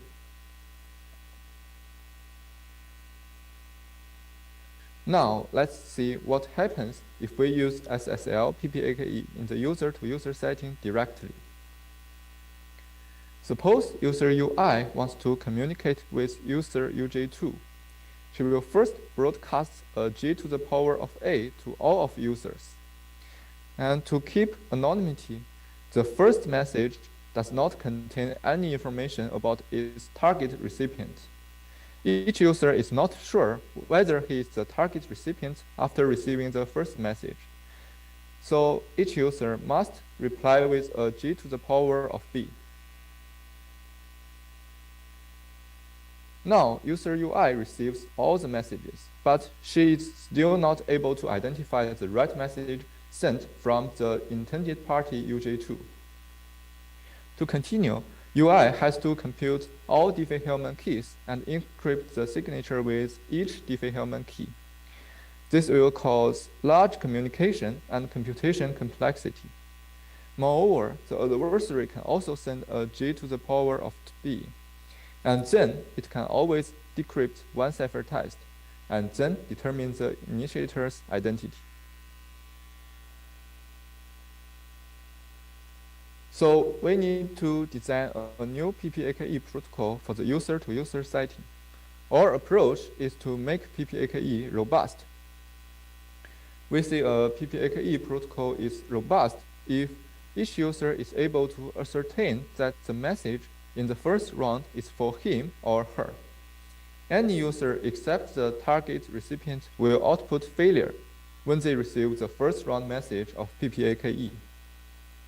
In this figure, user UI wants to talk to UJ2 and broadcasts the first message. Then, after receiving the first round message, only user UJ2 will reply for this message, and the other users will keep silent. With the robustness, the communication and computation complexity can be reduced. Next, we will introduce our construction. We propose a generic construction from a signature scheme, a key encapsulation mechanism, a message authentication code, and symmetric encryption. We will talk a bit more about CAM. We require the CAM for two more properties. One is anonymity, which means given the ciphertext C and two public keys, the adversary cannot determine the ciphertext C is generated by which public key. And the other property is robustness. If a ciphertext is generated by one public key, then using another secret key to decrypt it will output failure with overwhelming probability. Now we will introduce our construction. Suppose user UI is the initiator and its target recipient is user UJ2. It will first encapsulate a key K1 using the target's public key. Then it will broadcast a G to the power of A and the ciphertext C. After receiving the first message, each user tries to decapsulate the ciphertext C using its own secret key. And only user UJ2 will get K1. Other users will get a failure by the robustness of CAM. Next, user UJ2 computes a Diffie-Hellman key and uses K1 to authenticate the message it receives and the message it sends. The other users will keep silent during the process since they are not the target recipients. Then user UJ2 will broadcast G to the power of B and sigma. In the third round, user UI will check the validity of sigma and computes the same Diffie-Hellman key, derives key K2 to encrypt its identity and a signature, and then it will broadcast the ciphertext C. After receiving the ciphertext, user UJ2 decrypts C using K2 to get the identity of its initiator and the signature. and verify the signature. Finally, user UI and user UJ2 will share the same session key K3. Now we analyze our protocol's security. The authentication of responder relies on CAM and MAC. In this example, only user UJ2 can decrypt C to get K1 and generates the same sigma with user UI. And the authentication of initiator relies on the signature. Only user UI can generate the valid signature in the third round. And since all transcripts is signed by signature or tagged by MAC, the explicit authentication is ensured by our construction. Also, due to the explicit authentication, now there are no active attacks. Then the key pseudo-randomness is generated by the Diffie-Hellman key exchange protocol. Moreover, note that the session key is independent with the long-term key of both users. Our construction also has forward security. Now we discuss the anonymity of our construction. The initiator's identity information is only contained in the third round message, and this message is encrypted by the Diffie-Hellman key, so it is protected well. The responder's identity is only contained in the first round message, and due to the anonymity of CAM, the adversary cannot know the ciphertext C is encrypted by which public key. However, our construction can only achieve semi-forward anonymity for the responder. If the long-term key of user UJ2 is leaked, the adversary can decrypt the ciphertext C successfully. Then it can determine UJ2 is one of the responders in previous communications.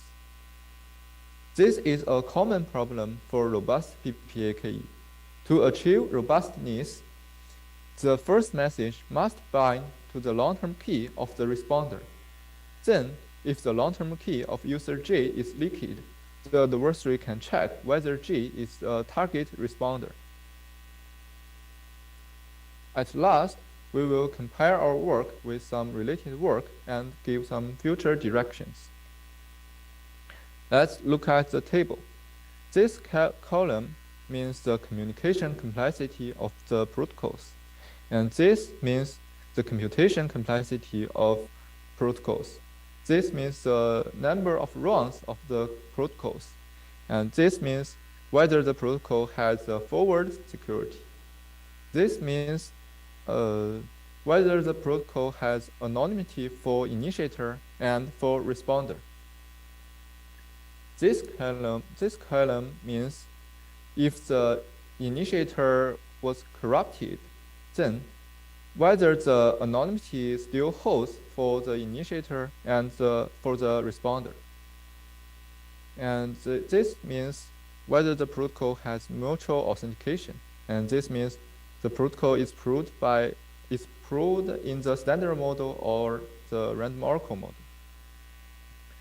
Okay, compared with the first scheme, our protocol has mutual authentication and full anonymity. And the second protocol has no forward anonymity. And the SSL20 and RSW21 has large communication and computation complexity. To conclude, we propose a PPAKE scheme, especially for the broadcast channel and user-to-user setting. We also give a concrete instantiation based on DDH assumption. And we also leave an interesting problem that can we construct a PPAKE scheme that satisfies full forward anonymity in our model.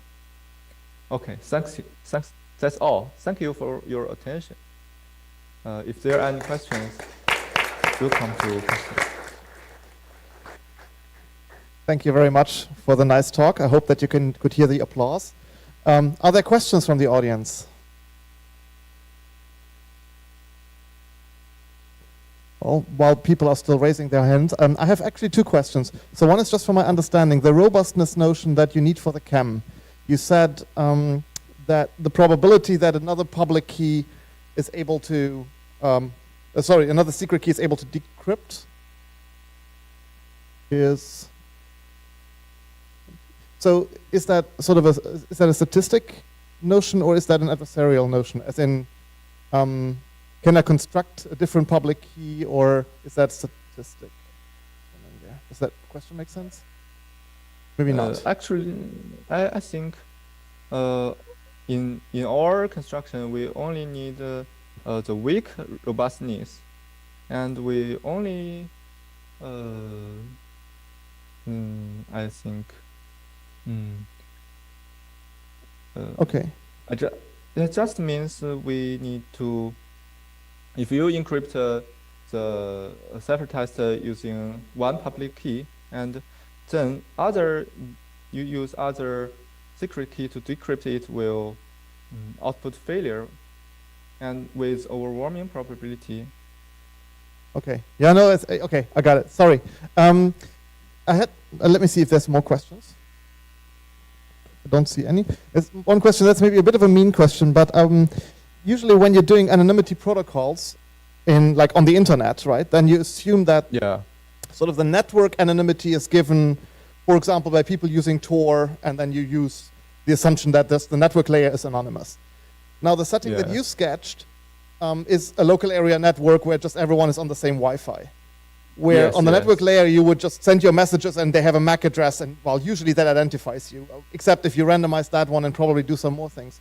Are you aware of approaches that would sort of compose with the protocol layer anonymity and give you also network layer anonymity for, say, Wi-Fi or AirDrop, or what's the status there? Do you know? I think our protocol needs the MAC address does not reveal the user's identity. Okay. Or, I think we rely on this. Or maybe you can not use the MAC address, maybe. Okay. Since you, All right. Okay, I don't see any further questions, so please join me in thanking you again. Thank you. Thank you for your talk. Okay. Then we will move to the last talk of the session, which will also be given remotely. And I will wait for technology follow-up. It will be given by Jamin Sue from Shandong University. And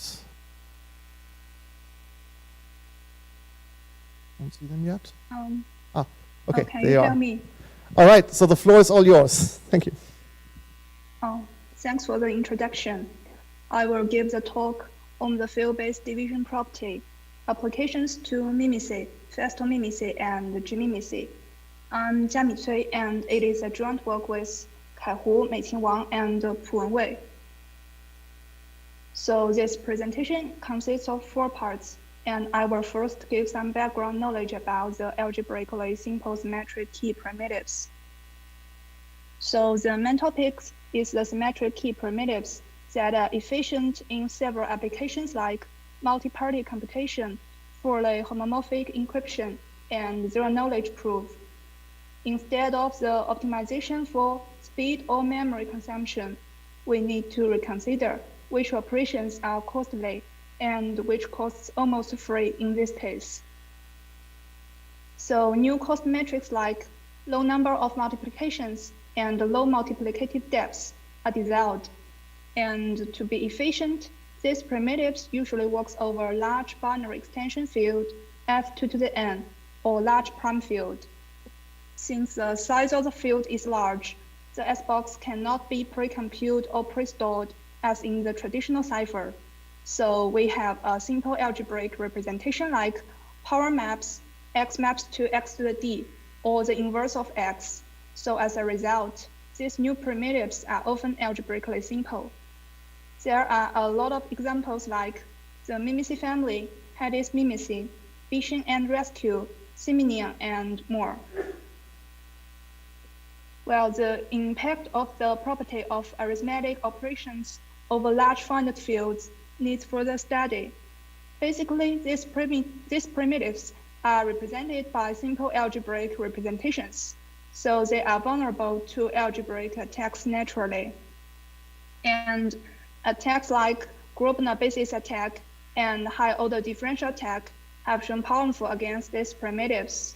We have Grosvenor basis attack on full-round Javas and Friday, and high-order differential attack on full-round Mimicy and G-Mimicy.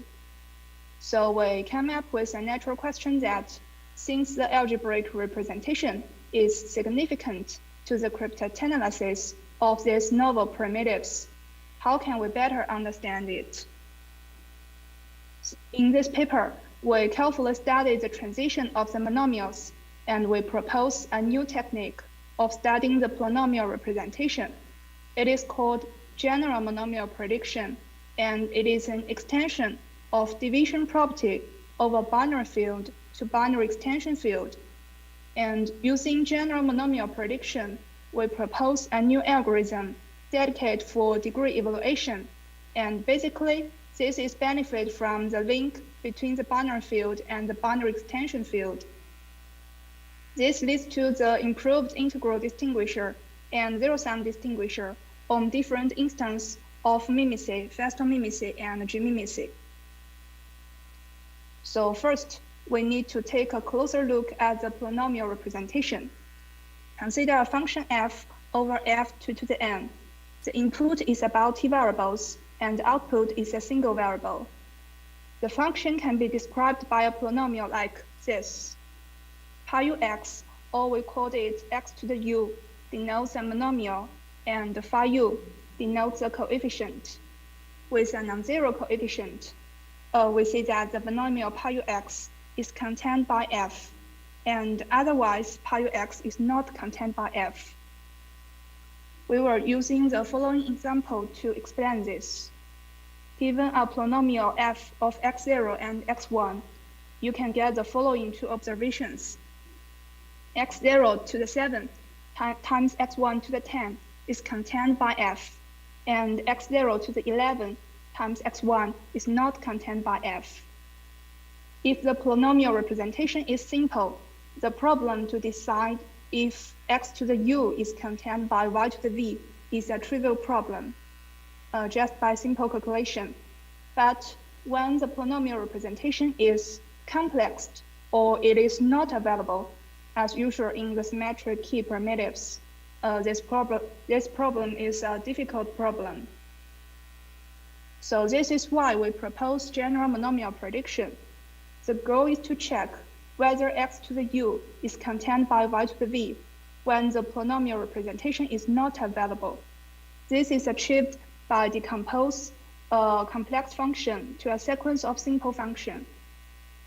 Let xi and xi plus 1 denote the input and the output of the function f. Since we know the polynomial representation of fi, we can easily tell whether a monomial of xi is contained by the monomials of xi plus 1, and we can find the local transition. For an iron cipher, if we can successfully connect the local transition, we can find an iron transition, and it is called the general monomial trail. If we can detect one trail from the beginning to the end, we see that we do not know about whether there is some monomials of the beginning contained by the monomials of the end. Due to that, the trails may cancel each other out. But for example, if these trails are removed, in this case, there is no trail from the beginning to the end, and we know that there must be no monomials of the beginning in the monomials of the end, so we found a missing monomial. So let me explain general monomial prediction with the example here. Let z equals to 2 times y cubed, and y is a function of x0 and x1. We can compute the representation of y to the power of 3, 4, 5, and 7, and they all contain the monomials x0 to the power of 5. We can also compute the monomials of z, and here is the 4 monomial trails connecting x0 to the power of 5 and the monomials of z. Next, we show the propagation rules of general monomial prediction, and the propagation actually model the transition of the monomials, so it can be concluded as u can propagate to v if and only if the monomial x to the u is contained by y to the v. For the propagation, we have 4 rules for basic operations: XOR, AND, copy, power.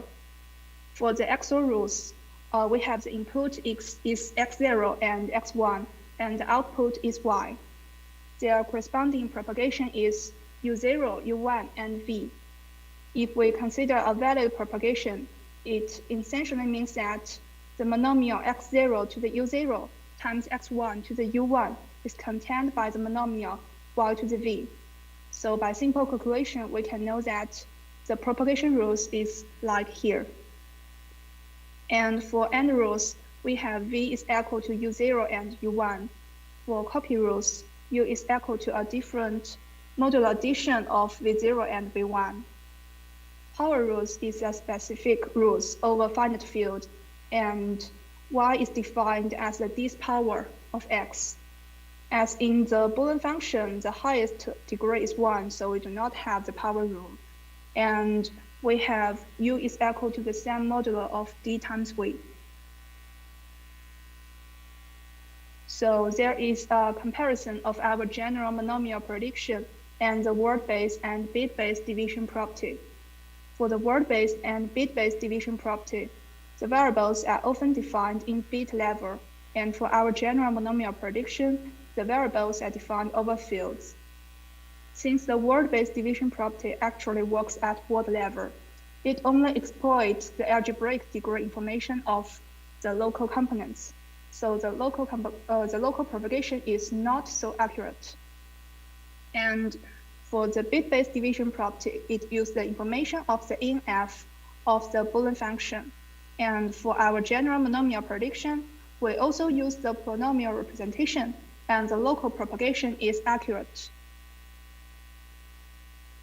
Before going to the evaluation of the algebraic degree, I want to talk about the high-order differential attack. High-order differential attack was proposed by Xue Jialai. Ek is a function with algebraic degree of delta, and P is a plaintext set. If the dimension of P is greater than delta, we have that the sum of all plaintexts over the set P is 0. So the goal is to detect the algebraic degree of the function Ek. So the basic strategy of how we detect the algebraic degree is that we observe the polynomial representation of the cipher and then convert the polynomial degree to the algebraic degree. The connection between the two kinds of degree is given a polynomial f here. The polynomial degree, denoted by the dag of f, is just the usual degree of the polynomial. The algebraic degree, denoted by delta f, is given by the maximum of the Hamming-weight of exponents with non-zero coefficient. For example, let f be a function of x0 and x1. The polynomial degree is just the ordinary degree, 7 plus 10. That is 17. And since the Hamming-weight of the two monomials is 4 and 5, the algebraic degree is 5. A cipher can be represented by a keyed polynomial y of plaintext x and the secret key k. So basically, our goal is to check whether y to the v contains the keyed monomial k to the w times x to the u of algebraic degree greater than d. The degree of k, that is the w, is set arbitrary since we only care about the degree of x. And if there is no such trial, there is no such monomials, and we know that the algebraic degree is less than or equal to d. But if there is a trial, we do not know any information about the monomial. When using STP solvers to detect the algebraic degree, we need to create the initial property and the final division property. The initial property is prepared as t variables. Each variable is a bit vector with length n. It actually means what kind of monomials you want to detect. Suppose if we want to check whether there is a kind of monomials with algebraic degree greater than d. We then set the sum of each bit of the initial property to be greater than d. And for the variable w, we set it arbitrary. The final division property is also t bit vectors of length n. The ith variable is set to 1 if we focus on the ith variable of the ciphertext, and other variables are 0. And run by the solvers, we can check if there is a monomial trail from the beginning to the end. If the solvers cannot find any trails, we know that the upper bound of the algebraic degree is d, and we can set the initial property to d-1 and continue to check to get a better bound. The applications of our algorithm is the Mimicy family. They all use x to the power of d as their round function. For Mimicy, we have the input x and some key k, and the round function is consist of key addition, constant addition, and usually a cube function as S-box. For Festo Mimicy, it follows the Festo structure, and for G-Mimicy EIF, it follows the unbalanced Festo structure, while the S-box is also a cubing function. This is a visualization of our results on Festo Mimicy with block size 129, and this line shows several bounds on the algebraic degree for Festo Mimicy. This horizontal red dashed line shows the maximum algebraic degree, and the red line shows the trivial upper bound, and the green line shows the trivial lower bound, and the blue line shows the bound detected by our algorithm using general monomial prediction. You can see that there are two phases of the degree growth, a phase of linear growth for the first stage, and followed by a phase with several large plateaus until reaching the maximal degree. Some plateaus only covers for a few rounds, while there is the largest plateau just before the maximal degree. The stage of the slow growth significantly influences the growth of the algebraic degree, and more rounds than previous predict are necessary to guarantee the security. The orange line shows a new theoretic bound proved in our paper on the algebraic degree for Festo Mimicy-like schemes. It also depicts the first phase of the linear growth. So here is the result of our algorithm. For Mimicy with block size 129, we present the exact algebraic degree when d is equal to 3. It is the same as the theoretic proof in the recent paper. When d equals to 2 to the L minus 1, we extend the distinguisher for 1 or 2 more rounds compared to the previous best work in Asiacrypt 2020. And for d equals to 2 to the L plus 1, we found distinguishers with lower data complexity. For Festo Mimicy with block size 129, the previous only attack for 83 rounds, but we can attack for 124 rounds. And we can also give a 4-round knowing-key zero-sum distinguisher. For G-Mimicy, we search for a 50-round high-order distinguisher for the instance with block size 33 and 8 branches. So this is the summary of our applications, and I will conclude my talk. We propose general monomial prediction, and this tool is used to detect the algebraic representation of the ciphers over F2 to the n. And by using this tool, we propose a new framework for degree evaluation, and we can no longer only rely on the theoretic proof to estimate the algebraic degree over the finite fields. So we get the best high-order distinguisher and zero-sum distinguisher for different instances of Mimicy, Festo Mimicy, and G-Mimicy. The open problem is that can we further optimize the performance of the general monomial prediction, or we use the number of the trials to do more accurate predict.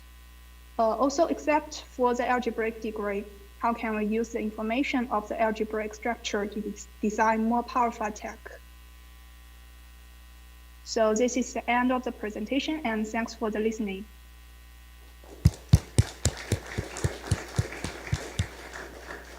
Thank you very much. Are there questions for Jamin?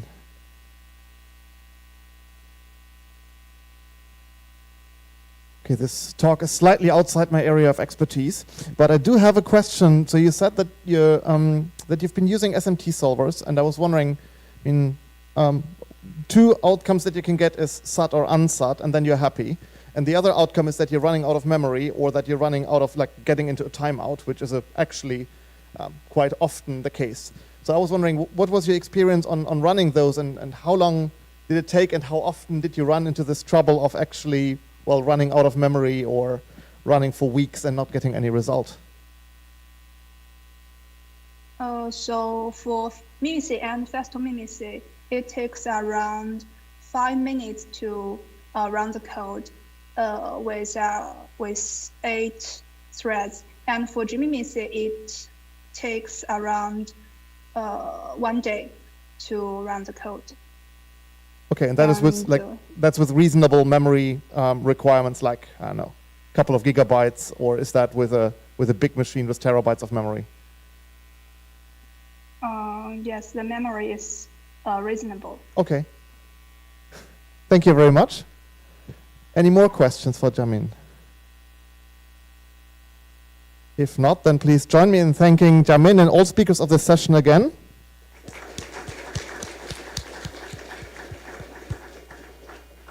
And this concludes the session, and I believe there is a coffee break now.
Okay, welcome back to the last session of Asiacrypt 2022. This is Practical Cryptography 3, and we'll have 3 remote talks. The first one is on secure ratcheting with immediate decryption, and Bertram Pöttering will give the talk.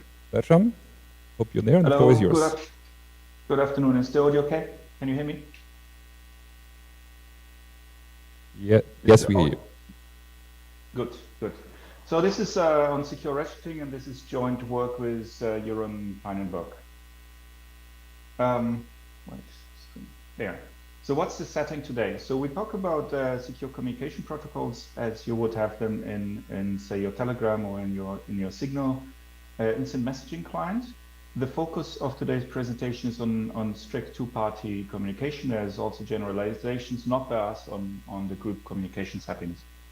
What you see here is that there's Alice and Bob, two users, and they have a timeline. Time develops top-down, and then they exchange messages. Alice to Bob sends 3 messages, Bob answers with 1, and then so on. All of these ciphertexts altogether, all these messages form a very long session. And these sessions in instant messaging can last very long. So you can think of this all taking 1 year or so. Alice and Bob just pull out their phones and continue communicating. And from this long duration of sessions, there come 2 issues, 2 security challenges. The one is if a corruption happens, if there's a successful attack on such a session, then the implications might be more drastic than usual because it's really 1 year of communication lost. That is where the confidentiality is removed, for instance. And the second issue is that because sessions are so long, it is more likely they are corrupted. If Alice gets her phone stolen after 6 months or so, that cannot be excluded really, and so there's a lot at stake here. And so that is what cryptography wants to address here, and a technique proposed long ago is ratcheting. That is a construction technique, and its goal is to limit the impact of corruptions. And the technique involves constant refresh of key material using Diffie-Hellman. So Alice would send a G to the X with each message that she sent, and Bob would send a G to the Y, and then as often as they can, they would combine to fresh key material. And the idea is that this makes the protocol auto-heal from corruptions. The security goals of such protocols are, as you would expect, we want confidentiality for messages, we want authentication, we want forward security and post-compromise security. For the session, that means that the 2 security properties will maintain throughout corruption. Forward security in particular says that after a corruption, the prior messages remain safe, and post-compromise security says the opposite, that after corruption, also the future messages will be safe. When I say corruption here, I need to clarify what I mean by that, because different works have a different understanding of what a corruption is. In this case, Alice and Bob don't have long-term keys. They just have a session state. And when I say corruption, this means that the whole state information goes to the adversary. That is, Alice, if she gets corrupted, she does not have any secrets left that the adversary wouldn't have a copy of, and the same for Bob. So it's a complete corruption. What we do understand, however, is that the random number generator remains safe. And this concept of corruption is handled differently in other works, so that's why I needed to clarify. This is, I exemplify here the power of forward security and post-compromise security. So this is the symbol of corruption that I'm using. So Alice sent 3 messages, received 1, and then she gets corrupted. And then by forward security and PCS combined, only this 1 message gets compromised from the state information. The other messages here are safe because of forward security. This all happened before she got corrupted. We can have security, and FS will ask for it. And what happens here afterwards is she already could recover into a safe state here, that she communicates them to Bob. So also this one is safe again. So PCS and FS together make a very strong corruption model, and this red message here cannot be protected anyway by correctness. There's no way to defend also this one against corruption. Let me be a bit more precise on the communication model. So we assume asynchronous, what is usually called asynchronous, or sometimes also with the word unreliable in combination with asynchronous. Communication, in particular, we don't assume ping pong as you would have it in maybe very classical communication settings. So that means Alice scans 3 times in a row without answering, without us waiting for Bob's reply. Then Bob can answer to this. Ciphertext can also cross on the wire. People just speak as they want. And so this is usually called asynchronous. And what we also need is that ciphertexts can be delivered in the wrong order, in a different order than they were sent. For example, we have this here. So in this prior example, everything that was sent was also received in the same order, but this can happen as well. In the communication model, we assume, namely Alice sends something, but then this is not immediately delivered. What is delivered first is a second ciphertext. The first one is delivered later.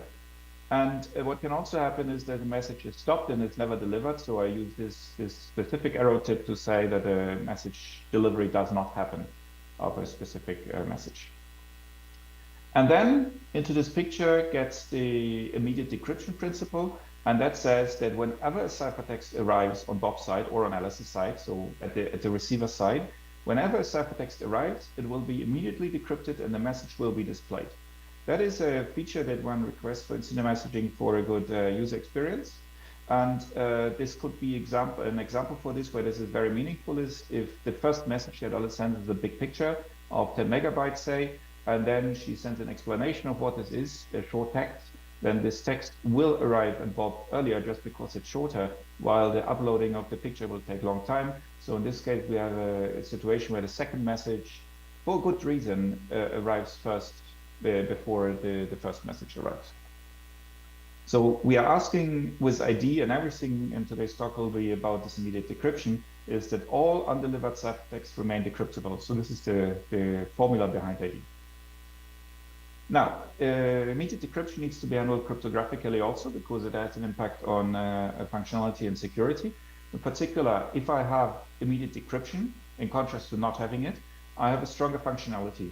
What I mean by that is this ciphertext here, the first one, remains decryptable here at this point, while in a classic setting without immediate decryption, where things arrive in order, it would not anymore be decryptable. So it would have arrived here, and this ciphertext would just lose its decryptability at this later point. So with ID, I ask for stronger functionality. But of course, this comes together with a weaker security, because security is, well, if you want, this the complement of functionality always. So in this case, if Bob is corrupted at this point, because the ciphertext is still to be decrypted eventually, it cannot be secure. In a classic setting with forward security, the ciphertext would remain secure.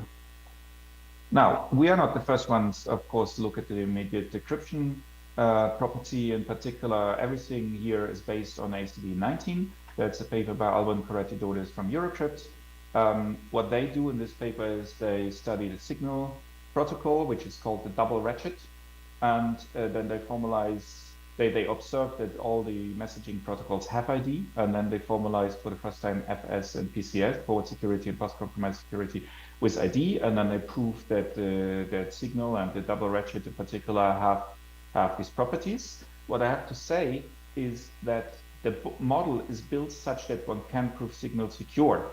That puts a question mark of whether it really means intuitive security. So we're going to study this in this paper. And so what this paper is about is revisiting carefully their security notion and some artifacts that came with it.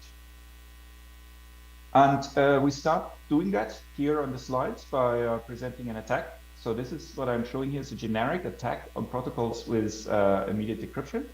And the attack has 5 steps. Alice sends some messages. So this is the structure that I had before. The adversary takes the freedom and says, I would like to look into these 2 ciphertexts. So this is an arbitrary selection of ciphertexts. Bob will decrypt all these other remaining ciphertexts.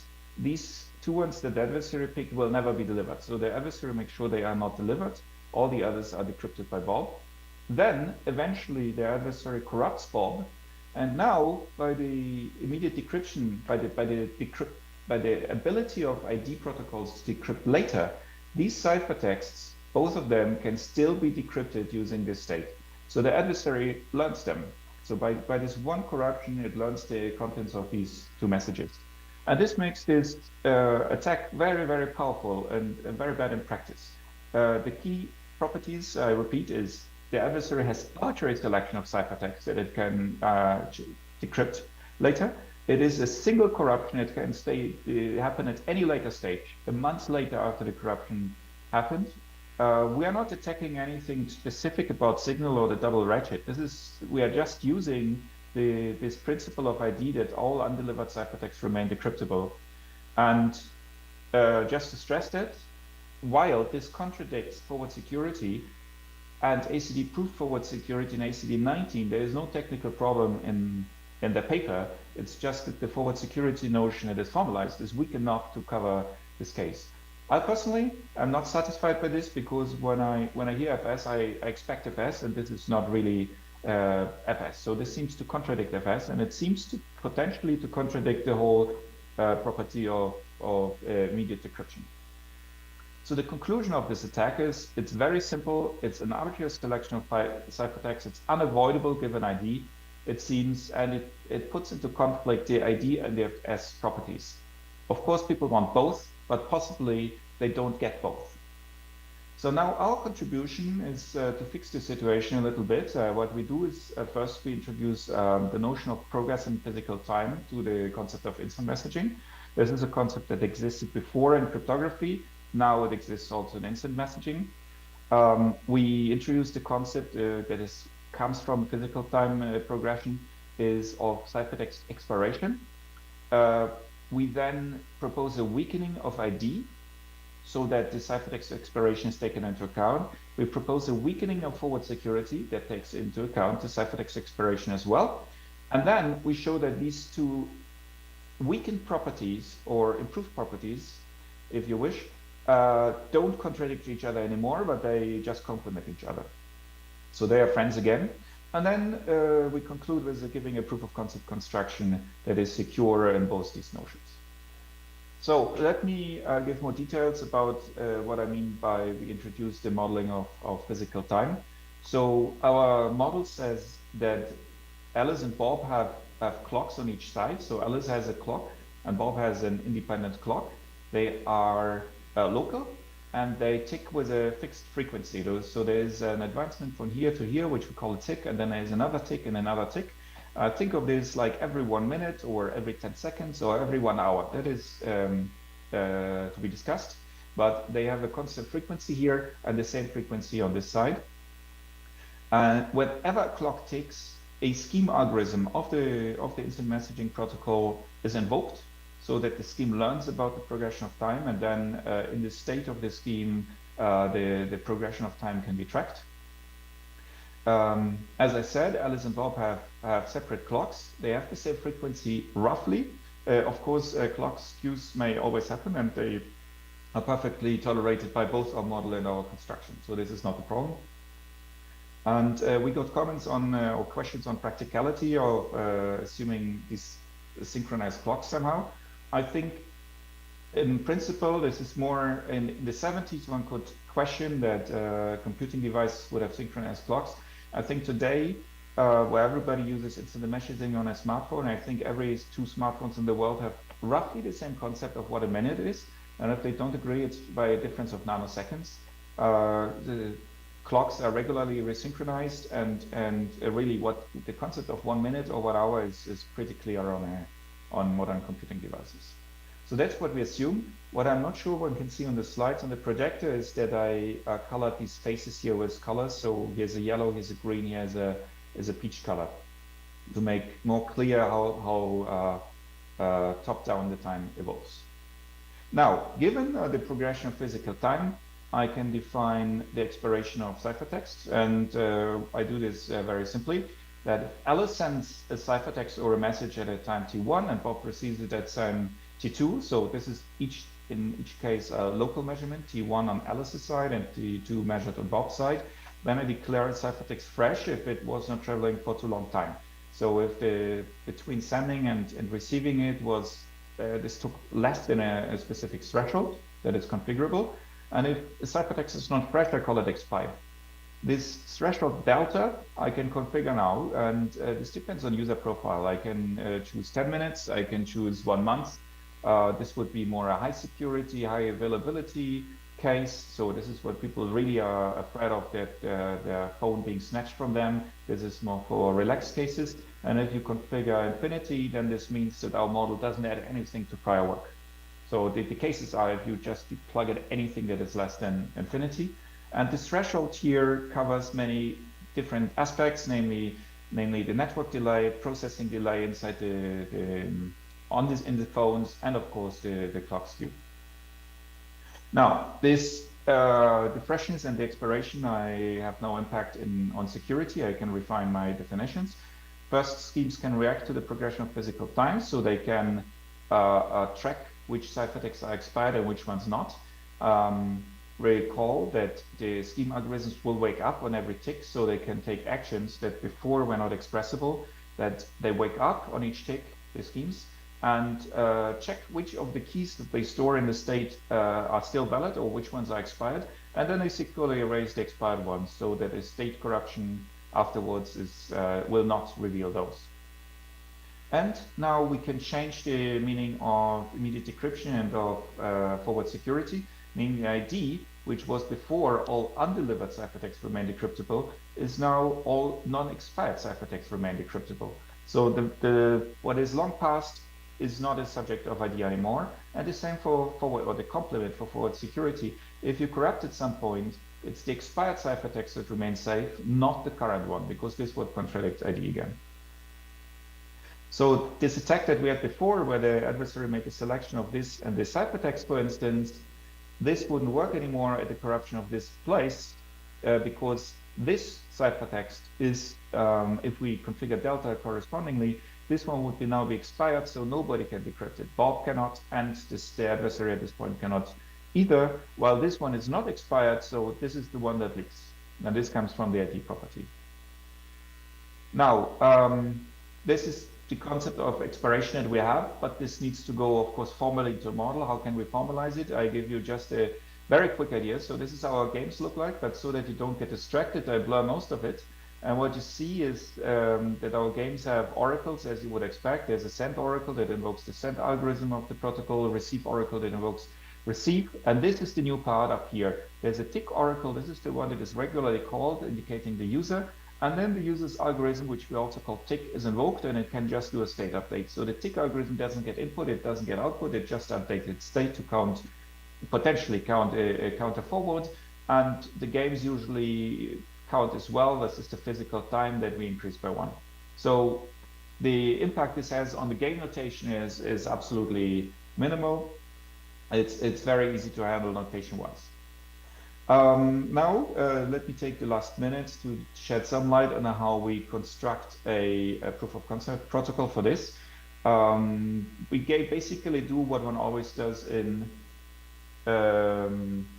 secure messaging. So we need building blocks like chems, stateful signatures, and so on, which need to support context-dependent key update. What I mean by that is that you can create a session state for these chems or for these signatures, and then you can feed information to them in arbitrary strings, and then this will go kind of be massaged into the state so that a state corruption will not be able to roll this concept back. And we need resilience against state corruptions of these primitives as well. I pick out 2 of these primitives, the 2 stateful chem types that we have. We call them keychem and qchem. I'm not sure we can claim novelty at this point anymore, because every paper in secure messaging does something similar. They all have different variants of these primitives. So I'm not sure that anybody uses precisely what we do here, but ours is also not better than what other people's do. I think they are pairwise incomparable. So let me just give you a quick idea of what this is. So the keychem is the key evolving chem. That is like forward secure public key encryption. So there is a state and it can be progressed one at a time. So there's a next algorithm, or we call it evolve, that will just increase the time counter by 1. So there's an inherent linear sequence, and then constructions use HIBE or something similar. And then qchems are similar, but instead of just having a next algorithm that takes no input, we have now an update algorithm that takes input. It's a string, and so kind of it records in its state a linear sequence of these strings. Also here, they are somewhat related, but it seems that this doesn't apply this one. Both of them we construct as HIBE for in our proof of concept. And then we have a stateful signature scheme, which can be built from one-time signatures. And it's kind of in the same spirit, just the same for signature schemes. And then we can put all this together. So this is our scheme. Don't look at this. Don't get distracted. What we do is we have a keycam, a qcam, and a stateful signature scheme. And it's instructive to see how we use them. So the keycam was the one with the linear evolution of time without inputs. That is what we use to track physical time. So we switch to the next epoch when 10 seconds pass or something. The qcam was the state which kind of did process the strings, would be used for logical time. Logical time is what comes from the protocol messages that are exchanged. So for example, each ciphertext is triggering a qcam update. And the hardest part of designing this protocol is actually just to juggle with these substates of the keycam, the qcam, and the signature scheme to understand which one can one erase and has to erase and which one has to keep. So this is mostly about data structures in the end. So most of this is just managing data structures here. A size for fairness on a comment on the ciphertext overhead that we have. Namely, our ciphertexts grow linearly in the size of unconfirmed messages. So if Alice sends 3 ciphertexts to Bob and he never answers to this, then Alice's third ciphertext has length 3, while her first ciphertext is length 1. It's not really a factor of 3, it's just O of n, where n is the number of unacknowledged ciphertexts. And this is because the qcam, when it needs its update from the ciphertext, it needs to do this also of past ciphertext if it's not clear that they actually arrived. So that means that every ciphertext contains in it a mini history of the past ciphertext that were not yet confirmed, and this is where this growth of linear growth come from. For the keycam, however, this is the one linked to physical time. We don't have that because resynchronization is not necessary. So that brings me to the conclusion of this presentation. Our contributions are that we point out some limitations in a prior S model or a D model for this type of communication.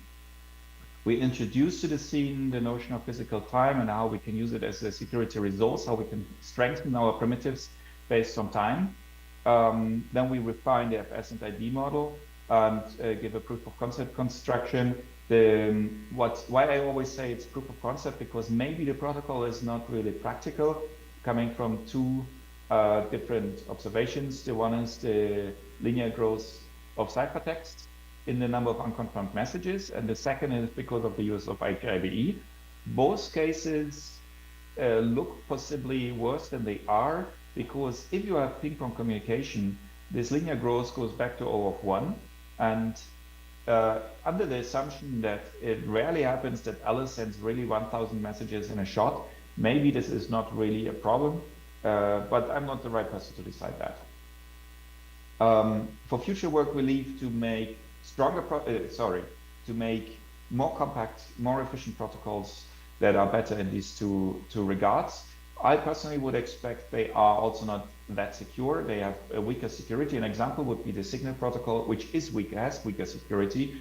And then one has to carefully understand how much weaker and is this a tolerable level of missing strength. And this concludes my talk, and I'm happy to take questions.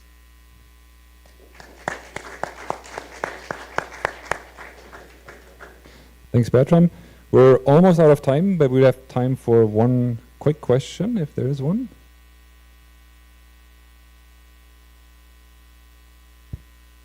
Hi, this is Matilda from ETH. Thanks, Bertram, for your talk. I was wondering about the forward security guarantees of your construction. So you said that you get sort of epoch-based forward security for the expired ciphertext. Is that correct? But I was wondering if your construction also provides stronger forward security in the sense that you also have sort of fine-grained forward security for delivered ciphertexts that have not yet expired. So not for the non-delivered ones, but for the ones that the recipient actually received. So you say, so the question is about the ciphertexts that are fresh by the time definition, but not necessarily fresh anymore because they were already processed? Yes, for those we have, yes, they are covered by forward security. So the only case, so the model protects you where it can, And by this claim, this would already answer your question.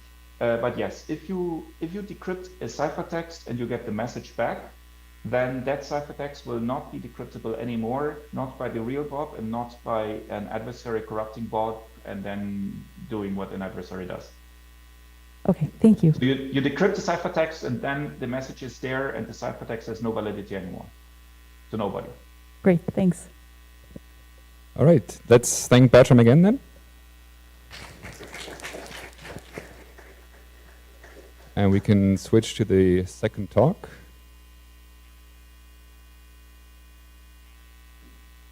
So the second talk is on strongly anonymous ratcheted key exchange. The idea was that Edward would give the talk, but unfortunately he can't give it in person because he's not feeling well. So get well soon, Edward. And Paul Rösler was so kind to step in. Actually, Professor Paul Rösler, if I'm not mistaken, since last week. So I hope, Paul, we hear you and take it away. Yeah, thank you very much. I hope you can hear me too. But yeah, this is joint work together with Benjamin, Doreen, and as Felix already said, Eduard. Get well soon and best wishes to Taiwan. The talk, or the title is Strongly Anonymous Ratcheted Key Exchange. And as Bertram already mentioned, what ratcheted key exchange is used for, the main use case is messaging. So we broadly talk about which anonymity guarantees we can achieve for messaging. I quickly repeat a couple of things that Bertram already mentioned, but I think some concepts are slightly new. So the messaging setting that I'm considering has multiple, wait a second, I will quickly close these windows here. Yeah. Has multiple users communicating, and each of these users may have multiple sessions. And we have a slightly simplified variant of messaging compared to what Bertram was talking about. Namely, we have unidirectional communication. So a sender always stays a sender and a receiver always stays a receiver, and a receiver never responds. So there is no information flowing from receivers to senders. And this simplifies some of the complexity that many messaging papers have. In particular, also ours is already complicated enough. But I highly encourage people for future work to extend our ideas and check whether they are actually extendable, I guess non-trivially, to a bidirectional communication setting. A fourth remark that I want to make is that we strictly look at the client-to-client communication, which means that we ignore that there might be servers involved that forward the ciphertext from one user to another, and that there might be further anonymity protocols being employed such that TCP, TLS, or whatever information from all these other layer protocols reveal information on the sender or on the receiver. So we purely look at the messaging protocol and check whether those protocols provide anonymity or not. And that means that an adversary in our setting can see the traffic that is on the network. But in addition to that, as Bertram already mentioned, it's a common assumption that we think that adversaries can corrupt the state of senders and of receivers. And as Bertram mentioned, if a corruption happens, then this means that the entire key material on a device that is stored on a device temporarily is leaked to the adversary. And with respect to such a corruption model, we require forward secrecy, meaning that past communication remains secure, even if at some point a corruption happens on a sender or on a receiver device. And the opposite property that we usually want to have is post-compromise security, which means that even after a corruption, we at some point have secure communication again. So there is somewhat a recovery mechanism implemented, such that keys are updated and eventually communication is secure again. And if I say secure, then usually we think of traditional security guarantees like confidentiality. And in confidentiality, especially in our unidirectional communication setting, just a reminder, a sender always sends but never receives something from the receiver, and the receiver always receives and never responds back to a sender. So in this setting, we know that sender corruptions are more or less harmless for confidentiality, because we know that there is public key encryption, and public key encryption requires us only to place a public key on the sender side, and the public key being compromised or corrupted doesn't leak any information on the messages or on the keys that are established from the sender to the receiver. But as soon as a receiver is corrupted, that means that for future communication, everything will be broken. We can't hope for any security guarantees anymore because, as I said, the receiver can't respond with anything. The receiver basically just deterministically processes all the ciphertext received from the sender. And since the key material stored on the receiver device basically is leaked at a corruption to the adversary, then the adversary can comprehend and process all the same information that the receiver can do. Nevertheless, we want that all previous communication remains secure after a compromise of the receiver. And that basically means that we have full post-compromise security and forward security with respect to sender corruptions. So nothing is leaked on the due to sender corruptions. But for receiver corruptions, we can't hope for anything better than only forward security with respect to confidentiality. The second traditional security property that we want to have in that setting is authenticity.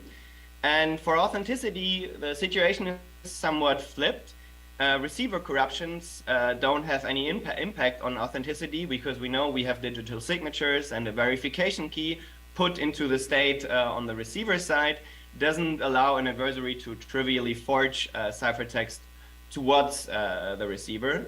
But in contrast, if the signing key, probably placed in the sender state, is leaked to the adversary, then the adversary can basically forge ciphertexts that look honest, and the receiver can't distinguish them from the real ciphertexts being sent from the sender.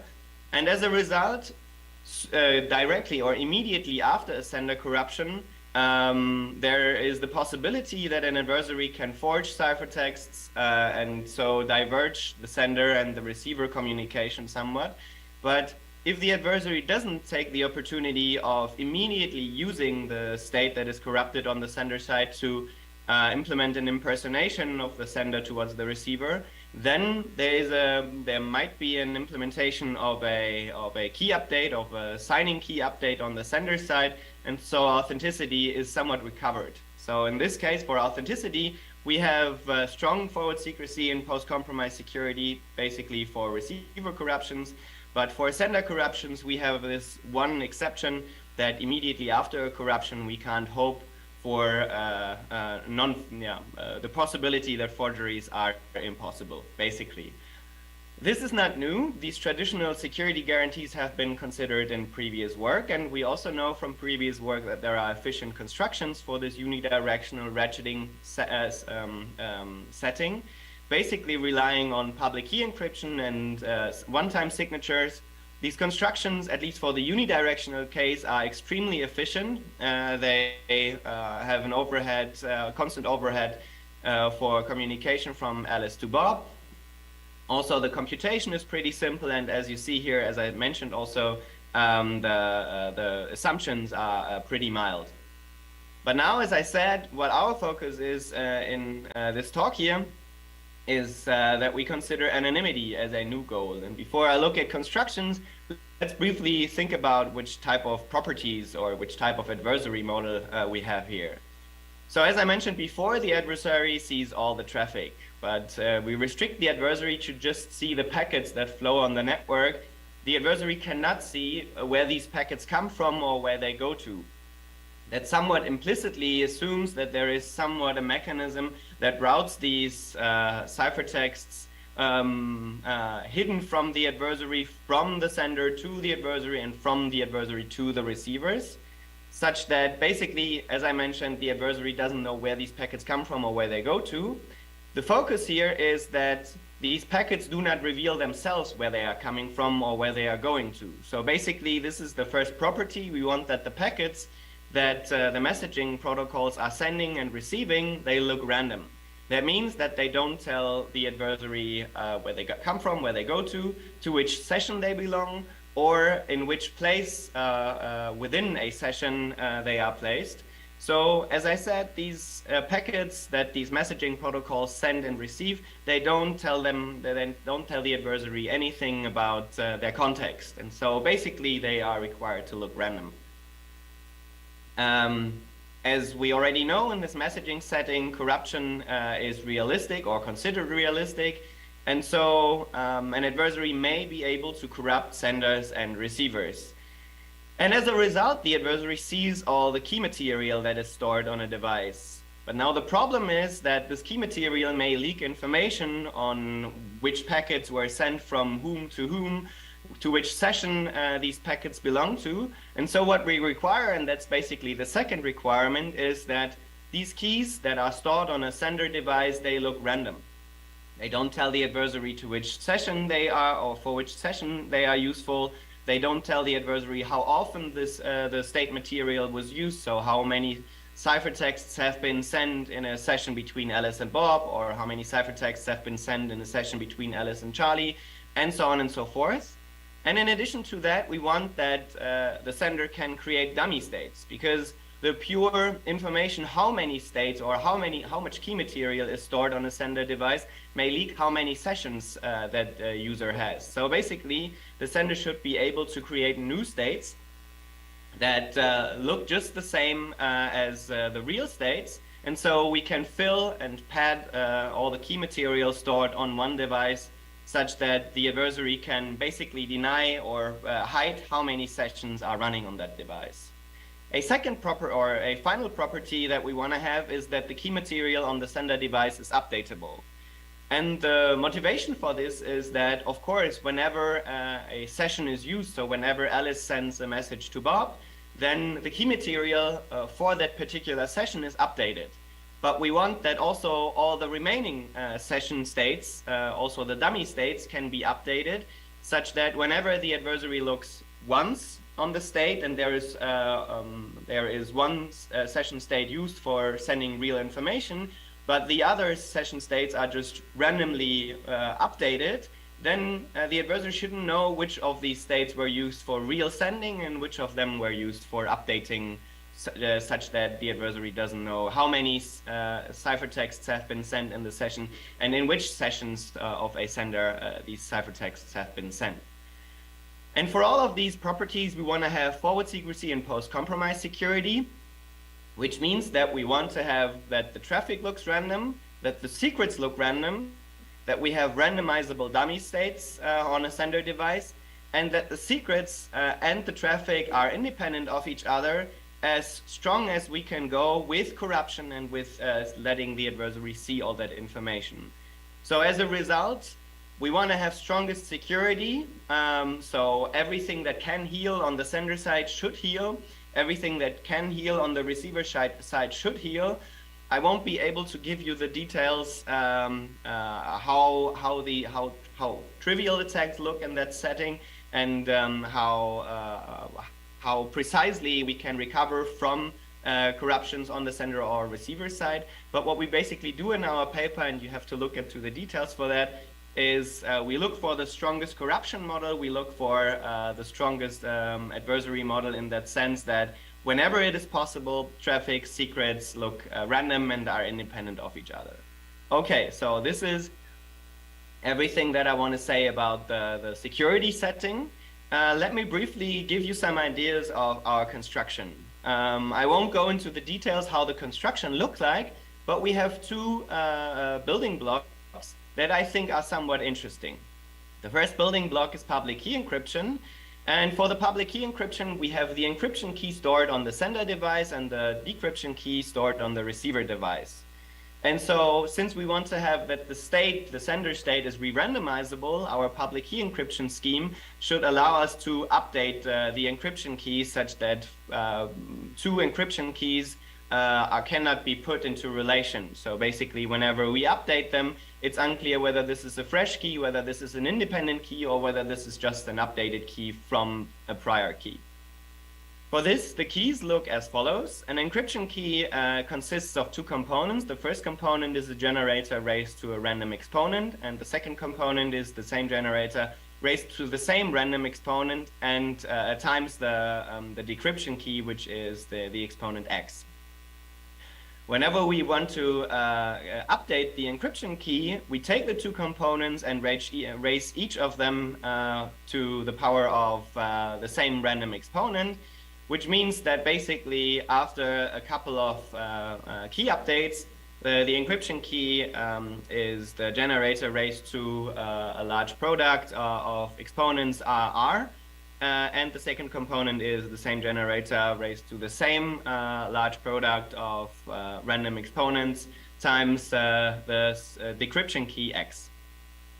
Encryption and decryption are somewhat simple. The ciphertext consists also of two components. The first component is the first encryption key component raised to a random exponent S. And the second component is the message XORed with a hash function, which is a random oracle in our setting, which is fed by the first encryption component raised to a random exponent and the second encryption key component raised to the same exponent S. Okay, so for decryption, we have to remind ourselves that these are the two components of the ciphertext. Now, in order to obtain the message back, we take the second component of the ciphertext and XOR it with the hash function evaluated on the first component of the ciphertext. First input to the hash function plainly, and then second input to the hash function is the first component of the ciphertext raised to the decryption key. And due to the computations we just did, we have the hash function evaluated twice in that formula, and the two evaluations basically erase each other such that the result is the message. Okay, this is the simple idea of the public key encryption scheme that relies on DDH. It's super simple and very efficient. There are some slightly more evolved public key encryption components in our scheme, but all of them are rather efficient. The second component is slightly more evolved. This is the digital signature scheme. And again, we have that. There is a chat question. I just quickly erase that. Thank you. There is the digital signature scheme. And as I mentioned, in that setting where we have unidirectional communication from the sender to the receiver, the sender usually stores the signing key, as we do it in our construction, and the receiver stores the verification key. But we wanted to have that the sender state can be re-randomized, and so what we want to have in that setting is that the signing key can be updated. And in order to understand how our signing key looks, signature scheme looks like, we first take a look at the Lamport signature scheme. The Lamport signature scheme consists of a bunch of random values that together compose the signing key. So it's basically two vectors of random values that have the length L. So basically we have 2 times L random values stored as the signing key. And the verification key is composed of each of these random values evaluated with a one-wave function, and that's pretty simple. We slightly changed that Lamport signature scheme to make it an encrypted Lamport scheme, in which we basically encrypt all the components of the signing key with one encryption key, such that all of these random values are encrypted to a ciphertext, and now the new signing key is just the composition of or the collection of all of these encrypted random values, which are ciphertexts. The verification key is also slightly adapted. It consists of the Lamport verification key plus the decryption key that fits to the encryption key with which we encrypted the random values for the signing key. Okay, at the top of the slide, nothing changed. It's just a repetition from the last slide that we have now the signing key being consisting of the ciphertexts that are encryptions of the random values, and the verification key is just all of these components, all of these random values component-wise being evaluated with a one-way function. Now, in order to sign a message that consists of a bit vector of L bits, we take all of these bits and use them for choosing the right ciphertext components from the signing key. This is just purely an evaluation of the Lamport signature scheme, just that we don't have plain random values, but encrypted random values. Now, only we have to note that these components of the signature vector are the encryptions of these random values. And now for verification, we simply component-wise check whether the decryption of each ciphertext value of the signature vector evaluated with the one-way function equals the component of the corresponding verification key based on which message bit we are evaluating. So it's more or less the same as Lamport signatures, only that we encrypt the components in the signing key. But as I mentioned before, for our setting, we want that the signing key can be re-randomized. So what we simply do is we take a re-randomizable encryption scheme. Again, that encryption scheme relies on DGH and is super efficient. And we component-wise re-randomize all the ciphertexts that are stored in the signing key matrix. And then due to or after such a re-randomization, we compose the new signing key, the re-randomized signing key, basically, again, component-wise with the re-randomized ciphertexts. That is super simple.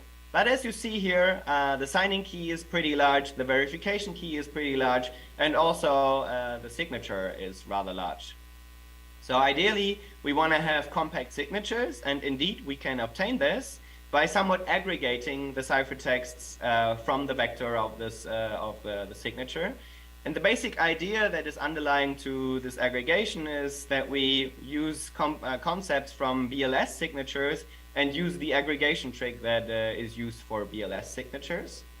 And also, what we need to do then is for verification, we need to make sure that the verification still works. So the receiver, in order to verify, only now obtains one signing or one signature component. And now when we decrypt that signature component evaluated with the one-way function, then also the aggregation of the verification keys on the other side should work. This again uses the same BLS aggregation trick, but as you see here, also as you probably know, BLS signatures rely on pairings, and so our compact signature, or the slightly adapted aggregated variant of our encrypted Lamport scheme, relies on pairings. I quickly summarize the performance of our scheme, which is dominated by the performance of the signature scheme.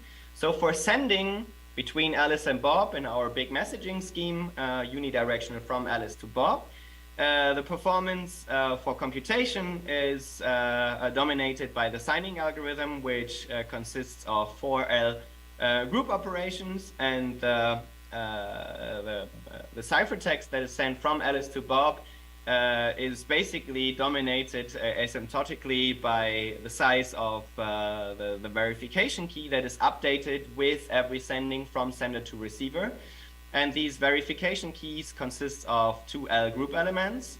And for receiving, the basic or the dominating performance value is the group operations performed for verifying the signature, and that requires 2L group operations, where L is basically linear in the security parameter.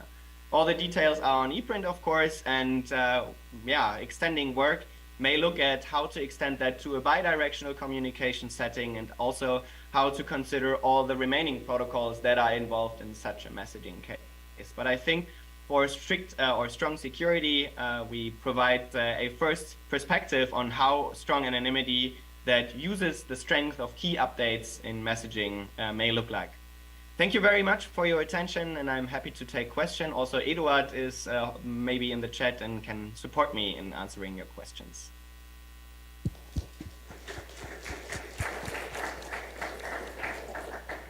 Okay, thanks, Paul. Again, we only have like a couple of seconds for a quick question if someone has one. It's tough now even asking for quick questions. I would have a very short one maybe. So the re-randomization step or the re-randomization of the state you need to get anonymity. Could you comment on how that would look like in practice? Would that happen with like every operation you do, or? So we basically do it with every operation just for sending, but that only then looks at the particular state that is used for sending in that particular session. But also, since we probably want to hide how often we send in one session, or which sessions we actually used, and maybe which other sessions we didn't use for a long time, there might be something like a time-based re-randomization algorithm that runs on all of the states, or maybe a randomized algorithm that sometimes or irregularly updates some of the session states that haven't been used for a long time. But since none of these session states reveals how often these states were used, but just the pure fact that they look different from the time that they haven't been used before, generally our states hide already how often they have been used. That's repetitive, sorry. But since we want to hide also how often all the other states have been used, there might be different algorithms or different procedures how often you want to do that. But yeah, that's up to the developer. Okay, thanks. Okay, let's thank Paul again.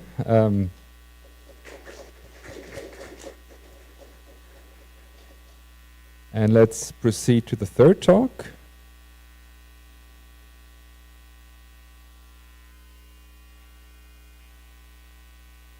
Right, so the third talk is on encryption to the future, and Anders Konring is giving the talk. I already see him on my laptop, so Anders, take it away. Thank you, Felix. I hope you all can hear me. Yes. So I'm here to present the paper Encryption to the Future on behalf of me and my co-authors, Matteo, Bernardo, Hamid, and Jesper.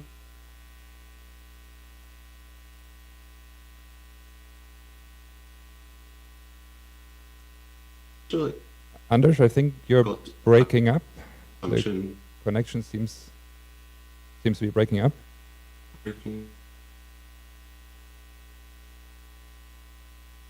Can we try one more time?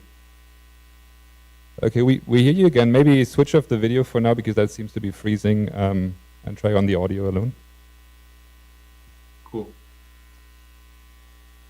I'll try again. Please interrupt me if there's something. Okay. So in traditional MPC, there's often this underlying assumption that we have access to this set of reliable nodes, and we have a network that can be represented by a fully connected graph.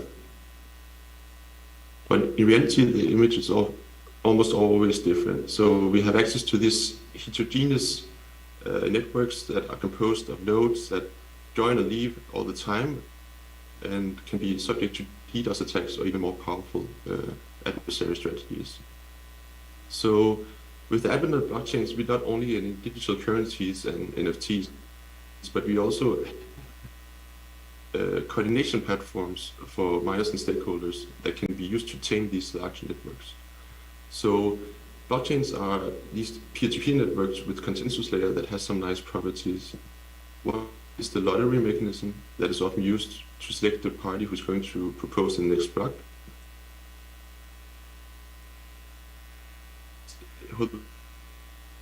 Whole network.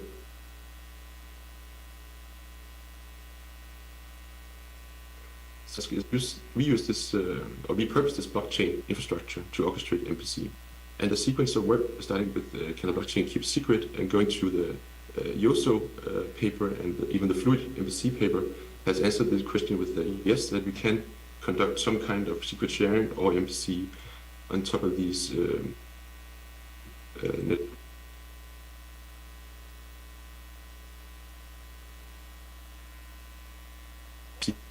I think your audio is, if you're using a Bluetooth microphone, try without it. Thank you.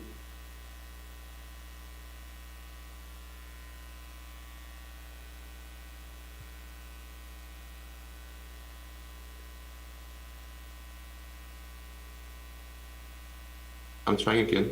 Can you hear me? Yes, we hear you again. Okay. I'll try again.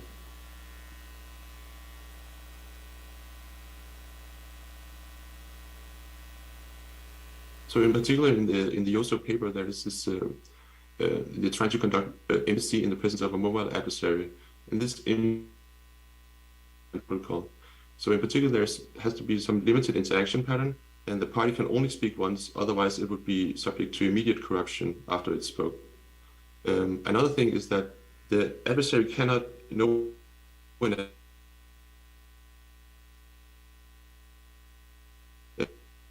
selected at random and has to be anonymous until they speak.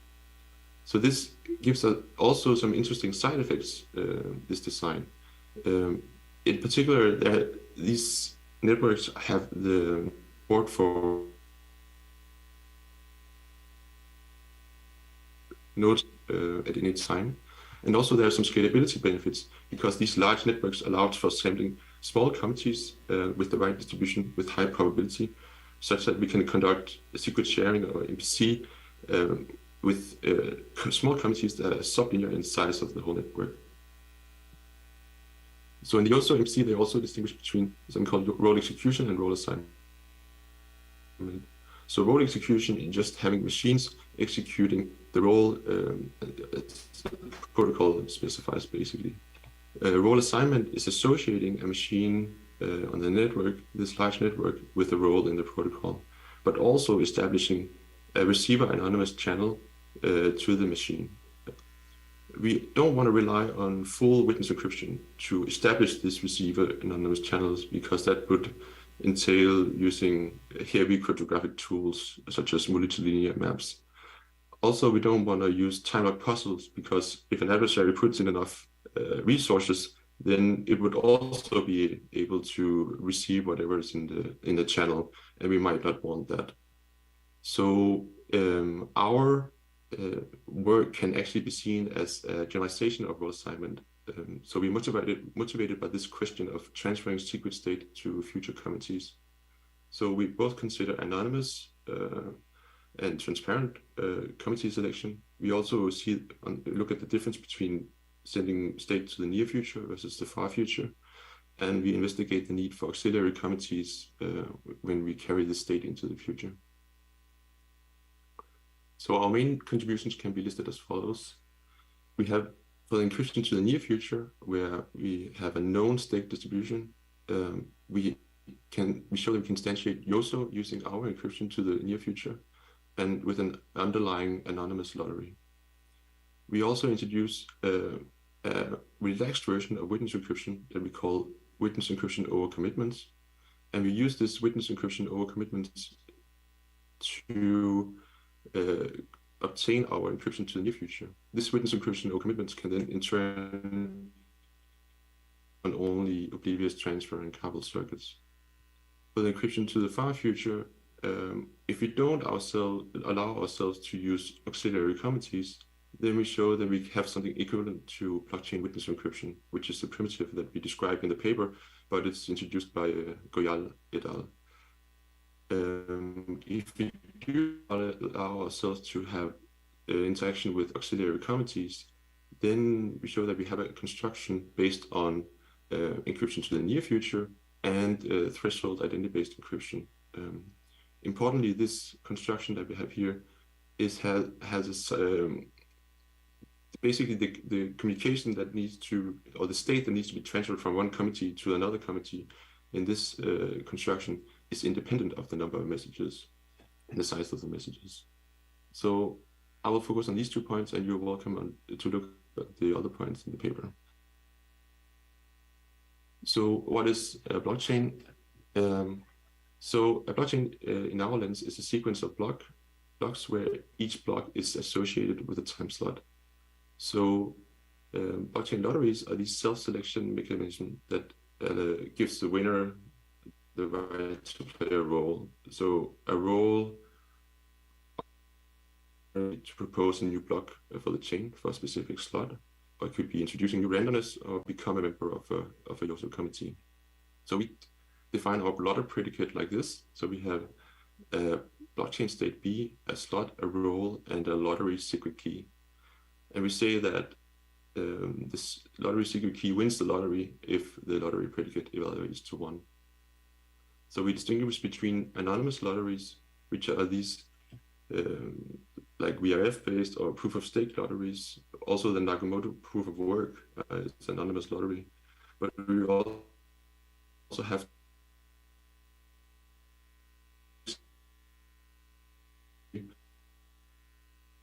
a specific Satoshi in the network, and who owns that Satoshi is the winner of the lottery. This is opposed to, for example, Bitcoin proof of work, where nobody knows who actually won the lottery until the lottery winner announces themselves by proposing the block. So encryption to the future, we define it as follows. We have an encryption algorithm that takes in the blockchain state, a slot, a role, and a message, and outputs a ciphertext. We have a decryption algorithm that takes in the potentially different blockchain state, a ciphertext, and a lottery secret key, and it outputs a message. We say that it outputs a message if and only if this lottery secret key in fact won the lottery for that particular blockchain state and slot and role. So we distinguish between the near future, where the two blockchain states are the same. There we have a known state distribution, and we have the fixed set of parties in the system, basically. This is opposed to the far future case, where the two blockchain states are different. Here we have that the distribution is unknown, so parties can join and leave after encryption time until the lottery winner is decided. And this is really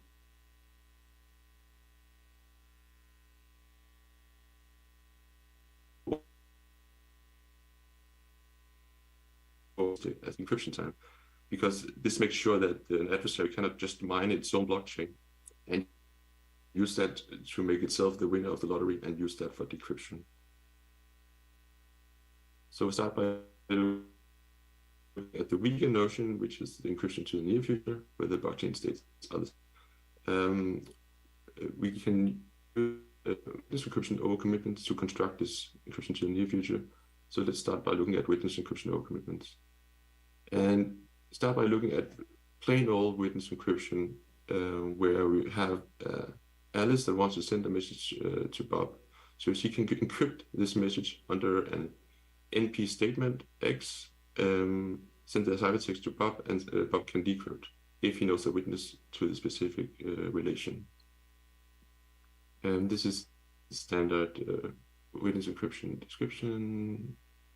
I will skip this and go to our relaxed version of witness encryption. This is a two-phase protocol where Bob starts out by, in the first phase, committing to some secret input using some randomness row, and then publishing this commitment. Now Alice can use this commitment. Basically, she creates a statement incorporating Bob's commitment, a circuit C, and an expected output Y.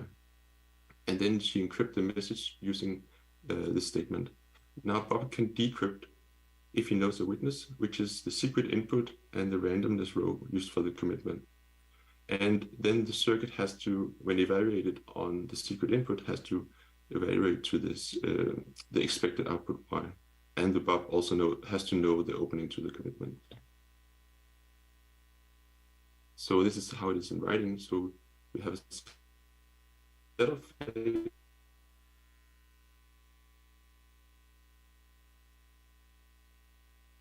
and then from normal witness. And this makes sure that even though Bob sees some messages that are encrypted under true statements, then he doesn't learn anything if he doesn't know the actual opening to the underlying commitment. You can read more about this specific property in the paper. So how do we use this witness encryption over commitments to obtain our encryption to the near future? So it's quite simple. In the setup, we just allow all parties to commit to their lottery key.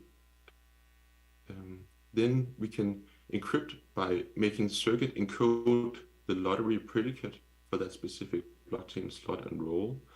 And then we use the statement for encryption. Now for decryption, the lottery winning party has the lottery winning secret key, and it can successfully decrypt because when the circuit evaluates on the secret key, it will output the expected output.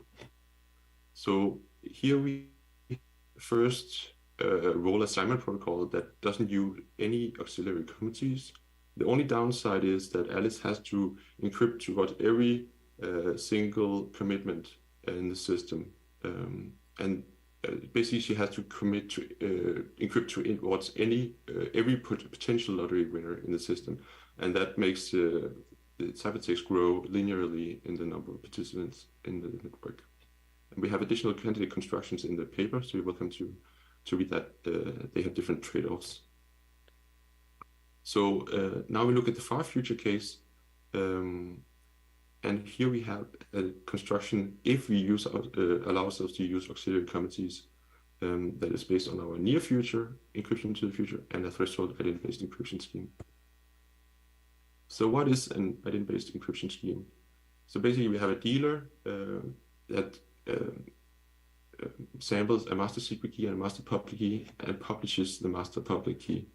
Now Alice has a plain text, want to encrypt under the master public key and some label or ID of Bob. She can send this ciphertext to Bob. Bob can now retrieve the secret key for a specific ID or label, and then use that for decrypting. So how are we going to use this in our encryption to the far future? So it's important to note that we have this setup for the whole encryption scheme, which is basically a YOSO MPC that has a set of responsibilities, and it's always ongoing, and it's basically the infrastructure of the whole encryption scheme.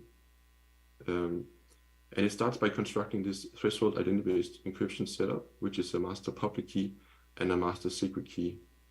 Then it secret shares this master secret key and proactively reshares it through the blockchain execution. Basically, the committees are holding this master secret key through the execution.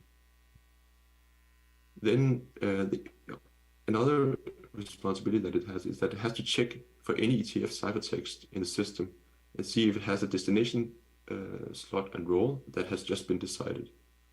And if that is true, then it needs to act. It needs to deliver this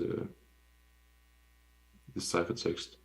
So it samples this IBE key shared. Each committee member samples this share of the IBE key for the slot and the role, and it then can use the ETF encryption to the near future to send this share of IBE key to the lottery winner for the specific slot and role. So all this infrastructure makes the encryption easy. Basically, we have the party just publishing the identity-based encryption for the specific ID, which is the slot and the role. And then for the decryption, the lottery winner for the slot and role can decrypt all the encryption to the near future ciphertext. It then combines the shares such that it obtains the secret key for that specific slot and role, the IBE secret key. And then it can use that for decryption. So from another perspective, it looks like this. We want to transfer or encrypt from slot 18 to slot 21 to what the role are. So we start by doing encryption of the message under the label R. Then we know that we have this master secret key being reshared through the committees in the specific slots.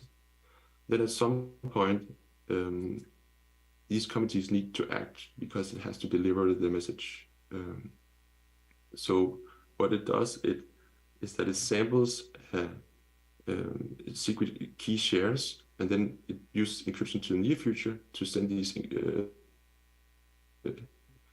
secret key shares for that specific role.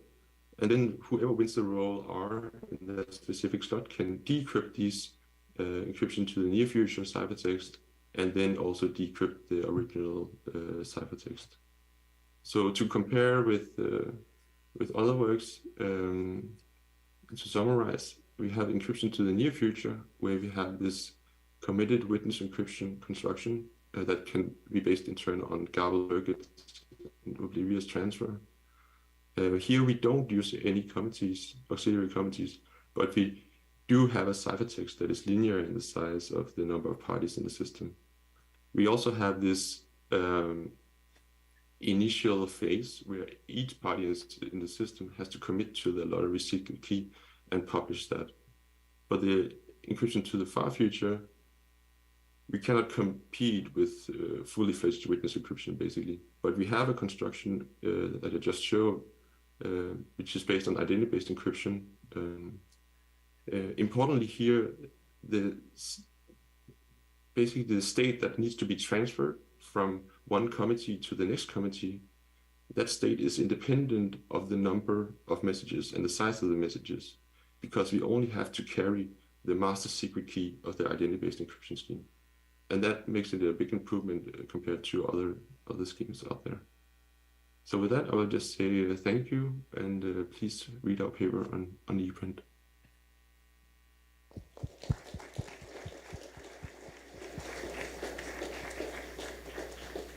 All right. Thanks, Anders. Is there any question for Anders from the audience? So my short question would maybe be, I understand one of the motivation for your work is that because it's an unknown future committee, there is some benefits in terms of corruption, like you don't know whom to corrupt in the future. Does that imply that the committee needs to be reasonably large to begin with? I think it's related really.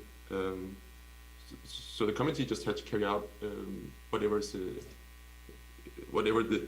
MPC protocol prescribes, basically. Maybe I'm misunderstanding the question. Yeah, no worries. I can take it offline. But I guess the question was if you want to corrupt, if you want to prevent corruption of future committee members, then it should be a large crowd so that you can't just like corrupt them all to begin with. Yeah, definitely. It's probabilistic corruption, right? So so we have to make it hard for the adversary to corrupt the right parties. Okay, I see. All right, thanks. So let's thank Anders again and all the speakers of that session.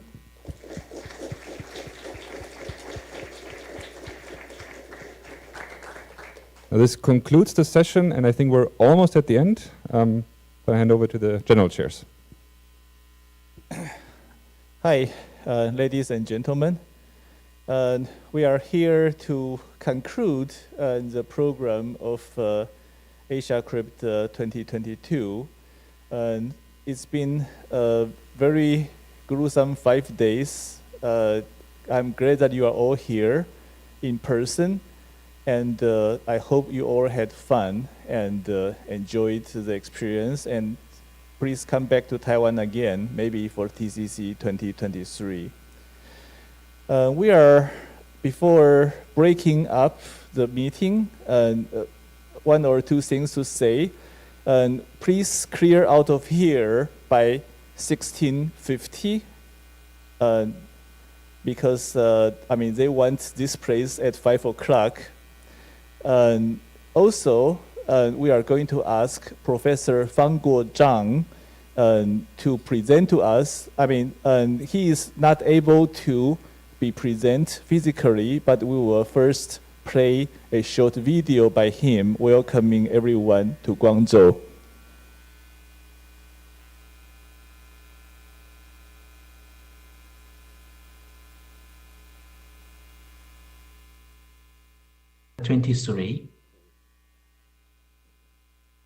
Hello everyone, this is Fang Guozhang and Jian Weng.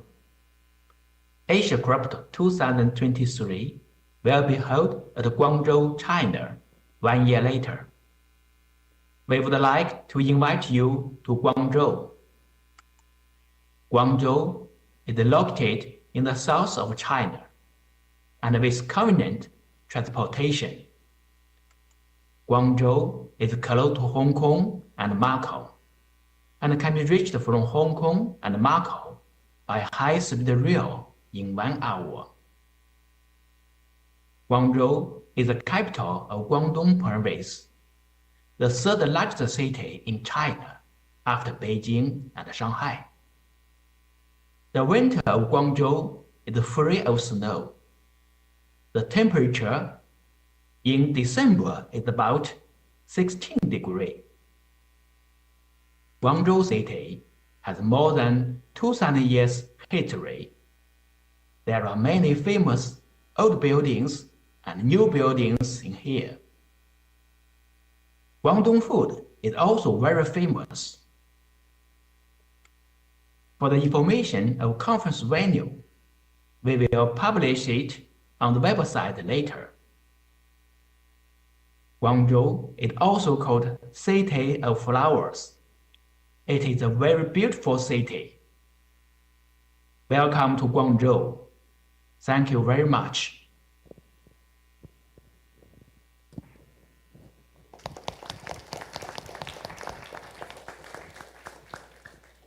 So, Professor Zhang, I think you are online. And do you have anything further to add? Fang Guo? Hi, I'm here. Oh, thank you. Thank you very much for the play the video. And I'm very sorry I cannot physically attend the conference, but maybe next year we can attend the Asiacrypt 2023. So we will set up a website of Asiacrypt 2023. So for more information, you can visit the website later. So anyway, Guangzhou is a very, very beautiful city. So welcome to Guangzhou. Thank you, Professor Yang. Okay, thank you.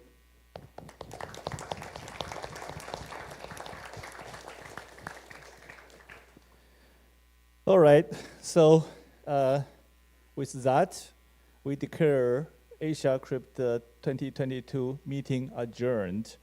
The Wi-Fi will go out of business in about 4 minutes. See you, everybody.